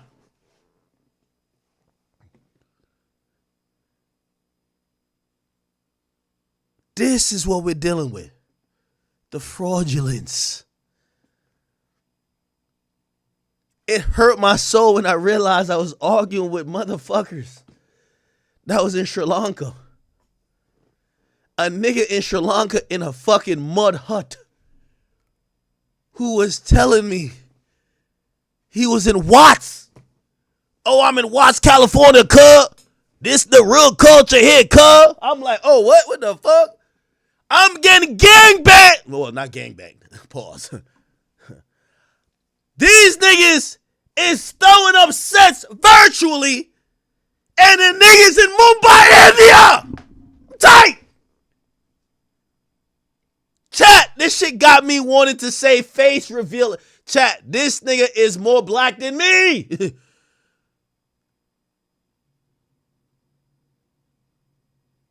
But right now, he's making the ingredients that's going to go to 7-Eleven. A bunch of taquitos. Thank you. Come again. That's like, what the fuck?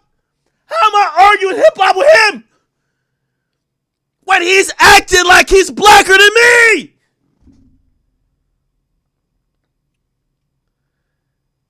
I want to put this in perspective once more. I'm going to sound like a broken record. I'm not saying hip-hop ain't globalized. You can be from whatever country. Shout out to my Indian niggas who fuck with hip-hop.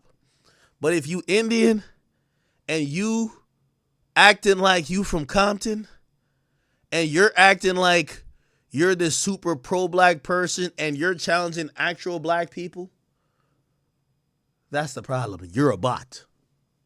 No, I don't care if you're a real person. You're a bot. Because what a bot is more than just a AI or some random generated non-existent person. A bot is someone that could be paid to be acting like they're from somewhere they're not, that they believe in things that they don't, or to say they're a type of person that they're really not. Chat, 99.9% of Kendrick fans. Just look at this motherfucker's tweets. Just look at their tweets. I want you to look at their tweets, chat. They were tweeting, you know what I mean? Oh, everything is melanated. They love Deutsche. This was, first of all, I'm smarter than the average bear or bot. I seen 3 Deutsche tweets. I knew they wasn't in the United States already. Because nobody in the United States tweets about Deutsche 3 times. Are you crazy? Are you dumb? What the hell? I knew they were bots. I knew they were bots. I knew it. But Elon. Chat, come on now, chat. This motherfucker in a mud hut in Pakistan. Gaslighting us. Your favorite rapper's favorite rapper.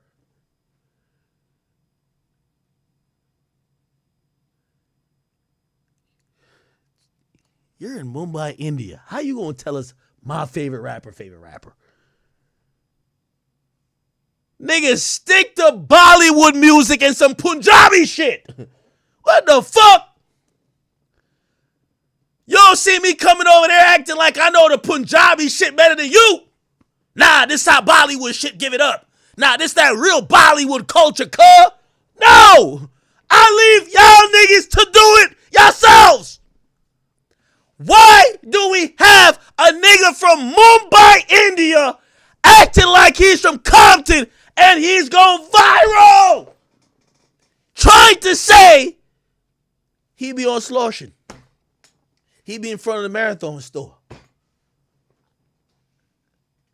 Nigga, this ain't RP.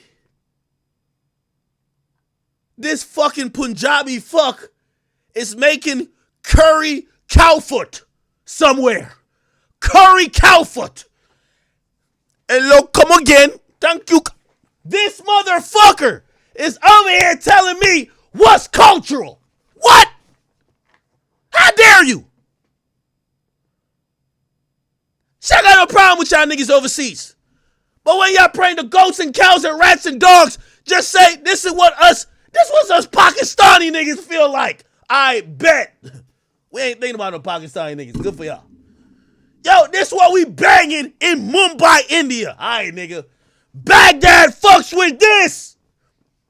Okay. Don't cosplay. Don't cosplay, bro. Don't cosplay. Chat, I'm glad somebody said it. Ack, you from Jamaica. You're right. If I was in Kingston acting like I was in Jersey and I was going outside to these concerts, like, yeah, I'm at the YoungBoy concert, whole time I'm in a fucking zinc house with Hurricane Melissa. Too soon, you're right. I'm in Jamaica getting fucked up. You would say, Ack, you're a fucking fraud. You're not in New Jersey.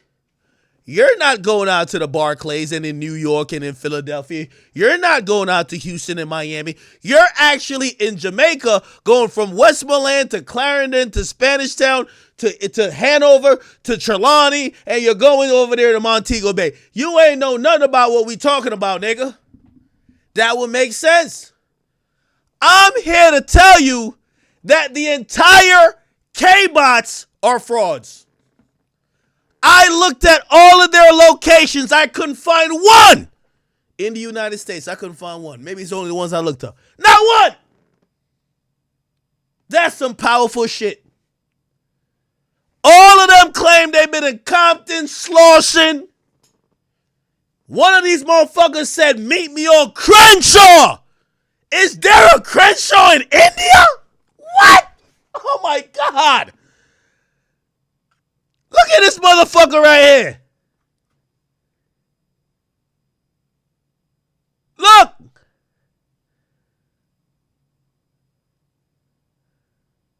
Sickening, chat. Sickening. Now, when caught, I got to show you this. When caught, this motherfucker did a press release. Very upset. He says, since y'all looking for dirt on me, here it is. I start listening to hip-hop in 2002. Nigga, ain't nobody know your fucking bio. You're from Mumbai, India, nigga. Tell us who's popular in India. What's going on in India right now, nigga? Right? Nigga, we don't even know who run India, nigga. The fuck? And I listened to Kendrick and TDE in 2012. Nigga gave a whole goddamn biography.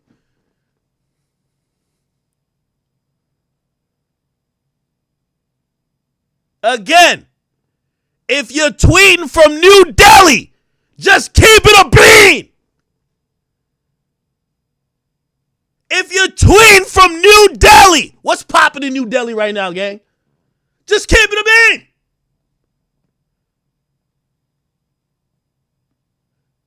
Oh, they caught a couple of them in Israel too. How the fuck you in Tel Aviv claiming you on Crenshaw?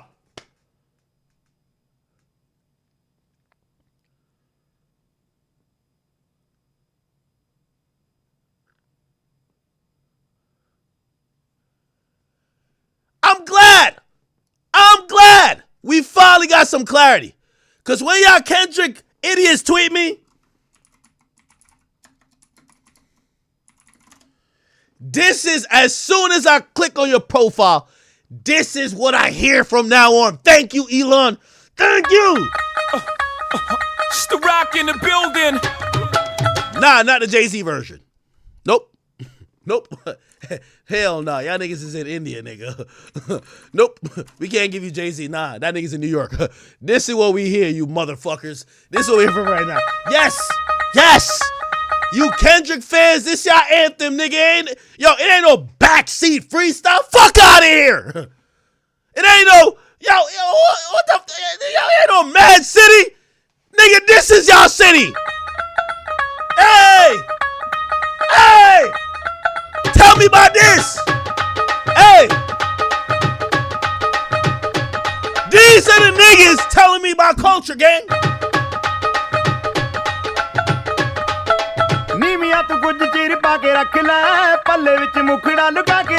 This is what the fuck I've been arguing. I told y'all, chat, I went to Kendrick concert. Nigga, saw the video on my page.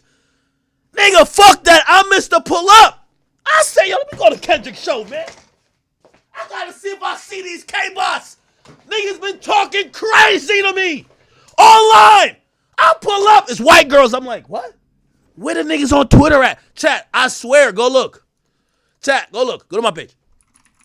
Remember I said the K-Bots is not here? Go look. DJ Academics Kendrick show.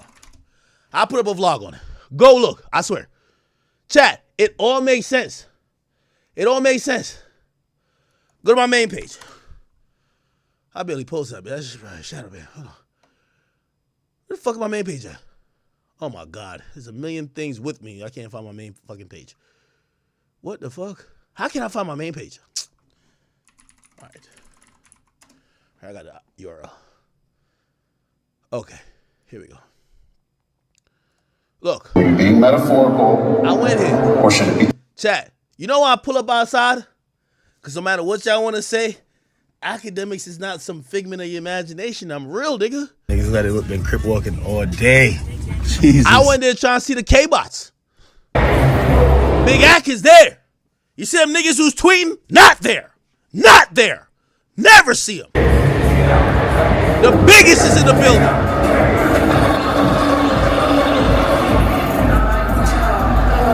So now I'm trying to peep. Look. I'm looking around. I'm like, these ain't the niggas I'm arguing with on Twitter.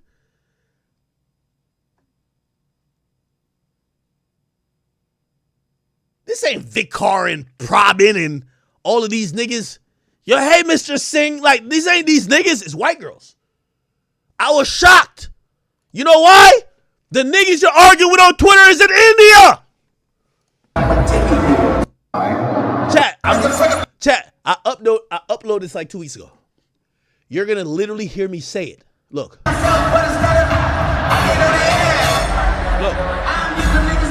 Wait. He's going fast.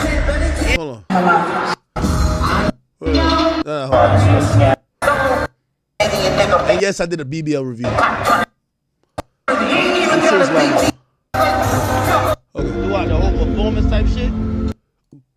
Where's my crowd? Because I say, yo, the K-Boss is not here, bro. I swear I said the K-Boss is not here. Look, I'm looking. It's all white people. Like, that's not who I be arguing with on Twitter. These niggas claim they on Crenshaw. Yo, niggas say they gangbanging on Crenshaw. Like, that's what they be tweeting. Yeah, cuz, like, you know what I mean? This that culture right here, cuz, you know what I mean? Like, it's that culture right here, cuz. I'm like, what the fuck is you got going on? Nigga throw Crips and Bloods there. I'm like, what the hell? These niggas in Mumbai, India, bro. I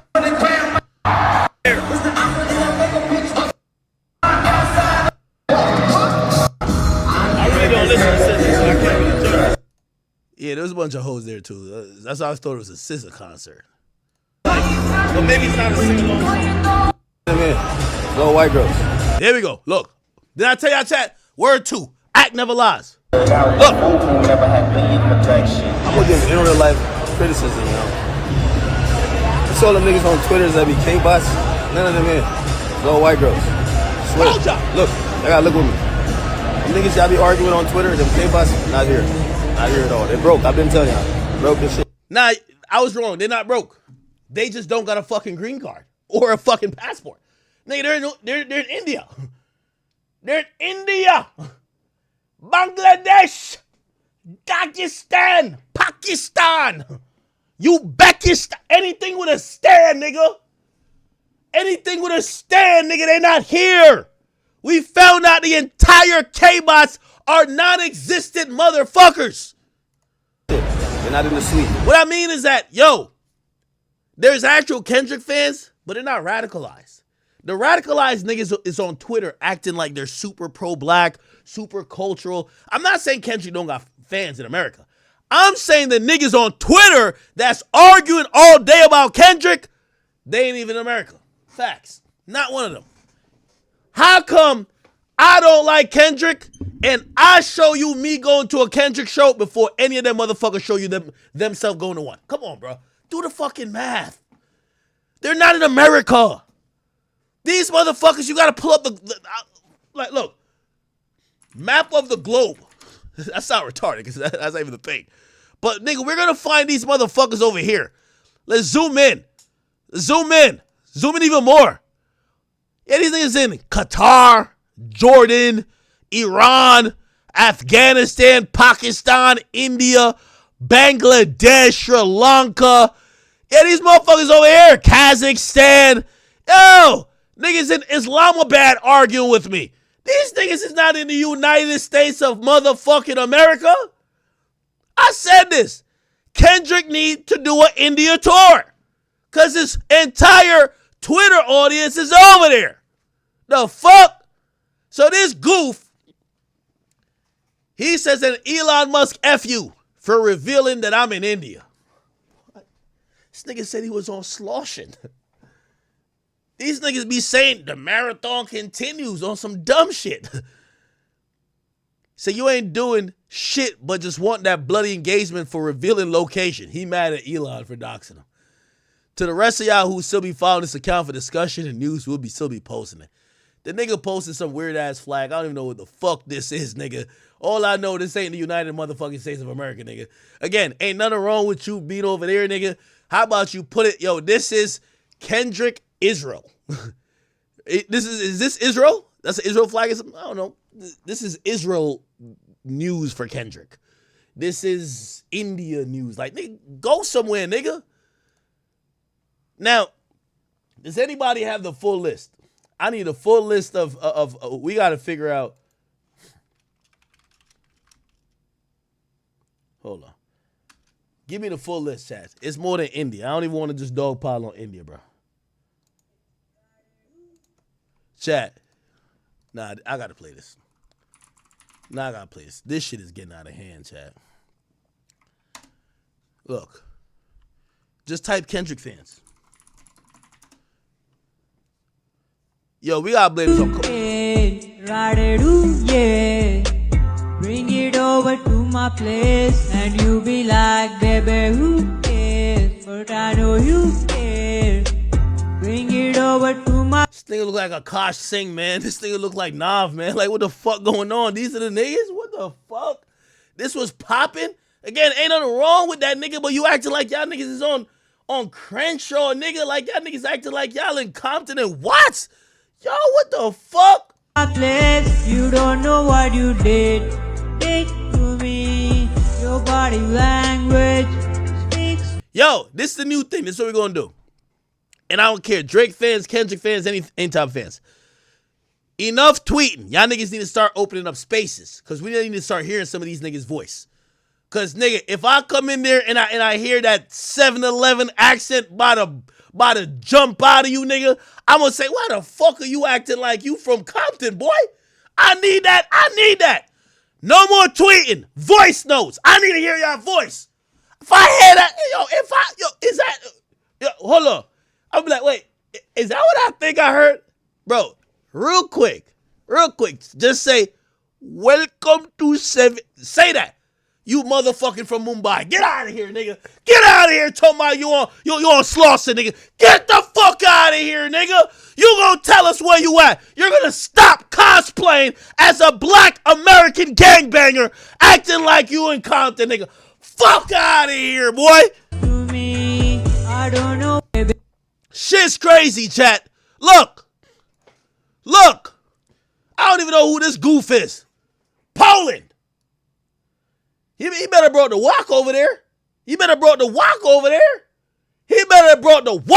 there. How the fuck you in Poland, nigga? Who is this nigga right here? They all got black characters as they fucking thing. West Asia? Oh, hell nah, bro. West Asia? Huh? I thought Kim Jong, whatever the fuck that nigga named, block like regular. Oh, no, never mind. That's North Korea. Who the fuck run China, nigga? I thought they blocked this shit. Look at this shit, bro. India. This one in Japan. What a bumbuck. Jerk.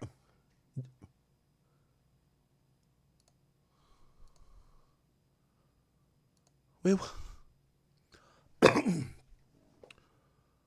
Wait, what? What the fuck?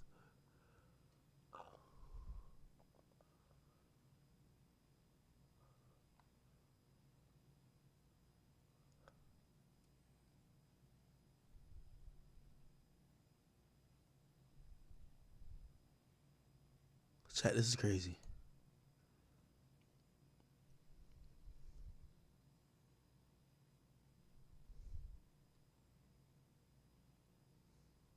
Morocco, Africa, France, South, Poland, India, Nigeria.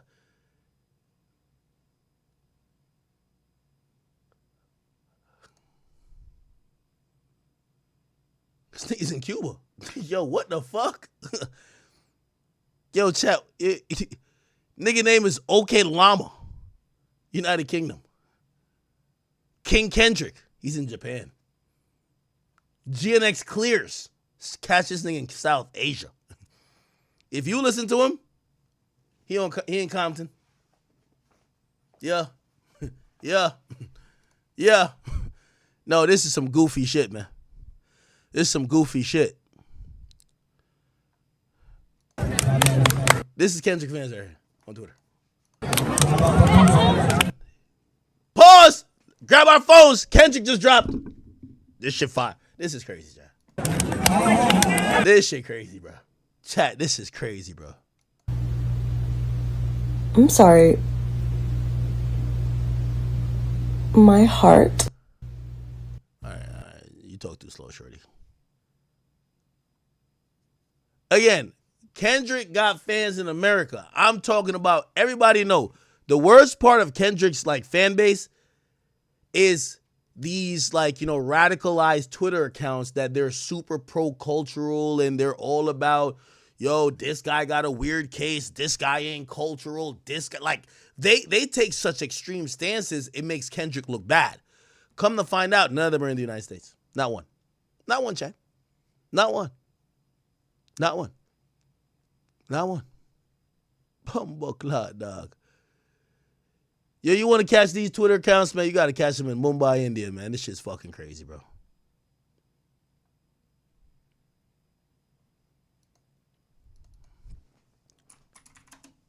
They said Kendrick been trending in India for the last 5 days, nigga.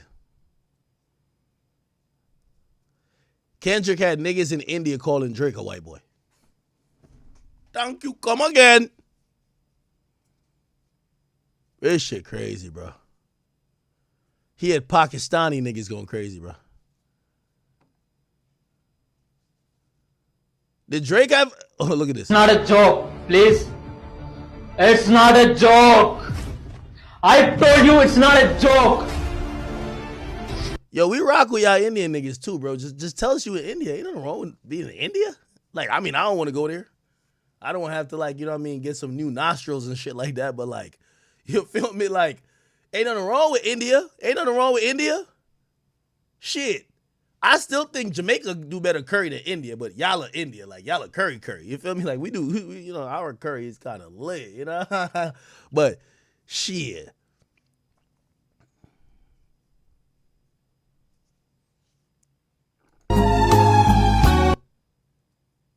Yeah, they're in India acting like they black.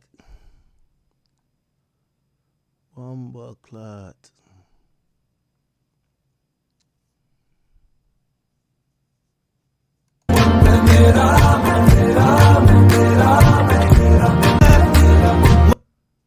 This nigga got a whole Bollywood fan base, man.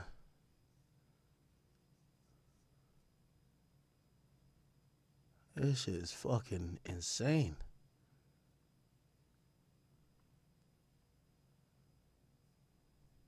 King Kunta.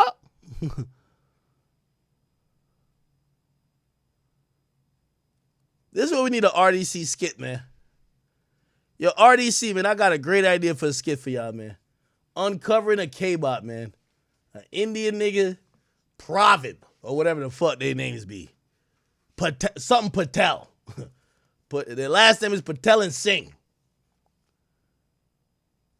Yeah, we ain't got no problem with y'all. We just wondering why y'all act like y'all from Compton. That's the problem. Holy. నూనె చాలు నచ్చిందా చిన్ని గుండెలో నచ్చిందా అయితే come Oh, she bad. I'd fuck her. All right, since y'all trying to be black so much, trade her for. I will trade y'all like Meg the Stallion. Nah, actually, Meg, we gotta keep Meg. We'll trade y'all Sexy Red. Give us her. We trade y'all Sexy Red. Give us this chick right here. Yo, the page that's from India was the one tweeting, "We don't want to hear you say nigga no more." They're saying it to the half black dude.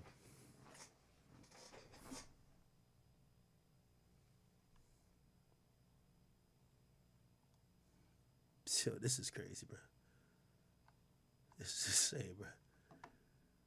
This is brass. So basically, Kendrick got a call center up in they say Kendrick lived close to Hollywood in terms of LA, California. So these niggas live in Bollywood. Holy. Oh man.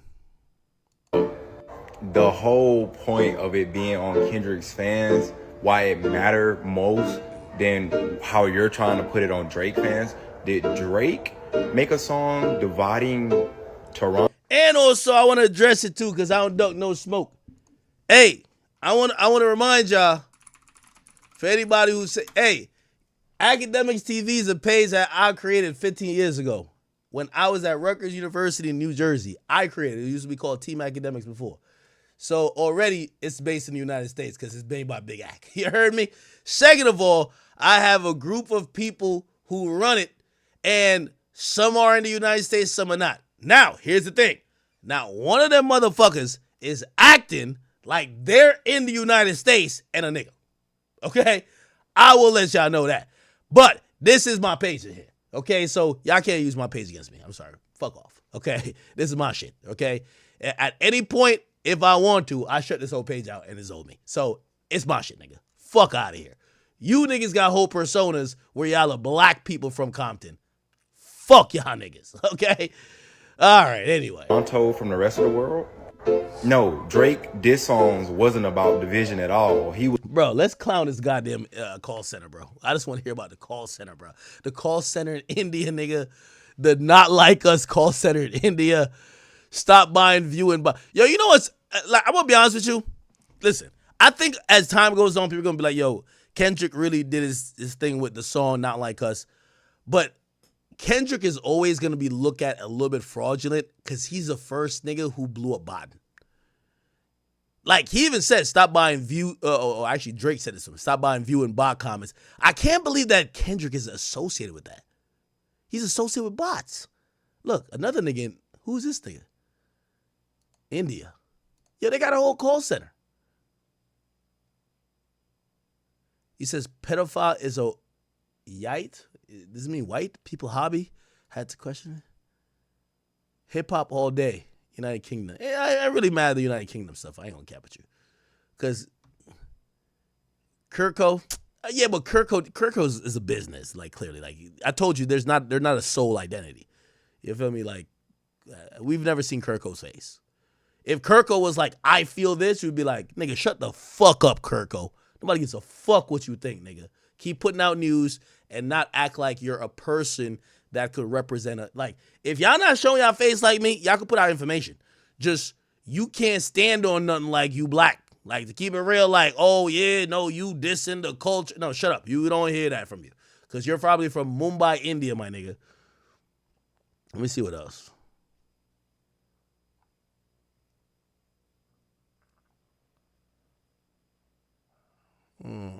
Oh, we got to get to this nigga too. What was this nigga called? Childish Gambino. But I ain't done with a Kendrick. Yo, you see when Kendrick fans get exposed, nobody want to talk about it. Kendrick India. I want to watch some good videos about Kendrick Lamar and his fucking Indian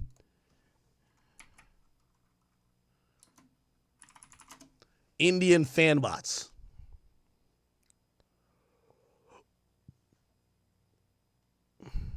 Yeah, you know most of the YouTube pages are like really anti-Drake. Yo, if Drake fans had gotten exposed to be all from India, bro, they'd have been going crazy. Like, what the fuck? Like, there's no videos that's even talking about Kendrick Lamar, X accounts, India. Let's see. You can't find one video about it. Not one.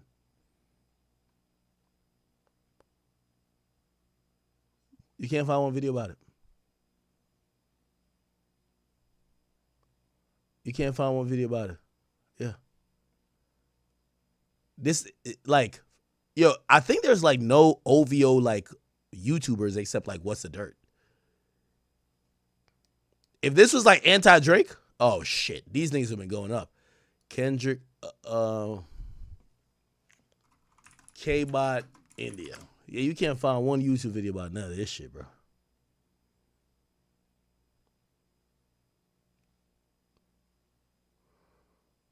Well, can't find it. Can't find it, bro.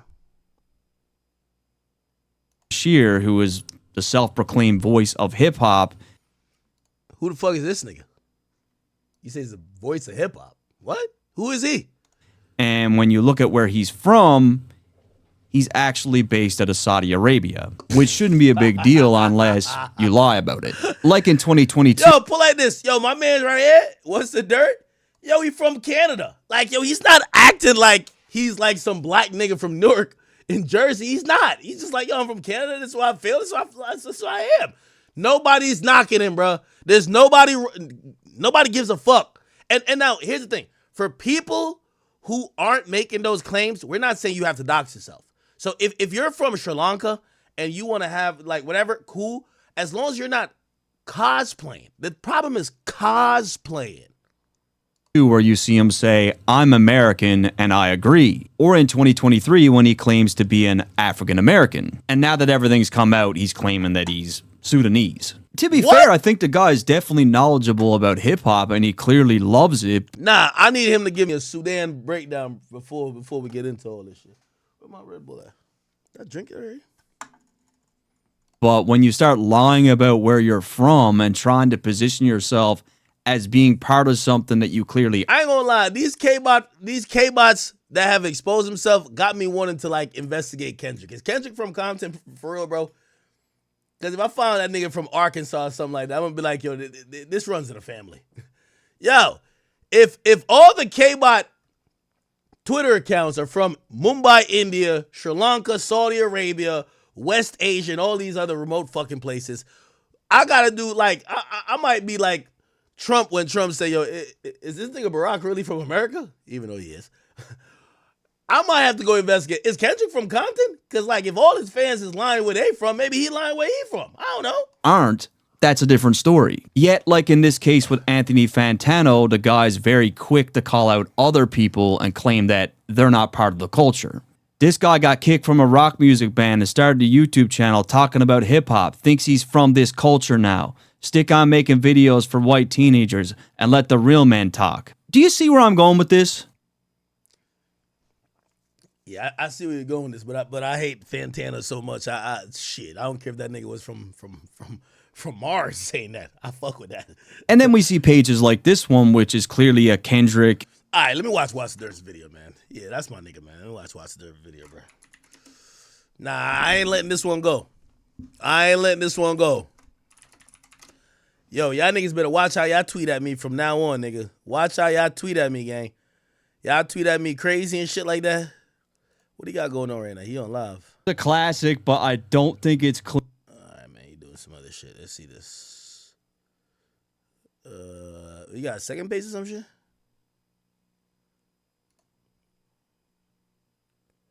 He must have a second page. Does What's It There have a second page? Like, why can't I find the other shit? Do you know what I mean? It's done before. For episode 1. Wait, What's the Dirt Instagram? Where did he put up the video about like all of this bullshit happening? Is it here? Oh, did he delete it? Kendrick Lamar's biggest fans exposed. Yeah. That's what we need to watch.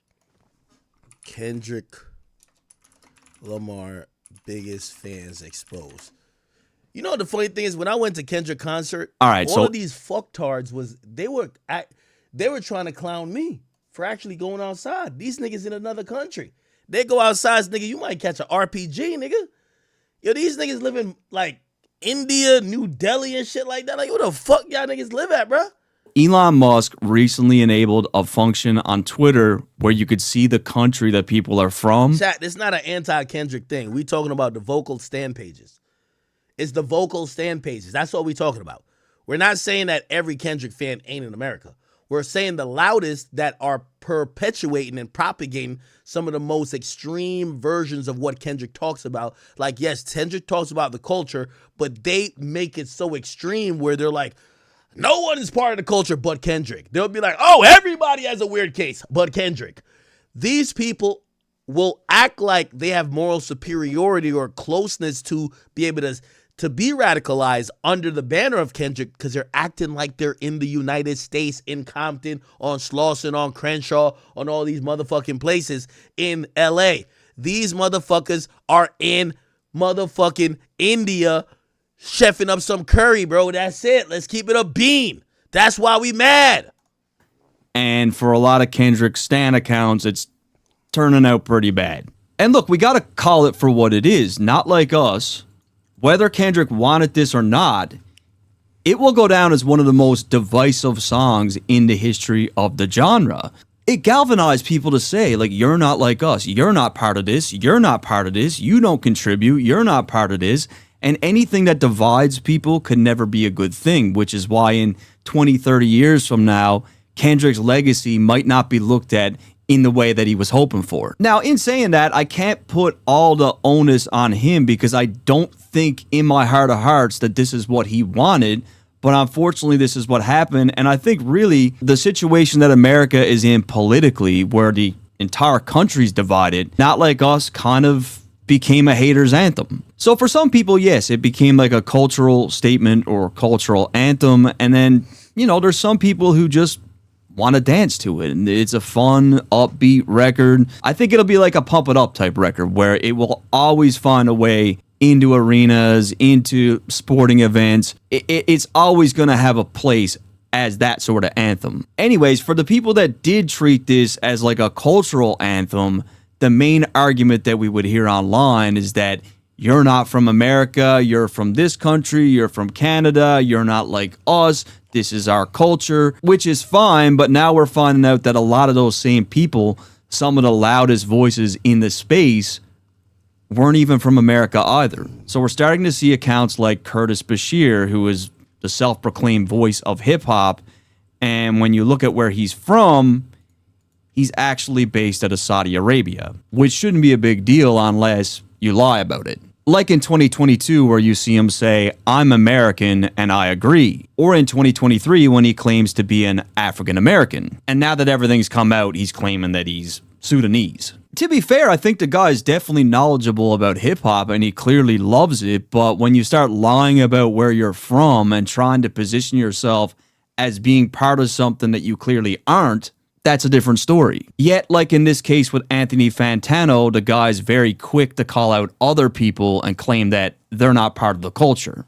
This guy got kicked from a rock music band and started a YouTube channel talking about hip-hop, thinks he's from this culture now. Stick on making videos for white teenagers and let the real men talk. Do you see where I'm going with this? And then we see... Chat, this shit's all around, man. I found out some Bati boy. This nigga was acting like he was out here. This is one of Joe Budden's stands. He tweeted at me recently. I was like, yo, who the fuck is this bitch-ass nigga right here? This nigga from Vancouver, bro. Nigga was acting like he was in Jersey. I'm like, man, ain't no Jersey nigga talking about me like that. Nigga from Vancouver. He finally updated it, man. This bitch-ass nigga right here, man. Nigga tweeted at me crazy. I'm like, yo, who the fuck is this guy? Get to realize this nigga in Vancouver, man. This nigga speaking French and some other shit, man. Nigga in British Columbia, man. I don't know what the fuck this nigga from. But of course, he was acting like he from New York, New Jersey, nigga. No more acting, nigga. You from, tell us what's popping. Tell us when you walk out on the Vancouver streets, what you hearing, nigga. Stop acting like you from New York, New Jersey, nigga. I'm in New Jersey. Your idol Joe Budden is in New Jersey, nigga. You're a fucking weirdo from British Columbia, whatever the fuck. Nigga, you from the North Pole, nigga. Who gives a fuck where you from? This bum-ass thing, yo, the nigga used to be tweeting it out like he from Jersey and New York. I'm like, yo, who the fuck is this guy? Boys from, come on, man. We got to stop the cosplaying. When y'all wake up and y'all start y'all tweeting day, be like, yo, this was popping in Vancouver, gang. All right, cool, man. We like that. We want to hear that. Bum-ass nigga was tweeting at me. I'm like, yo, the whole time I'm like, yo, it can't be a New York nigga who tweeting like this at me. Because I like, yo, a New York nigga gonna feel my sentiment. This type of goof right here, goof. British Columbia, nigga, probably don't even got a passport, gang. Yo, this shit is crazy, bro. This shit crazy. The nigga was acting like he was in New York, New Jersey. I can't believe it, bro. Complete goof. Pages like this one, which is clearly a Kendrick TDE news page, and we find out that the account is based in India, which shouldn't be a big deal unless he starts doing things like using the N-word in every other post that he finessing nigga with some counterfeits. Now I'm counting this. Nigga gotta hit the golf course to get a piece of mind. Makes. And of course the OVO community is having an absolute blast. Like a chord, but it's blobby A minor. Oh hell nah. They got the not like us. Oh hell nah. I gotta find this. Not like us Indian version. Oh my god. What? Then get on it like that. I'm tripping, I'm sliding, I'm riding to the back like a bow. Mustard on the beat, bro. Debo, any rap. Here, free throw, man down, collar, amber lamp, till them breathe. Nail them boys to the cross, they walk. Yo, the niggas that you argue with on Twitter decide they rapping and shit, gang. Like these, what's up with these jabroni? Trying to see content. Industry can hear me bump them all in the mama. How many ups you really got? I mean, it's too many options. Finna crash on this body, I'm John Stockton. What? Beat or button, hide the Bible if God watching. Sometimes you got to pop out and show. Certified. Nah. Them niggas say niggas. Yeah, them little Pakistani Indian niggas, they say niggas. Sometimes you gotta pop out and show. Like, I can't even get their accent right. Pop out and show. Certified boogeyman, I'm the one up in the score. Walk him down the whole time, I know he got some hoe. That's definitely some Indian shit right here. Down the whole time, I know he got some hoe. Whole time. We got some hoe. I ain't gonna cap with you. I got two neighbors that's Indian. They cool as fuck. I like them. Oh, I got to text my neighbor back. He complimented me on my door. He was like, hey, your door is so good. Could you give us? Oh, I got to send him. He was asking my contractor who got my door. I bought a $20,000 front door, chat. When I told the police kicked my door off,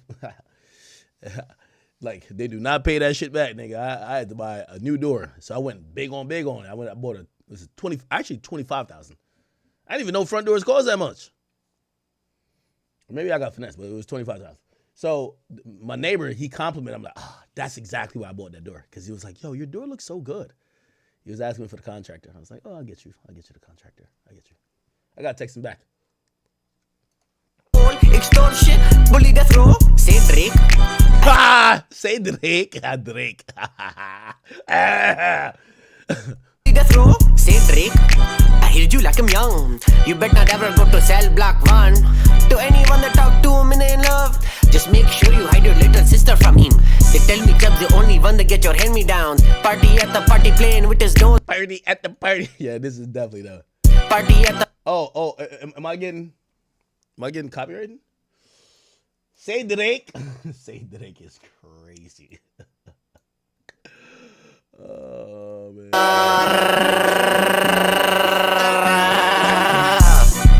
They not like us. No, they not like us. No, they not like us. Now, since all this came out, he did make a post. And I want to keep mentioning it. We not anti non-black people. I get it. I'm black. It's cool. If you Asian, we cool with you. If you Indian, we cool with you. We whatever. We cool with you. Just don't act like your opinion is of a black person living in Compton. That's it. Like, sometimes I wake up and I'm like, damn, I wonder what the Pakistani niggas think about this shit. I do want to know what the Pakistani niggas think about Drake. What do I miss? Of course. I be thinking about, like, damn, what the Pakis think about this? What the Iraqis think about this one? Oh, I know my niggas in Afghanistan is going crazy with this shit, right? I do wonder what y'all think. I just don't want y'all to act like y'all me. Don't act like y'all from New Jersey. Don't act like you from New York. It's okay.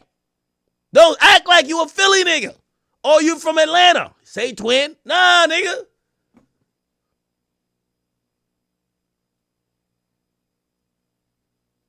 Keep it a bean.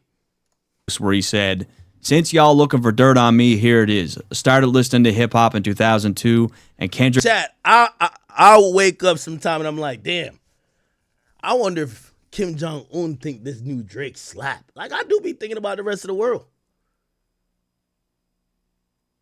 Yeah, I wonder if in Bangladesh these niggas is going crazy to this new shit right here.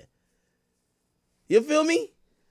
Kendrick TDE in 2012, made this account in 2018, way before this beef shit. And for Elon Musk, fuck you. You ain't doing shit, but you just want the bloody engagement with revealing location. Nah, you're just mad at Elon now because you got outed and the truth came out. Even that message he wrote is incredibly tone deaf because he's writing as if he's American. Like, the type of words he's using is not the way that an Indian man would type. Now, my prediction for this account will be absolutely fine because this will be a perfect demonstration of what selective outrage is. No, the account gonna be fine. It's just that they should just keep it to dropping stats and dropping, oh, this is what's going on with Kendrick. You're a Kendrick Lamar fan page. Who cares where you're based out of? But as long as you're not disseminating thoughts as if you have the moral or even the stance to take as, oh, you over there, Drake, you're not cultural. You know what I mean? Or you can't say nigga no more. Bro, you're from India. How the fuck are you talking?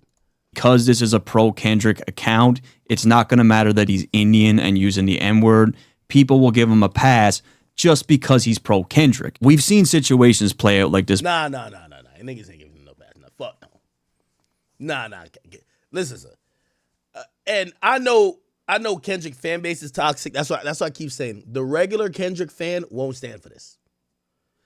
It's the radicalized, non-United States, non-black, like Twitter accounts that will ignore it.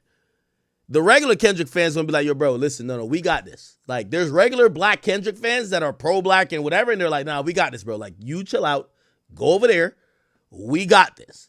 And for those, like, those are the fans that should shine. I just don't want to see a nigga from Mumbai, India go crazy. Before, where it really depends on what side you're on as to how much backlash you get. Anyways, like I said, we're seeing tons of funny things from the OVO community. Like in this case, they took the sex offender pins from Not Like Us and applied it to like an Indian style building. This one says Kendrick fans are crashing out with this new update. There is no passion, there is no vision, there is no aggression. This shit is fucking hilarious. A bunch of accounts are being exposed. Like this one, for example, claimed to be from Compton, LA, when in reality, the guy was based out of New Zealand. All right, respectfully though, this person got 3 followers. We don't give a fuck, right? But yeah, there's a lot of like bots. Like I would just call that a bot. Nigga, you don't even got no followers. Now, with that said, just because he's in New Zealand now, that doesn't necessarily mean that he's not from LA, but the chances of that are probably pretty slim. Now, I did see that some people... And I do want to tell y'all, hey, to all y'all bum-ass niggas, this is why I want none of y'all to mention Academics TV. Listen, I don't care what Academics TV tweet, nigga. I stand on it, nigga, and I'm black, nigga. I stand on it, so fuck y'all niggas. Y'all niggas can't say nothing to me. You feel what I'm saying? Y'all find somebody to stand on y'all bullshit. Pages were being called out. Like, for example, this guy's actually based in Poland. And, of course, they're trolling him for this. I took the walk. He did. To Poland. Nah, if he took the walk to Poland, that's lit, though. But then when you go through his account, you see that he's never actually claimed to be from America. And he's pointed out several times that he's not from there. And there's nothing wrong with that. Like, where it gets problematic is if you're cosplaying as being from another country or an entirely different ethnicity. That's fucked. And then there's accounts like this one where we find out he's based in Nigeria and it's a Kendrick Lamar updates page. It's a chart page. But that's pretty much all he does is post chart data. Yeah, that's no problem. That's no problem. Concert updates. That's no problem. Behind the scenes shit. That's no problem. Concert footage. From what I could tell, he's not giving his personal opinion and he's not acting like he's from somewhere that he isn't. And for me, I find it beautiful that people abroad are connected. Mumbai, India was on here capping, acting. For real. Shout out to my boy, man. Shout out to my boy, man. Hey, listen. Yo, Kojo, you a powerful nigga, man. I can't believe you got so many niggas in. Yo, they got a call center in India for Kendrick, man. That shit's crazy. Yo, I ain't gonna lie to you. One of the best things I think Kendrick ever did in trying to defeat Drake in a battle is anticipating that Drake would win numbers-wise, and they bought all the bots. So they're like, yo, we think we could out-rap him, but we can't out-numbers him. Let's just get all the bots now, and they've never stopped. They've just gotten the bots and just kept the bots. And shit, I think it's kind of a dope strategy. It kind of worked, but you know, I guess sometimes it turns around to bite them in the ass. Pause. All right. What are we doing? What we doing? Take me through there. Is that the song that people got that stupid ass dance that they be going like this? Man, I was walking through the airport. I seen some people do that, nigga, and I see everybody respecting the space. Like it was a mom and a daughter, an older sister and a younger sister. They doing this fucking dance. Nigga, I walk right through that fucking TikTok. Nigga, eat a dick.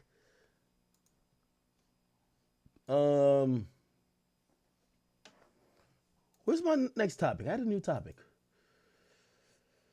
Did my Burner Boy stuff already? Take me through there. Chat, give me some topics. I want some beef. Give me some beef. I want beef. Pause.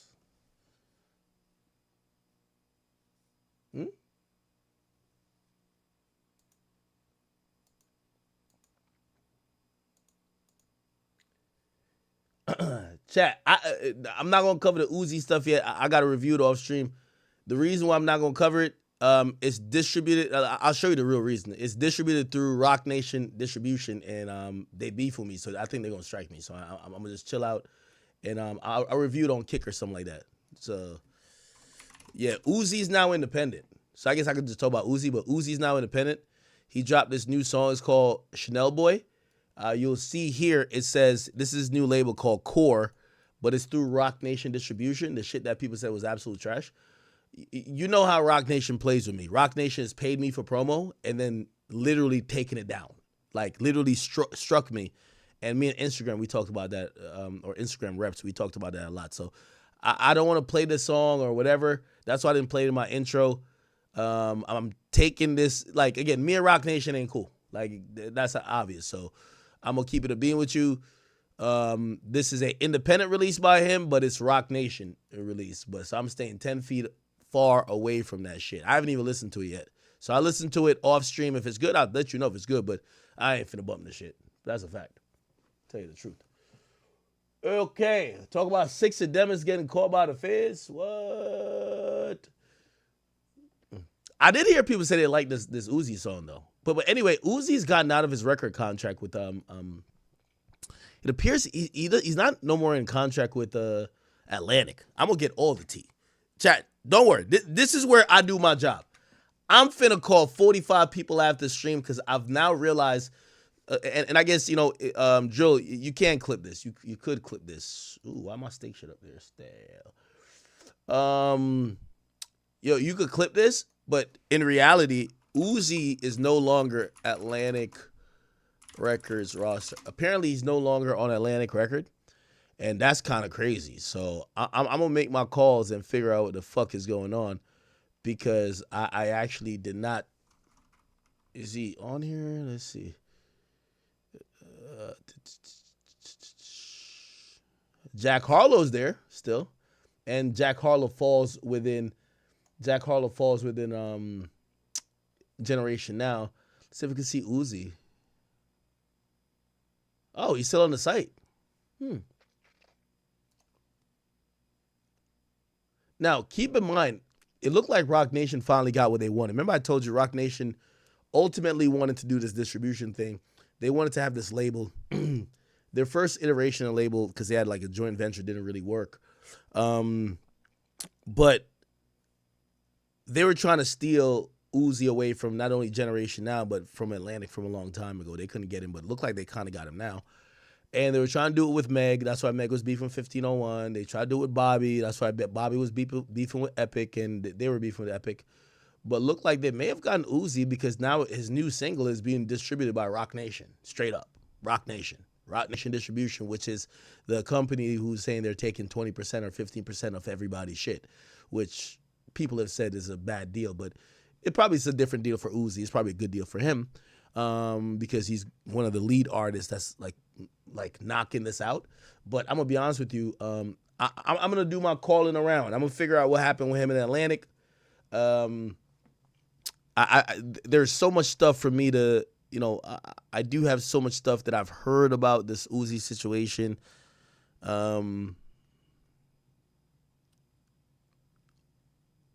Obviously, this is not his album. Whenever his album is ready, I would love for me and him to sit down. I ain't gonna lie to you. I think he has a lot to say. And that's why some of the stuff I don't want to say. And I know some people, because I did say before, I said, hey, what did I say? I said, I was dropping, I said Uzi dropped something off with me, and it was just like, you could reveal this when I'm, like, once I dropped or whatever, and this is still not the time. If it was his album, yeah, I would, you know what I mean? It's nothing too crazy, you know what I mean? It's kind of like, you know, I could tell he was on a journey, and he wanted to time mark that journey with a message to me. So, yeah. Yeah. So we'll kind of put it there, but I hope you guys go check out the song. I will check it out, just not on stream. It looks like this one has not came out through Atlantic, which is kind of surprising, but we'll see how that kind of turns out and manifests. All right. Okay.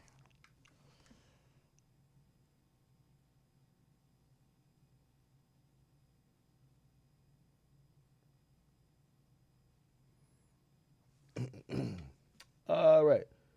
Talk about Epstein. Fuck y'all want to know about Epstein. Yeah, something's going on with Atlantic with Uzi. I'm gonna figure it out. I'm gonna figure that bitch out. Okay. Y'all want to talk about Platboy Max? So Platboy Max and so Platboy Max is in the news after supposedly he curved a woman who wanted to give him a kiss, and now she's allegedly about to sue him. And I know that sounds ridiculous, but this is actually true. So Platboy Max, while IRL streaming, apparently did a segment with a woman who requested he kiss her. And I do think Platboy Max has a girlfriend or something like that. But even if he didn't, he declined to kiss her. And I could understand for many different reasons why he would decline to kiss her. And apparently, you know, in the moment, she looked like she dealt with rejection decently.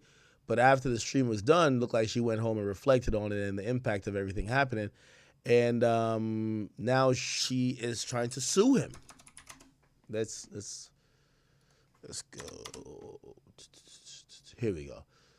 So it's a 2005 America's Next Top Model contestant. Her name is Kenya Hill. And she alluded to him taking him to court after a clip went viral of their interaction. She says, I didn't want to kiss you. No. Okay, that's what Max said. He says, I didn't want to kiss you. Now you're threatening to sue me. What the fuck are we talking about? Let's see if we can. Let's see if we can find. Here we go. I think this is her video here, but let's find the original interaction. I can't do that. I can't do that. Here we go. Here we go. Okay, are you gonna give me a little smooch? I can't do that. I can't do that. I can't do that. I can't. I'm sorry. I can't. You know what? I can't. Love though. I'm out. Oh my God. What the fuck just happened? And you guys. Damn. Okay, so that was pretty much the interaction. And now she made a whole video talking about she finna sue this nigga. Check this out. Hi, I'm sorry, but I'm from America's Next Top Model, and I didn't know who you are.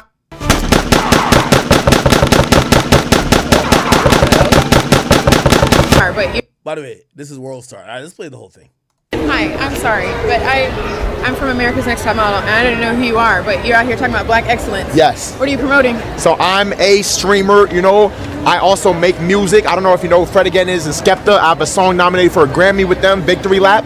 Really? Yes. And I am nominated for Streamer of the Year. Music streamer, best stream series, best stream How do I collab. support you? Right here, support black business. What's your name? Should I put you on my stories right Yes, now? yes, yes. You Support should. your black business? 100%. We're here with Blackboy Max. Blackboy Max. Y'all know what time it is. All platforms. all platforms. You Make gotta sure y'all support vote. him. Oh, upside down. Make sure y'all vote. Vote. Exercise the right MLK fought for. Vote. Period. All platforms. Grammys and Streamer of the Year. Let's do it. Come on. Okay, are you gonna Yes. give me a little smooch? I can't do that. I can't do that. I can't do that. I can't. I'm sorry. I can't. You know what? I can't. Love though. I'm out. Oh my God. What the fuck just happened? And you guys were filming stuff obnoxiously with every single person who recognized him. I don't even know this guy. I literally am. But it looked like she approached him though, right? Like by the interaction, it sounded like she said she's introducing herself to him. But I'm from America's Next Top Model, and I didn't know who you are, but you're. Says, oh, yeah, she says that. So it looked like she introduced herself to him, but okay. And you guys were filming stuff obnoxiously with every single person who recognized him. I don't even know this guy. I literally am running an empire right now and have no clue who I don't have X and don't Who is she? Y'all know her? even have the time to log in and sign up. So I walked up to you after his little outburst. He probably don't even date black women. But I said to you guys very clearly, please don't. How does this turn into a he doesn't date black women conversation? Huh? Somebody said, oh, she's a weirdo. What the fuck? Like, how did this turn to a he doesn't date black women conversation? Hey, to my black queens out there, like, you know, if you have a bad interaction with anyone, please don't assume it's because of your skin color. Like, there's so many beautiful black women out there. You know, this isn't about, well, most things. I'm not going to say all. But she's jumping to skin color. Oh, he doesn't date black women. What does that have to do with, I'm going to be honest with you, I think it was smart that he didn't kiss her. I think we live in an era where men, even outside of maybe the fact that you might be in a relationship, you should probably be very cautious of doing anything on camera, especially with someone of the opposite sex that, you know, he kisses her. She could be like, oh yeah, I asked for a kiss, but I ain't asked for that type of kiss. He did too much. Like you're in an area where you could only lose. There's nothing that's going to be like, oh, he's really cool for doing that. At best, it's a non-story. What's most likely and what you're risking is that, oh, I asked him for a kiss, but I didn't want him to kiss me on the cheek. I want him to kiss me on the hand. Oh, I felt violated. So again, I agree with him in not kissing her, period. Don't use that footage. I told y'all the story. Like I'm behind, I'm in Atlantic City. Busta Rhymes there. We're at Vibes Cartel concert. And Busta Rhymes is going into the locker room or dressing room of Cartel. And this woman sees him like, oh my God, Busta. And she kind of jumps at him. And he had to reprimand her verbally. And he says, yo, I don't do hugs. I don't do kisses. He's like, we're in a different era right now. I don't do that shit.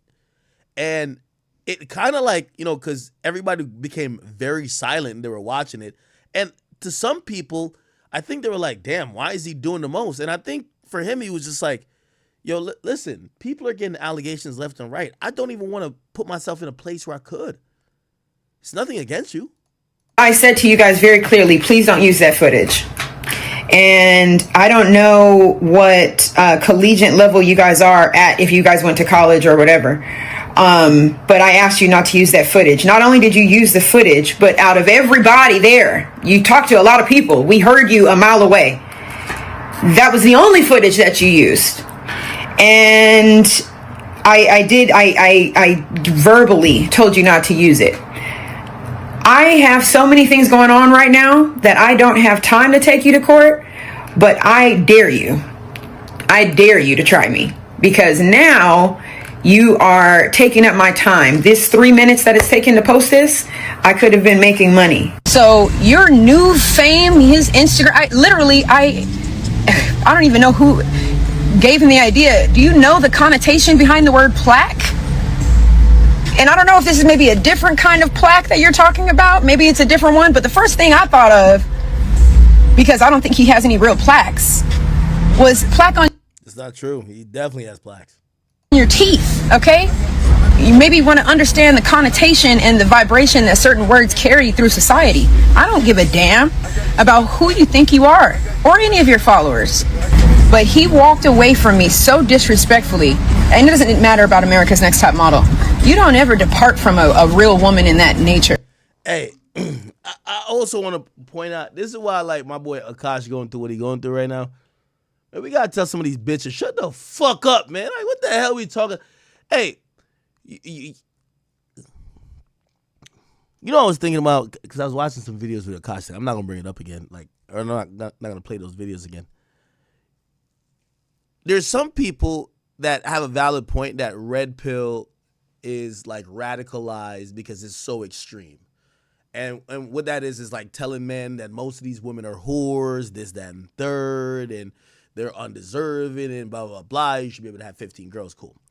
But what's been happening is that we've been ignoring that women, and mostly feminists, I don't know what to call it. Like maybe I don't know what to call it. Feminists have like this radicalized version of how they expect men to just completely bow to them. You don't ever walk away from a real woman like that. What are you talking about? You're a fucking person. Like he treats you just like he treats everybody else. He's on stream. But for you, you're like a real woman. So he needs to like do more or bow down or kiss the ring in a sense, right? And the thing is that most people actually believe in this nonsense. Like most people usually say, yeah, you can't treat a woman like that. And it kind of turns into like the reverse of what the red pill is, where women feel like they should be exalted and just bow down to by most dudes.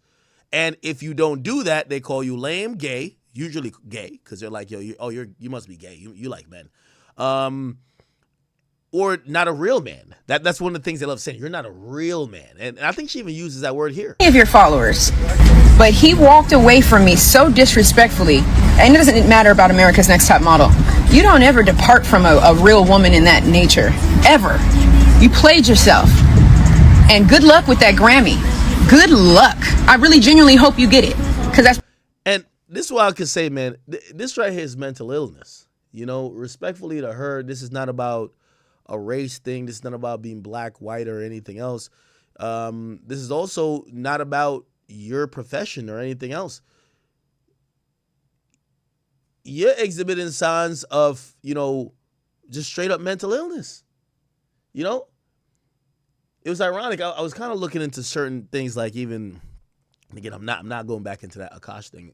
Like, I was flabbergasted today when I looked into it. Like, his chick, her podcast is called Main Character Podcast. That's what we see with a lot of women.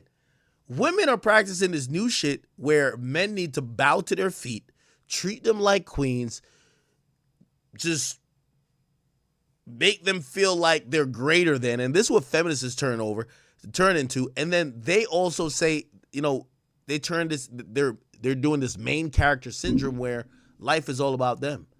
Oh, it's disrespectful that even though you had your own stream going on and you have your own program going on, you departed from me without me dismissing you. Yes, bitch. Shut up. Like, I'm going to keep it a bean with you.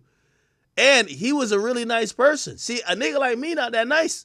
This is the ugliest motherfucking top model I've seen. I got to keep it a bean. So I'm like, yo, I don't even know what season she was on, but nigga, come on, gang. Come on, man. But anyway, I'm gonna keep it light though, but still, like, shorty's tweaking. Blackboy Max, you did nothing wrong, gang. You did nothing wrong. And if she sues you, or the idea of her suing you, just shows her hubris and just really shows that she actually believes some of this BS that we keep. I want to call the anti-red pill, where these women really think that because they're a woman, you should be groveling at their feet. Like, it's not even a bad bitch. You get what I'm saying? And it's nothing about race, because there's many attractive black women. This bitch look weird. This bitch look like RoboCop without the helmet. I got to keep it a bean. She looked like RoboCop without... yo, listen, chat.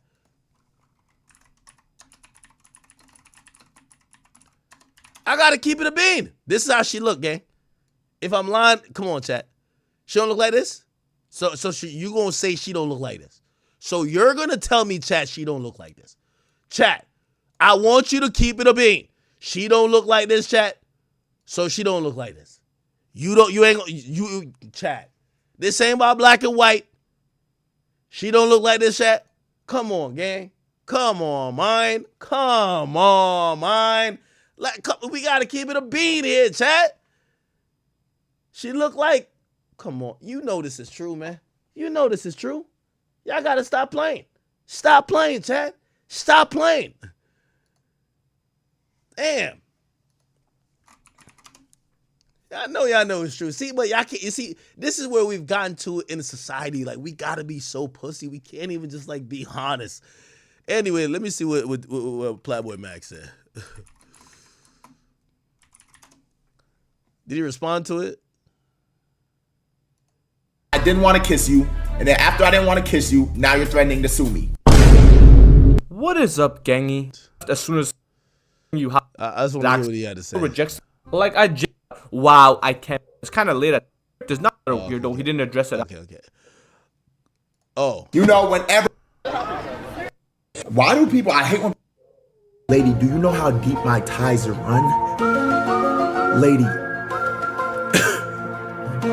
You don't want that. These ties is deep. I'm not even trying. Shabbat shalom, nigga. I'm so serious. Free Palestine, but Shabbat shalom. Yes, I'm trying to unify the world. I have ties. You want no smoke, Kenya. I dare you to try me, because now you are taking up my time. This 3 minutes that it's taken to post this, I could have been making money. And I dare you.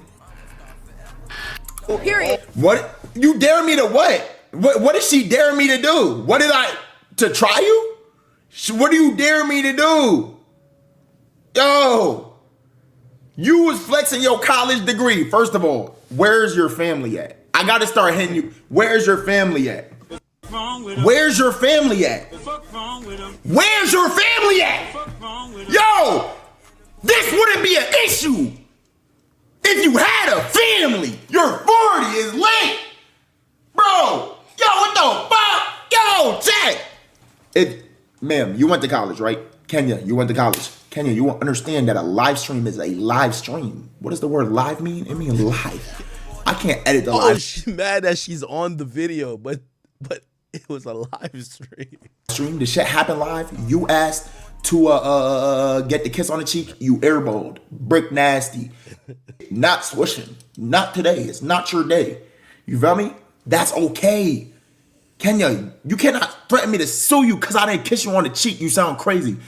You was just trying to support black business, and then when the black business don't go your way, now black business, let's hit them with some white lawyers. What? Bro, that's so anti-black business. That's so anti-black business, bro. Why we gotta bring them ties involved? I'm not trying to bring in my Jewish brothers. Chill. I'm not trying to do that. Let's keep this between me, you, baby. Look, okay, look. I don't know if you're a little bit lonely. I don't know where your family's at. If they're in Los Angeles, come to Thanksgiving. I'm having a Thanksgiving. You feel me? Maybe you just What y'all doing for Thanksgiving, y'all? I didn't know that this Saturday was like a huge Friendsgiving day. Anybody did Friendsgiving? Chat, who did Friendsgiving? Need some type of comfort. You feel me?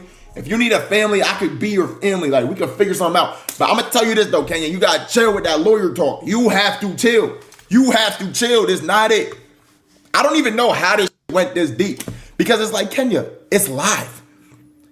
What does she want me to do, chat? Yo, what does she want me to do, yo? There's more. It get worse. He donated $1. Trying to support this young man. I was genuinely seeing because he was so thirsty. But I wanted to support him. He was yelling black excellence and Martin Luther King did all this for us to vote. I'm trying very hard not to use the N-word right now. I'm still a professional, okay? But I just want to say this. First of all, I don't give a damn about a live stream. I don't care that there were 20,000 people on the live. Hi, what's going on? I've been in the industry since before any of you people were even born. You think I give a damn about you guys' opinion? I don't. I really genuinely try to support him. Now, hold on. I see the chat saying that gap, though. We don't do that. HCA, but I do, though, baby. Y'all relationship with the flesh. How does money get involved? Because the reason why the money got old is because they knew how to... Listen, Cougar, I didn't want them lips or... Tag alert. After his fumble of... I fumbled. This the song I want to drop and everything. What do the Muppet got it? That gives an opportunity. Yeah, cut it out, Shirley. Cut it out. Again, I'm going to support any man who, again, is resisting the urge of really getting canceled. Because if you're doing all this over him not kissing you, I could see him kissing you and things not going however way you planned it, and you turning this into a real big situation of how you felt uncomfortable. Yeah, you told him to kiss you, but you felt like you were pressured because of the live stream. Now we good, shorty. We good. Platform Max, I think you actually did the right thing there, bro. I can't even cap with you, bro. Like, yeah. And also, it's mental illness. Chat, remember. There we go. All right. Let's see. Where else were we at with it, chat? Chat, I haven't done a 6-hour live stream in so long. I'm happy. It says 5 hours. So one more hour and we will be at our 6 hours. It will be my first 6 hour in like 3 months. Okay.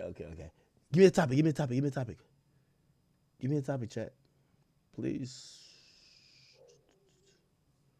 Oh, Dirk? No, we can talk about Dirk.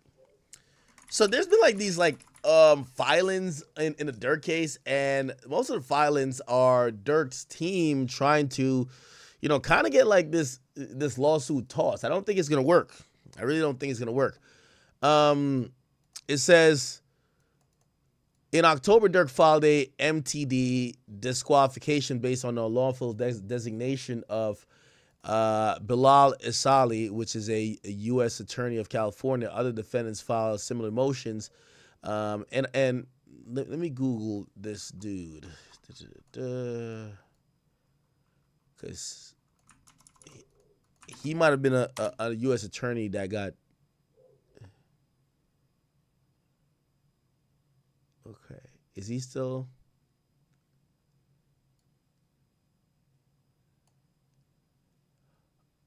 hold on. Here we go.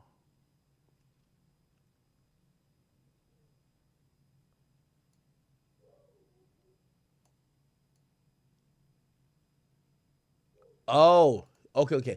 So now I get it. So Dirk and his team is trying to say the U.S. attorney that filed the indictment against him or is prosecuting the indictment against him is essentially unqualified because of like this whole federal scandal that's happening where a federal judge actually ruled that his authority as interim appointee actually expired at a certain point. So they're saying if because the dude was an interim appointee and then he became like full-time U.S. attorney. So they're saying if it was expired and his office kept filing motions and things that is affecting the case, that shouldn't be allowed. So it says Isali unlawfully assumed the role of acting U.S. attorney in California, right? And it says he's disqualified from serving in that role.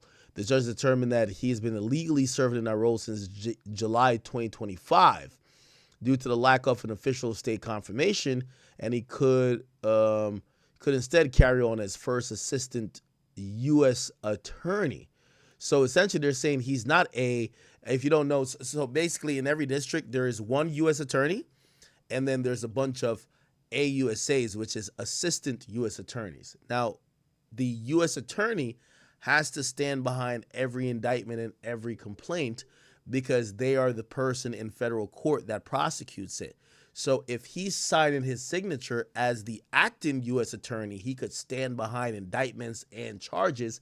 But if he's an assistant U.S. attorney, he can't. So they're saying that there was probably a bunch of stuff filed. He was standing behind as the U.S. attorney, and they're saying it was already deemed that he wasn't the official U.S. attorney during July. So they want some of this stuff tossed out. Now, granted, that's a technicality. However, I believe the judge has denied that, I believe. It said in those cases, the judge came to the conclusion that Isali was indeed unlawfully assuming the role of acting U.S. attorney and disqualified him from serving in that role. However, the court found that his appointment as FAU, which is the first, stand for it's first assistant U.S. attorney, was lawful and permitted the cases to go forward.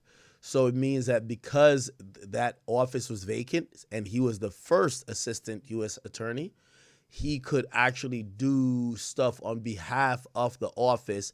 And I think they're going to be denying those claims. Again, this is Dirk's team and Dirk's lawyers. They're trying to work every angle to get, this indictment thrown out, delayed, maybe dismissed, that it may have to be refiled or it has to go back to reconvene in front of a grand jury. And he's trying no matter what. Says, yeah. So I think this was dismissed, I believe. Never mind. Oh, it looked like the judge isn't ruling on it yet, but apparently, okay. And the reference in another case, they're saying today James Comey's indictment was dismissed without prejudice because of the unlawful appointment of the interim U.S. attorney of Virginia. So, okay, let me break this down into regular nigga terms, okay? So,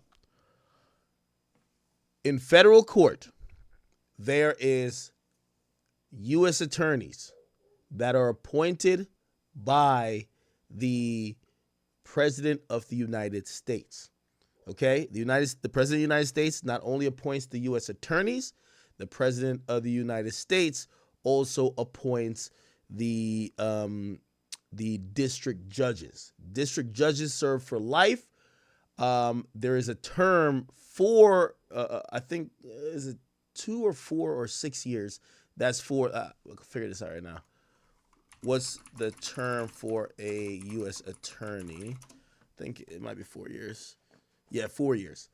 It gets they get appointed by the United States, but they could also be removed. A federal judge cannot be removed, but they could be appointed, and they could be removed through a legal process, but not by the president. The president could appoint them. They serve for life. So here's the thing: Damian Williams was appointed by Biden, I believe, or a Democrat. They're the one who, that's the one out of New York, or the Southern District of New York. He's the one who indicted Diddy. When Trump took office, he knew he was going to get fired, so he quit, right? Now, when the office is vacant, Trump is going to make the next appointment. So he's going to appoint the person for Damian Williams. However, until that appointment, and usually appointments quick, that person, they're not the official U.S. attorney, they're interim. Why? A judge, a U.S. attorney, and most appointees by the president has to be what they call confirmed. Okay, even people, I believe, in his own cabinet, they have to be confirmed by Congress. So Congress has to confirm them. Until then, they are interim. So what ended up happening, what Dirk is trying to piggyback off, is that this guy, when at the time of some of these filings, he was an interim, which means he was going to be the U.S. attorney, but he didn't get confirmed yet. What they realized happened in Virginia, because Trump appointed a new U.S. attorney in Virginia that's pretty much going after all of his ops, including James Comey, who is the former FBI director. So the indictment against Comey was dismissed. Why? It was dismissed because the interim U.S. attorney, which is the Trump appointee, it wasn't confirmed yet, they filed the charges. And basically, a judge looked at it and said she was the sole prosecutor who presented the case, right? So they're saying, if you're not the official U.S. attorney yet and you're interim, you don't have that power. So essentially, this James Comey thing is going to come back, but they're going to have to wait till that U.S. attorney out of Virginia is confirmed by the Senate. So what they're trying to do in the Dirk case, they're saying, well, this person who is part of, like, the refiling of charges, and I think there was a superseding indictment. Look, Lil Durk superseding indictment. The superseding indictment that came out in there was a couple superseding indictments. One that happened in May, and they're actually trying to say that the U.S. attorney at that point mirrors what, I hope you guys are keeping up, because I know it's convoluted. I get it, but I hope it's convoluted. It is convoluted. They're trying to piggyback off what happened in Virginia. So the FBI director that got indicted, that case has been dismissed without prejudice, which means it could be refiled, but it has to be refiled once the interim United States attorney in Virginia has been confirmed by the Senate. They're hoping to get Dirk's case to be dismissed because and refiled now that the person is the U.S. attorney out of the District of California, or I don't know if it's an LA district. Now, I hope y'all are getting this. Here's the difference. So the difference is that in the Virginia situation with Trump's op, James Comey, that interim U.S. attorney presented the case to a grand jury by themselves. They were the sole prosecutor. So because you're the interim and you did it by yourself, you're kind of standing on like the whole office is behind you, but we don't know if the Senate's going to confirm you. So that's why it got dismissed. They're saying that, in Dirk's situation, that's not the case. It's not like it's only this one interim U.S. attorney that presented the case. There's other people in that U.S. attorney office that was with the case as well. So it's kind of expected that this won't work and that it will get declined and that Dirk's motion to dismiss based on that will not go through. However, this is another legal angle, and Dirk is paying through the ass, I got to imagine. He got the best legal team. He's trying every angle to get these cases dismissed, delayed, whatever, that could hopefully get him out, and this is another way. But this doesn't seem like it's going to work, but it's actually a clever one to try, okay? And they're saying there's other cases that this dude also proceeded with, not only Dirk's case, and the court did find in those other cases that his appointment as the first AUSA was lawful and permitted those cases to go forward. So the idea that Dirk is trying to submit that, it most likely will not be accepted, but you never know. Okay, you never know. You see my man Drew Finland's on here, Marissa Goldberg's on here, Jonathan Brayman, which is his guy out of Chicago, is here, and Christy O'Connor is here as well. So they want the court to dismiss the indictment, but again, there's been a couple of California cases that they haven't dismissed, so people are expecting that nothing will happen, right? I hope that wasn't too convoluted. All right, let's go to Childish Gambino and Drake. So Childish Gambino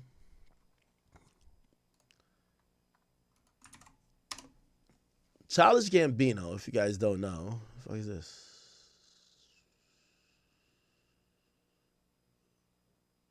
The fuck?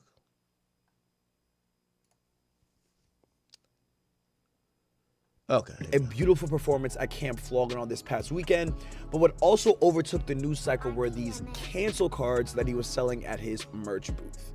The cards include one of R. Kelly spraying a golden shower into the horizon, another of the Target dog and a Nike, Diddy in front of an aisle of baby oil, and finally a card depicting Drake as a dog groomer.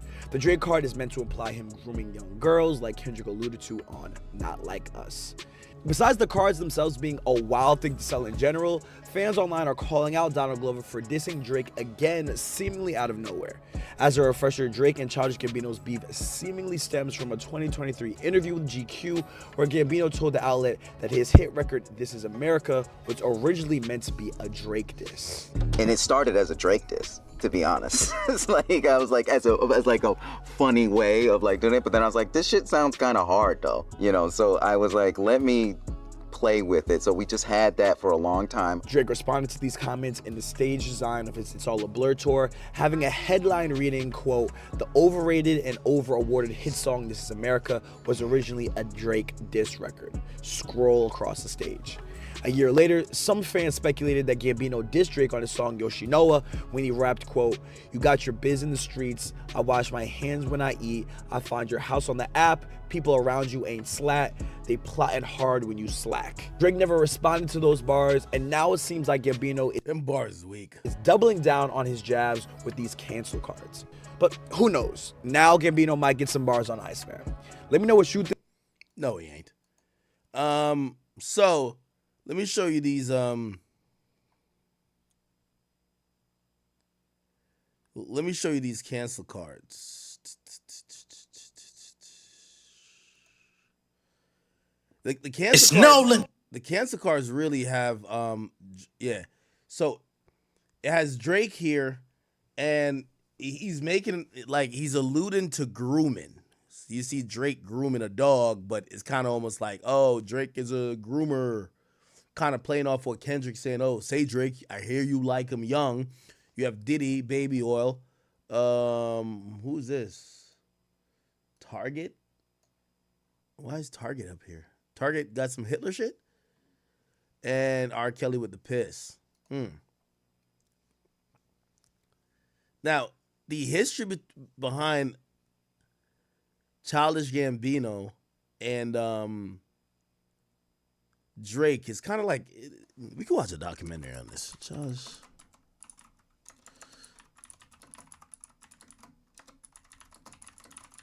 Now, he's clearly begging for Drake's attention, but this beef goes back, it's kind of... I don't talk soft, that's the other guy. Who's the other guy? I was just talking about other rappers. I'm just saying, I'm on your side. Oh, really? So, I think Childish Gambino always...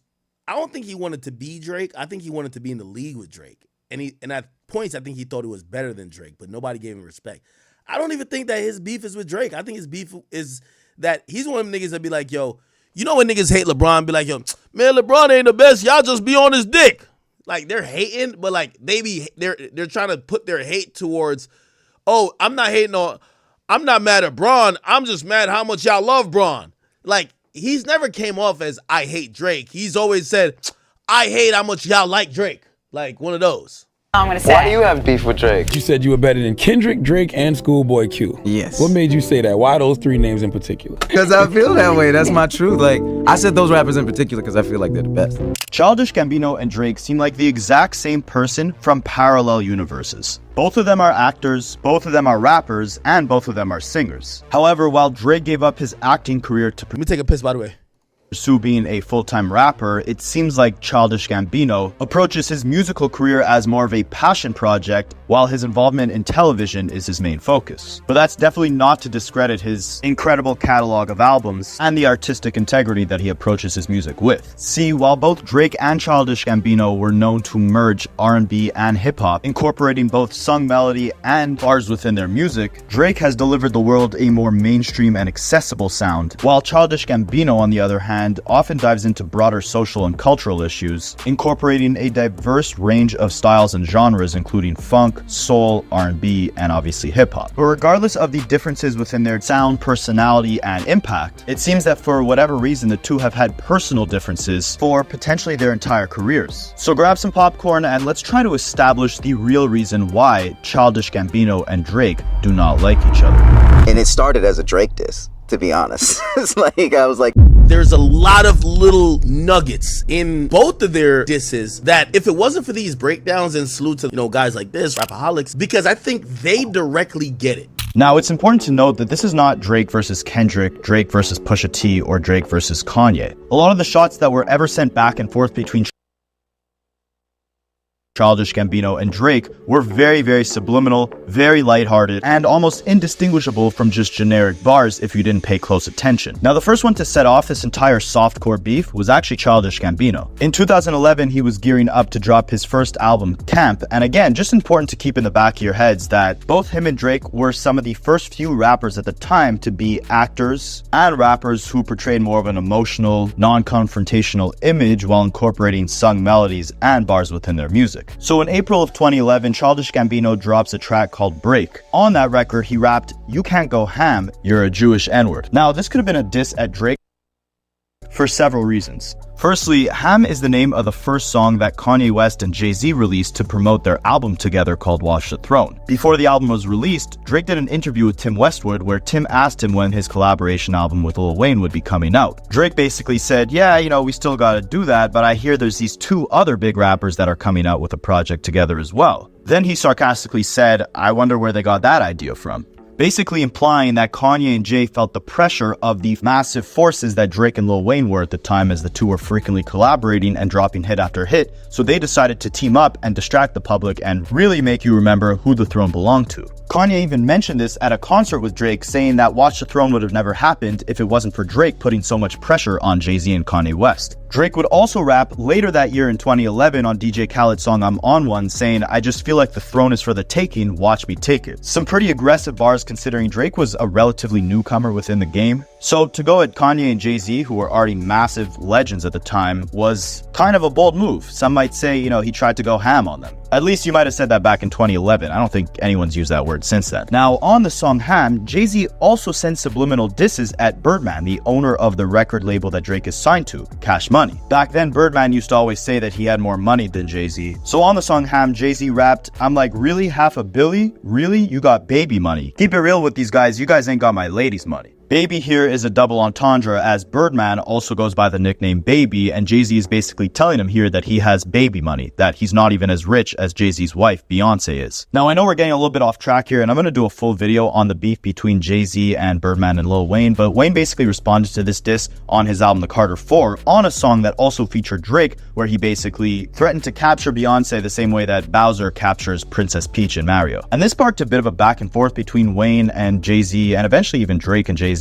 But that Ham song tied Drake up in the middle of this entire beef due to his association with Cash Money, and due to the fact that he threw a little bit of shade at Jay-Z and Kanye when they announced their Watch the Throne album. So why the Childish Gambino bar, "You can't go ham, you're a Jewish person," could be a shot at Drake is because Drake is a African-American Jewish person. He's also the only rapper in the game that was Jewish and also African-American. Now, this is a double entendre because Jewish people can't eat ham. It's not a kosher food for their religion. And the word ham was an acronym that basically meant harder than a mother effort. Basically meaning you're about to go hard, you're about to go crazy. At the time that this Gambino song was released, Kanye and Jay-Z also released their track Ham, which started a back and forth between them versus Drake and Lil Wayne. And Gambino here is saying that the Jewish person can't go ham. In my opinion, this is just him telling Drake, like, stop trying to make these guys your competition. Stop trying to go ham on them or go crazy. They're not your competition, you're not at their level yet. Now, Drake wouldn't respond to this, but Childish Gambino actually ended up dropping his first album, Camp, on the same day as Drake's album, Take Care. On Gambino's album, he had a track called Bonfire, and on that song he rapped, "I don't talk soft, that's that other guy." And in an interview, he was asked who he was talking about when he said that other guy, and Gambino basically said he was just talking about other dudes or other rappers. But he also said this bar was in reference to the fact that people kind of view him as a soft rapper, and he was basically saying he can adopt both softer, more comedic personas on certain songs while also coming more Man, it sounds like Childish Gambino been like pussyfooting around this and Drake, man. He on that J. Cole shit, man. He on that bitch ass nigga shit, man. What the fuck? Yo, you gotta get straight to it, man. You gotta get straight to it.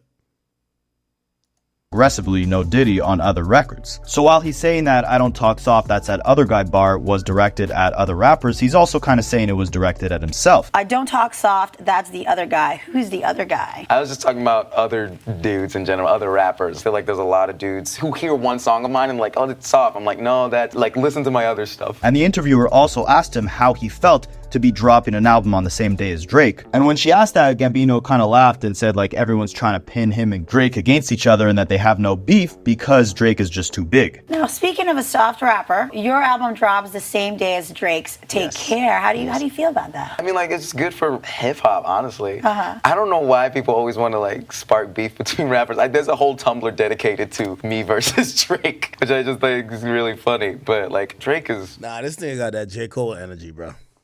Worst type of niggas, bro.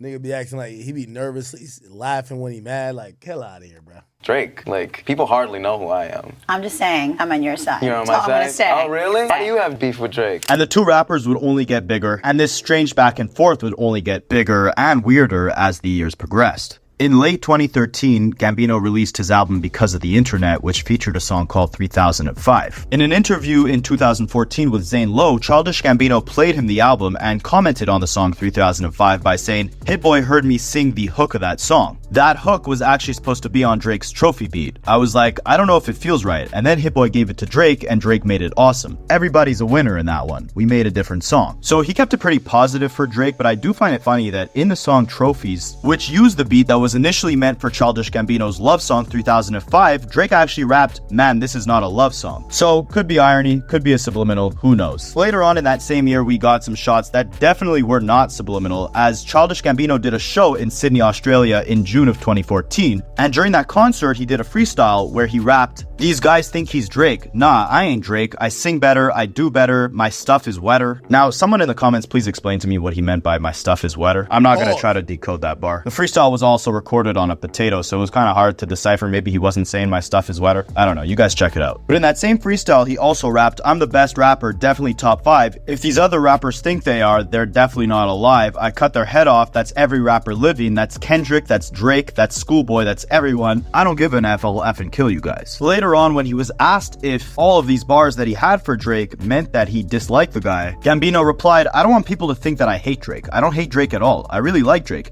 If not for no other reason, then he makes me better. He really does. I had to fight that all the time. I knew when I was doing Childish Gambino from the beginning, like, they're not gonna let me do this. They already have a rapper, singer, actor guy who's black. That's really what it was. If he was white, it would be different. They'd be like, oh, they're not the same. It's very specific. I don't dislike Drake. I think he's a really good writer and rapper. But right now, I definitely feel like I'm better than him, only because I'm working harder than him right now. If he came in and was like, let's rap, I'd be like, oh, I'm gonna kill you. But right now, maybe he's got something up his sleeve. And it makes sense where Gambino is coming from, right? I mean, if both artists were put in the same box, but Drake was on a much higher level commercially, the only logical thing for Gambino to do to prove himself is to outwork Drake and just be open and ready for any challenge that might come his way. Yo, Gambino, man, I don't know what type of crack rock you found, nigga. I don't know if that shit fell from Mars, it's a meteorite or what. But nigga, you can't fuck with Drake on no day, nigga. Like, we gotta stop the motherfucking malarkey, nigga. You probably rap as good as Chubbs, nigga. You like, bruh, you like, what we talking about, nigga? Your name and Drake should never be mentioned in the same, nigga. Maybe you act better than Drake. We don't give a fuck about that. Maybe you could race. Maybe you faster than him. You could race. Maybe you play basketball better than him. Maybe you do some other shit, nigga. But when it come to rapping, nigga, your name should not be included with Drake, nigga. What the fuck? Nigga, I don't even know 3 songs of you, nigga. The fuck going on? Childish Gambino? Nigga, the best thing you ever did in your career was created some bullshit show named Atlanta. Bro, cut it out. Cut it out, nigga. Go paint a house, man. Go do some other shit, man. I gotta hit you with the Prodigy shit, man. Let me get to the Prodigy hating. So, yo, some of these niggas right here, look. Motherfucking rapper on the planet. Oh, God. I think Joe Buttons is on, like, what the fuck is a mood music? You know what I'm saying? It's just my opinion. I don't listen. Nah, I gotta play the full shit, man. Now, sometimes I gotta get Prodigy back from the dead just to hate on you niggas, man. Prodigy goes off on rappers like, say, yo, y'all niggas go build a house or something, man. Boy, any of this bullshit these niggas is doing, like, for real, man. Word. Shit is corny, son. Word. Like, cut it out. And I know a lot of people out there, they feel the same. They feel the way I feel. You know what I'm saying? Like, yo, I used to fuck with Pun. That was my head, you know what I mean? You know what I'm saying? Best in their business. There is no competition for us, man. Yeah. All that other shit is garbage. That's what I mean, son. Yeah. You know what I'm saying? Like, get the fuck out of here, son. This shit is whack, son. Cut it out, please. Nobody's buying it. Nobody likes it. You hurting our ears. That shit is... Yo, Childish Gambino. When I say that, man. We the best in their business. There is no competition for us. No fucking competition for OVO and Drake, nigga? Man, all that other shit is garbage. That's what I mean, son. You know what I'm saying? Like, get the fuck out of here, son. This shit is whack, son. Cut it out, please. Nobody's buying it. Nobody likes it. You hurting our ears. That shit is annoying. Like, stop it, man. Just cause niggas got a chain, some jewelry, and they dress like the motherfucking part they want to be, the rappers and shit.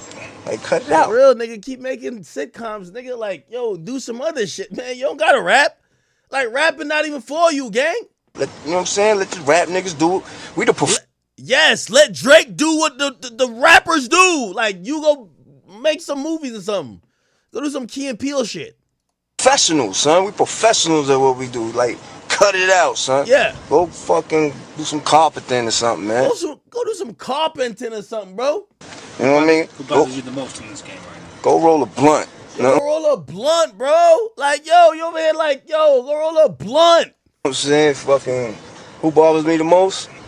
Who's the worst? The worst. Childish Gambino on it, man. Nah, I'm playing. Freddie Gibbs, man. Like, I think you need to go paint a house, man. Like, yo. Who's the worst motherfucking rapper on the planet? Oh, God. Oh, man. Now, shout out to Jeremy Heck, my fellow Canadian commentator, for pointing out that Drake actually responded to this diss on his own song 6 p.m. in New York in 2015 when he rapped, "Oh, you tried? It's so childish calling my name on the world stage." Just a little play on words on Gambino's actual rap name, and also saying that it's immature that Gambino was freestyling about being better than Drake during his concert. Now, those bars were stuck in between a diss for Tyga, where Drake is ironically calling him out for dating an underage Kylie Jenner at the time, so it went under the the radar that this bar was likely aimed at Childish Gambino. Is that 6 p.m. in New York?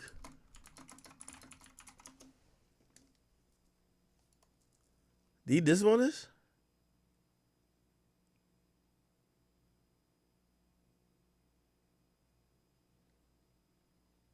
What bar was it?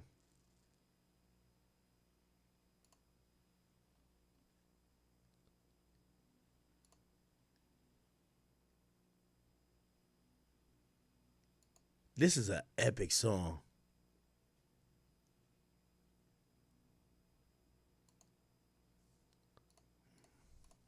Now, we didn't hear anything from the two for the next couple of years, but both of them took meteoric rises within their career. Drake selling 1 million copies in the first week with his album Views, getting multiple #1 hits with One Dance, Hotline Bling. Childish Gambino also getting massive hits and albums like Redbone and Awaken My Love. And then we fast forward to 2018 when in January, the first month of the year, Childish Gambino has a son and names him Drake, stating that he named his son Drake because Drake, the rapper, is his son. I'm joking, he never said that. I just thought it was kind of interesting that he named his son Drake, especially because just years before he was talking about how him and Drake were both put in the same constraints and box early on in their careers. But in that same year that Childish Gambino had his son Drake, he also had his first #1 hit with— Wait, he named his son Drake? the song This Is America. This song was absolutely massive. It won Record of the Year, Song of the Year, Best Music Video, and Best Rap Song Performance of the Year, all at the Grammy Awards. Song was also one of the most important pieces of cultural commentary within music that people had seen in years. It addressed all the issues within America, such as systemic racism, gun violence, the immunity that America has as a culture to the violence and racism that occurs within the country, and the dangers that African Americans face on a daily basis through threats from police, gang activity, and white supremacists. These simple lyrics carried such complexity to them. Bars like "Get Your Money, Black Man" emphasize the struggle for economic empowerment in a biased racial system. And a line like "This is Selly, that's a tool" could be It's like some fake woke shit, man.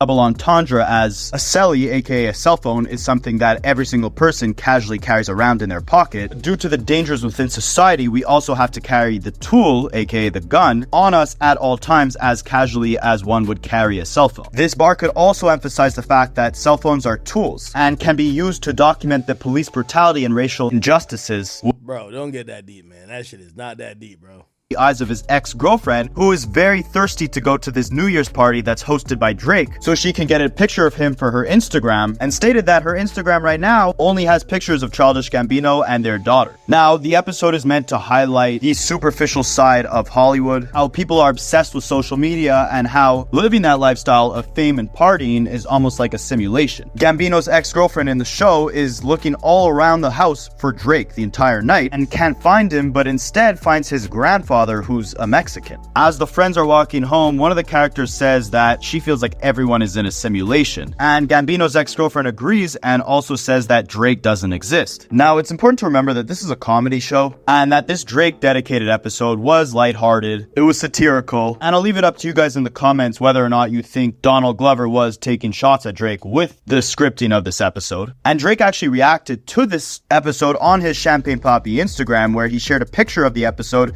and put a bunch of laughing emojis saying, "This is surreal, I'm way too high for this." So now 2018 is ending. Childish Gambino has his #1 song with This Is America and his TV series Atlanta, where in the episode Champagne Poppy, he's highlighting the vanity and materialism that comes with the lifestyle that a guy like Drake lives. In September of 2018, Childish Gambino also drops his record Feels Like Summer, where in the music video, you see a cartoon version of him walking down a long road, bumping into a bunch of other cartoon rappers, and Drake is portrayed chasing a cartoon of Future down the street, and Future's on a bike and Drake eventually just runs out of stamina as Gambino walks by him and he just stands there exhausted. Maybe Gambino's saying that Drake can't keep up with guys like Future because he's not truly part of that culture, and as Kendrick would say, he runs to Atlanta to chase those hits. Who knows? I'll let you guys interpret that within the comments. Due to the massive success that these two rappers slash actors were having at the time, they had no choice but to bump into each other at events, which led to them taking very stiff pictures together. And it seemed like the two got along song okay up until April of 2023 when Childish Gambino did an interview with GQ magazine and he told them that his hit song This Is America was actually originally intended to be a diss song against Drake. He said, to be completely honest, This Is America, like that line, that was all we had. Just that line. It started as a Drake diss, to be honest, as like a funny way of doing it. But then I was like,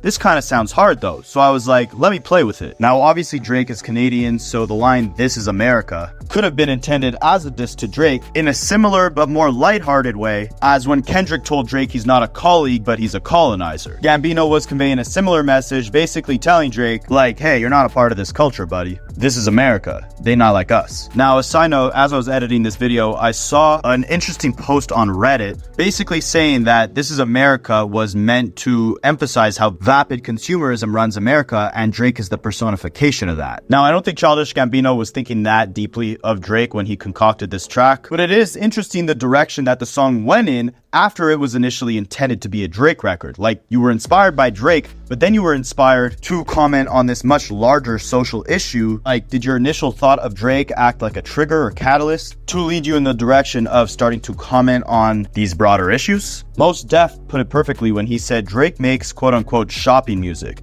like music that you'd hear in the background while you're shopping at Target. There's no real depth, there's no culture or societal commentary behind Drake's music. It's just smooth, generic, formulaic, where it's designed to be easily consumable or digestible to the general public or the average individual. And yeah, his music is kind of like what McDonald's is to food. Like, it's not good for you, it doesn't improve your health, but it's easy, quick, convenient, and because of its ability to be comfortably consumed and pumped out in mass, it's at the root of the obesity problem within America. People love to overindulge. Anyways, it's not that deep. Gambino probably wasn't thinking about how Drake is the music equivalent to McDonald's when he was thinking about dissing him on This Is America, but it's just food for thought, no pun intended. And Drake didn't seem to like the fact that Gambino said this record was initially meant to be a diss about him, because when Drake went on tour in summer of 2023, he performed his classic hit Headlines, and the visuals when he was performing that song were a bunch of random, negative, kind of satirical headlines popping up on the screen. One of the headlines was the overrated and over-awarded record This Is America was originally supposed to be a Drake diss. Also important to note that Gambino said he had the song idea for This Is America. It was done 3 years before he actually released it. 3 years before he released it means that he created the idea of the Drake diss back in 2015, which makes a lot of sense because a year prior to that, in 2014, was when Gambino was dissing Drake in freestyles during his concerts and saying that he's better than Drake and that he'd be happy to go toe-to-toe with Drake in a rap battle. Drake also threw some shots at Gambino on the 2023 track Meltdown with Travis Scott, where he rapped, "You talk to the cops on some therapist stuff,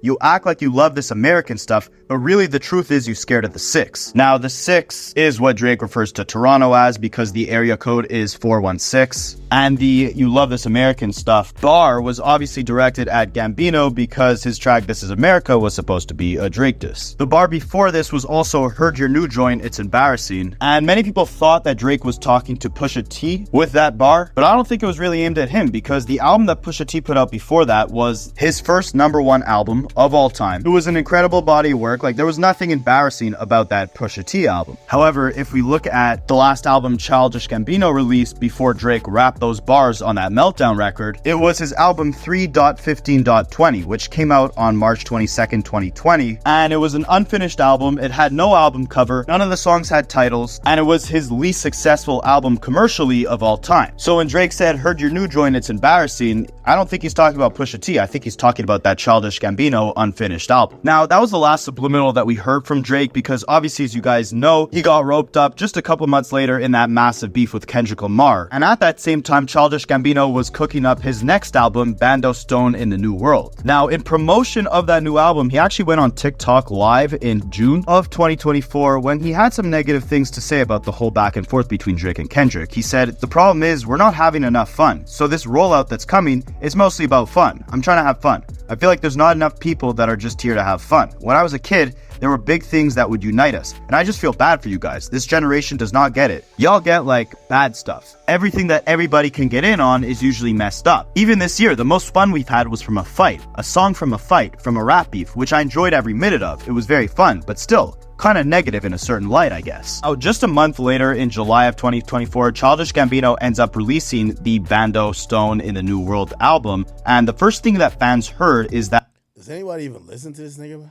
on the song Talk My Stuff, Childish Gambino is using a flow that Drake often uses. There's another song on the album that uses a similar flow to Drake, and this song is called Yoshinoa. Now, I don't know if I'm pronouncing that word right, but the bars that he's spitting on this record are some of the most obvious Drake disses that we've ever heard from Childish Gambino up till this point. So let's dissect this record. Firstly, the title of the song is Yoshinoa. Again, I don't know if I'm pronouncing that right, but Yoshinoa is a fast food chain, and it's one of the largest fast food chains of Goyudan. I don't know if I'm pronouncing that right either, but Goyudan is a beef bowl. Now, it's just interesting to me that he's naming the track that he's dissing Drake on after a fast food chain. Remember, just 2 or 3 minutes ago in this video, we were talking about how Drake makes fast food music, and how that was one of the core issues Childish Gambino was touching on within This Is America after he decided to change the record and not make it a Drake diss. Also, it's not just any fast food chain, it's a fast food chain for beef bowls. And in this record, he is subliminally touching on his beef with Drake. Clever title, and Gambino starts the record off by rapping, "I put your boy in the seat, you got your biz in the streets." The boy is a common nickname that Drake refers to himself as, and this year has been a common theme of Drake's dirty laundry being aired out in public. So when Gambino says, "you got your biz in the streets," he could be talking about that Drake the Snake video that leaked earlier this year, or maybe all the Drake reference tracks that leaked earlier this year from all of his ghostwriters, or maybe he's talking about all the information that Kendrick exposed about Drake throughout their beef, such as allegedly Drake's fake daughter, such as Drake's alleged Ozempic prescription, all the potential PDF file allegations as well. Plus, on 616 in LA, Kendrick is accusing Drake of having rats within his camp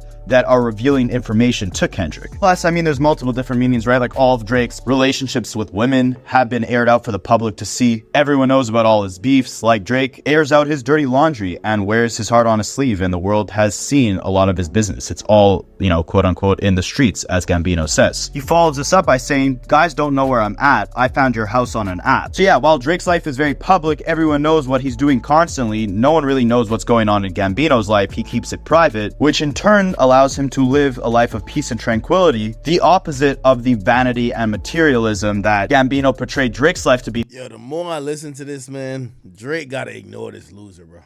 This nigga's a loser. Jesus.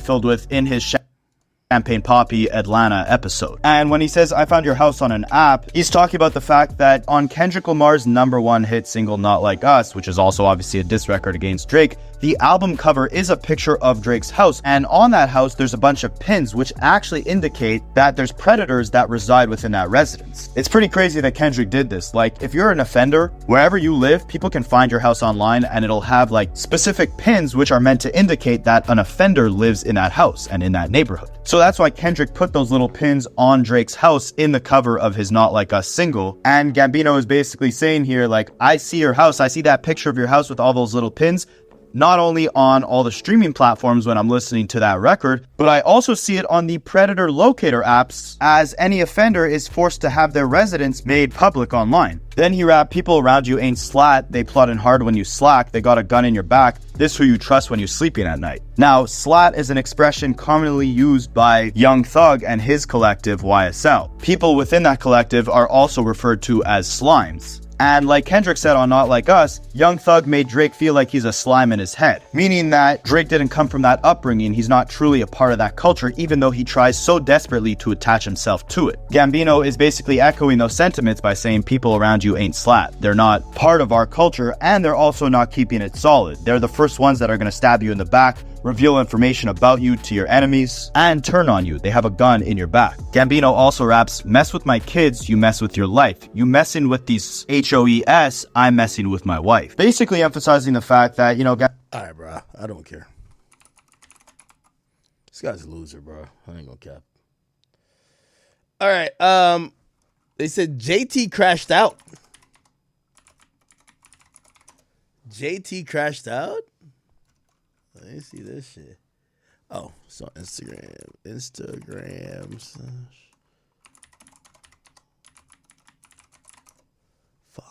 I messed up the name. All right, here we go.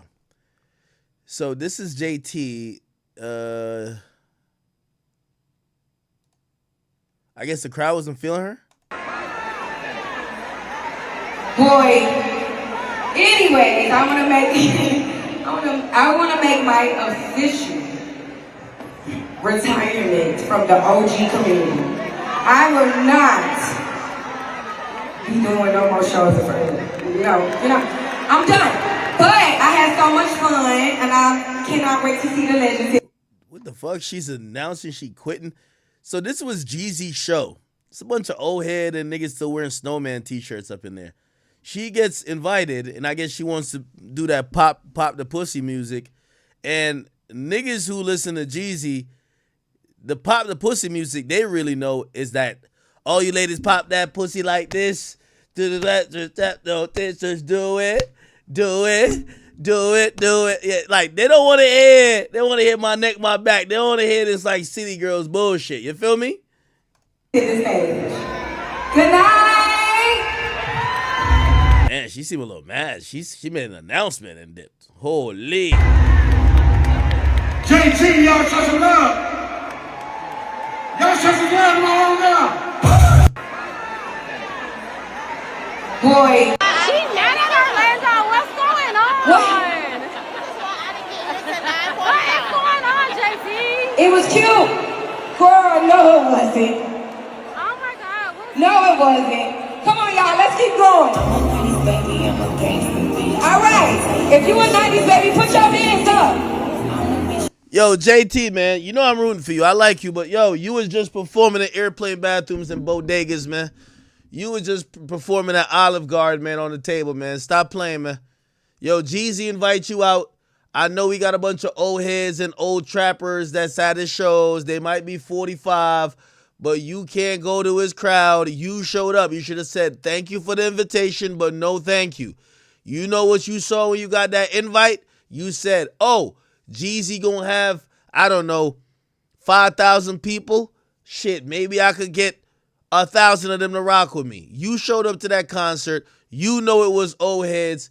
You know it was some Trap or Die season. You thought you could perform there, and you thought they would be, knowledgeable of some of your songs or giving you the energy that you felt you needed. They ain't do that shit. Don't blame it on the crowd.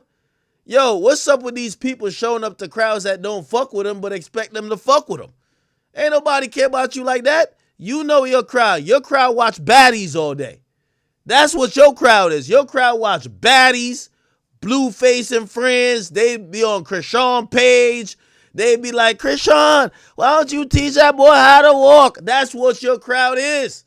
Your crowd be on Ari's page.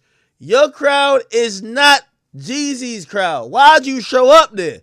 And show up there and get an attitude they're not fucking with you. Come on, man. Y'all bitches is one of a seven. Just put your hands up. Everybody put your hands up. Hands up. You right there, hands up. Now wait. That's another thing, too.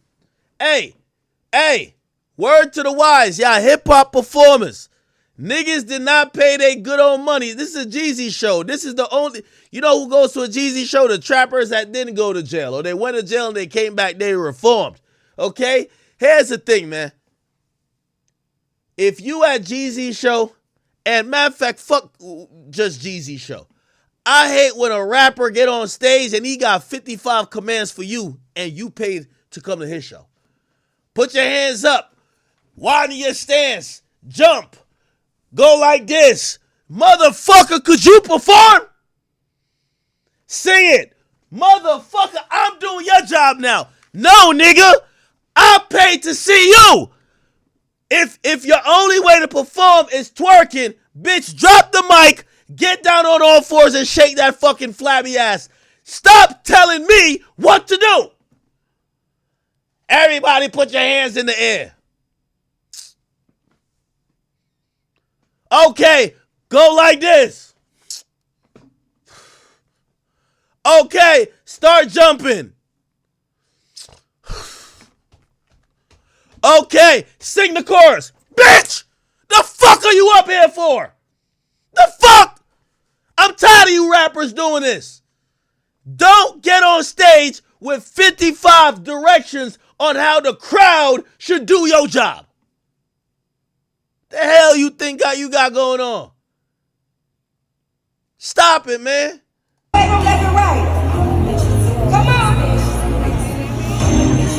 This ain't a workout. This ain't Zumba. This ain't spin class. The fuck you telling us? Put your hand in the air. Do this. Do that. Yo, some of these people got arthritis. Yo, niggas go to a show. Yo, money is tight these days. They go into the show to chill. You got Burna Boy over here getting mad that you fell asleep when he took 3 hours to come out. You got JT over here wants you to twerk and while she watch you. What the fuck? What are y'all getting paid to do? What are y'all getting paid to do? What are y'all getting paid to do? Y'all up there, y'all got backing tracks, y'all don't sing the lyrics already.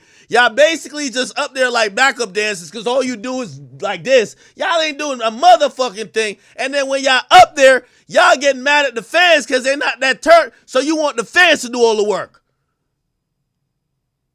Perform your goddamn song. Sexy little bitch, sexy little hoe. I love the way you walk, love the way you talk. Let a young nigga come play your throat, deep stroke your throat till I make you choke. Bro, baby, I'm trying to give it to you. Bro, baby. That's another thing. If you got songs like Throat Baby with no lyrical, that's no lyrical dexterity being shown, there's nothing there. At least bring a dancer out. At least show how you gonna give the Throat Baby to the mic like you the performer. What the fuck? What you want them to go like this, the Throat Baby? Yeah, put your hands in the air. Wave it. Left, right, left, right. You realize you wave your hand to Throat Baby. Come on, man. Come on. Yo, you could tell they were trying to like, what we about to hear? We Are the World? Like, what song is this? Throw Baby. Man, stop it. I'm trying to bust all on you. Sexy little bitch. This is getting out of hand. Sexy little hoe. I love the way you walk, love the way you talk. Let a young nigga. Yo, first of all, if I'm at a concert, I'm 45 plus, I think I'm a player. I got my queen with me. She want to have fun, we having fun. She get told by the goddamn performer on stage, put your hand in the air. I'm like, all right, babe, put your hand in the air. All right, wave it. All right, babe, all right, it's all good, so wave it. You know, I'm being player, you know what I mean? I just came from the concession stand, I got drinks. All of a sudden, this one's singing Throat Baby. Like, what the fuck? Bitch, put your hands down. You only giving me neck. What the fuck? You over here signaling like you Throat Baby. Get out of here. Yo, JT, I love you, but you don't got no age-appropriate music. Your music is for chicks that's on baddies, scallywags. Your music is for the Brittany Renners of this world, the Ruby Roses. No grown-ass woman that is either seeing menopause or that really, like, is past 30 is really going to be listening to these songs. I got to keep it a bean. Your music is for little scallywags. Your music for bad baby. Real talk. Malu Trival, whatever her fucking name is. Sky Jackson and them people. It's like, word too. You ain't got no age-appropriate music. That's a fact.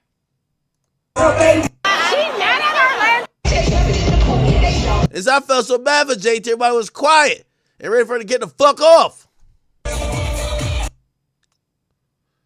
Is that Boosie? Yeah, they gonna love Boosie. Yep. First of all, Plies, I guarantee when Plies come on, I show you my shawty. That's Plies' song, right? Yeah. I guarantee the crowd went up for shorty. Plies got them joints. Them older women, oh man. Them older cougars, yes. You know, Boosie love is, yes. You coming in, you got to perform at a baddies reunion. You got to be the infomercial in between the fights on baddies. Like, your music is for, like, chicks, like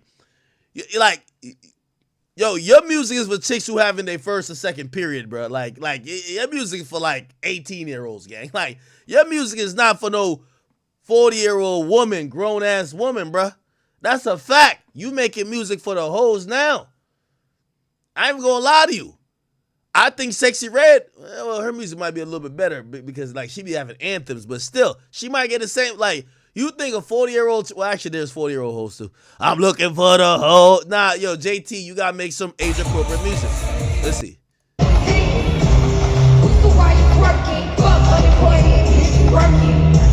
I'm never tired of working at it. Lingerie, bitch. Swear to God, I'm taking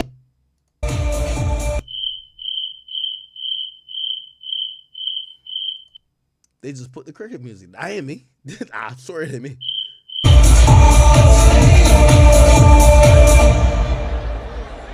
She gonna cry in the bathroom. What? Oh, they told. It's a she gonna cry. She finna go on Twitter and tell Orlando the fuck No, out. she finna won't. cry. She gonna tell Orlando that. We gonna be all caught up and nobody. Yo, JT, man, just go back to, like, listen, you know what artists usually say? They don't say they're quitting a crowd. You know what they said? Well, I got paid. You should have just said, take whatever check you got and just dip out, bro. Just take your check and go. You don't got to make an announcement that you quitting the OG crowd. It's all good. You get another check.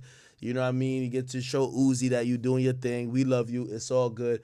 Just make another diss song at Cardi B. Let Cardi B know you stand on business. We rock with you. Don't worry about it, girl. But you don't need to make no type of announcement that you're quitting. The reality is this. Your music is for chicks that watch baddies, okay? That Zeus is there. Like, they don't even know about cable. The only thing they know is about Zeus. That's it. They shop at Fashion Nova, Pretty Little Things, and Shein. That's it. You can't have no... Come on, bro. Come on. You know what type of time it is. Anyway. All right, man. Chat, we gonna call it, man. I think I completed my 6 hours. We gonna save something for tomorrow. But this is my first day of 30 days, chat. Not 30 days. I'm streaming for the end of the year. Word 2. Yes, we're streaming for the end of the year. So every day for the end of the year.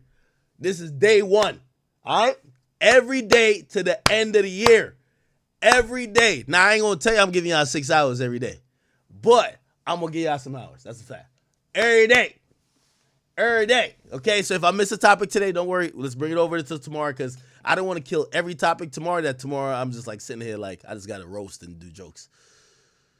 What the heck is this? It was like I brought Kiana J to Houston. I don't know what this bullshit is.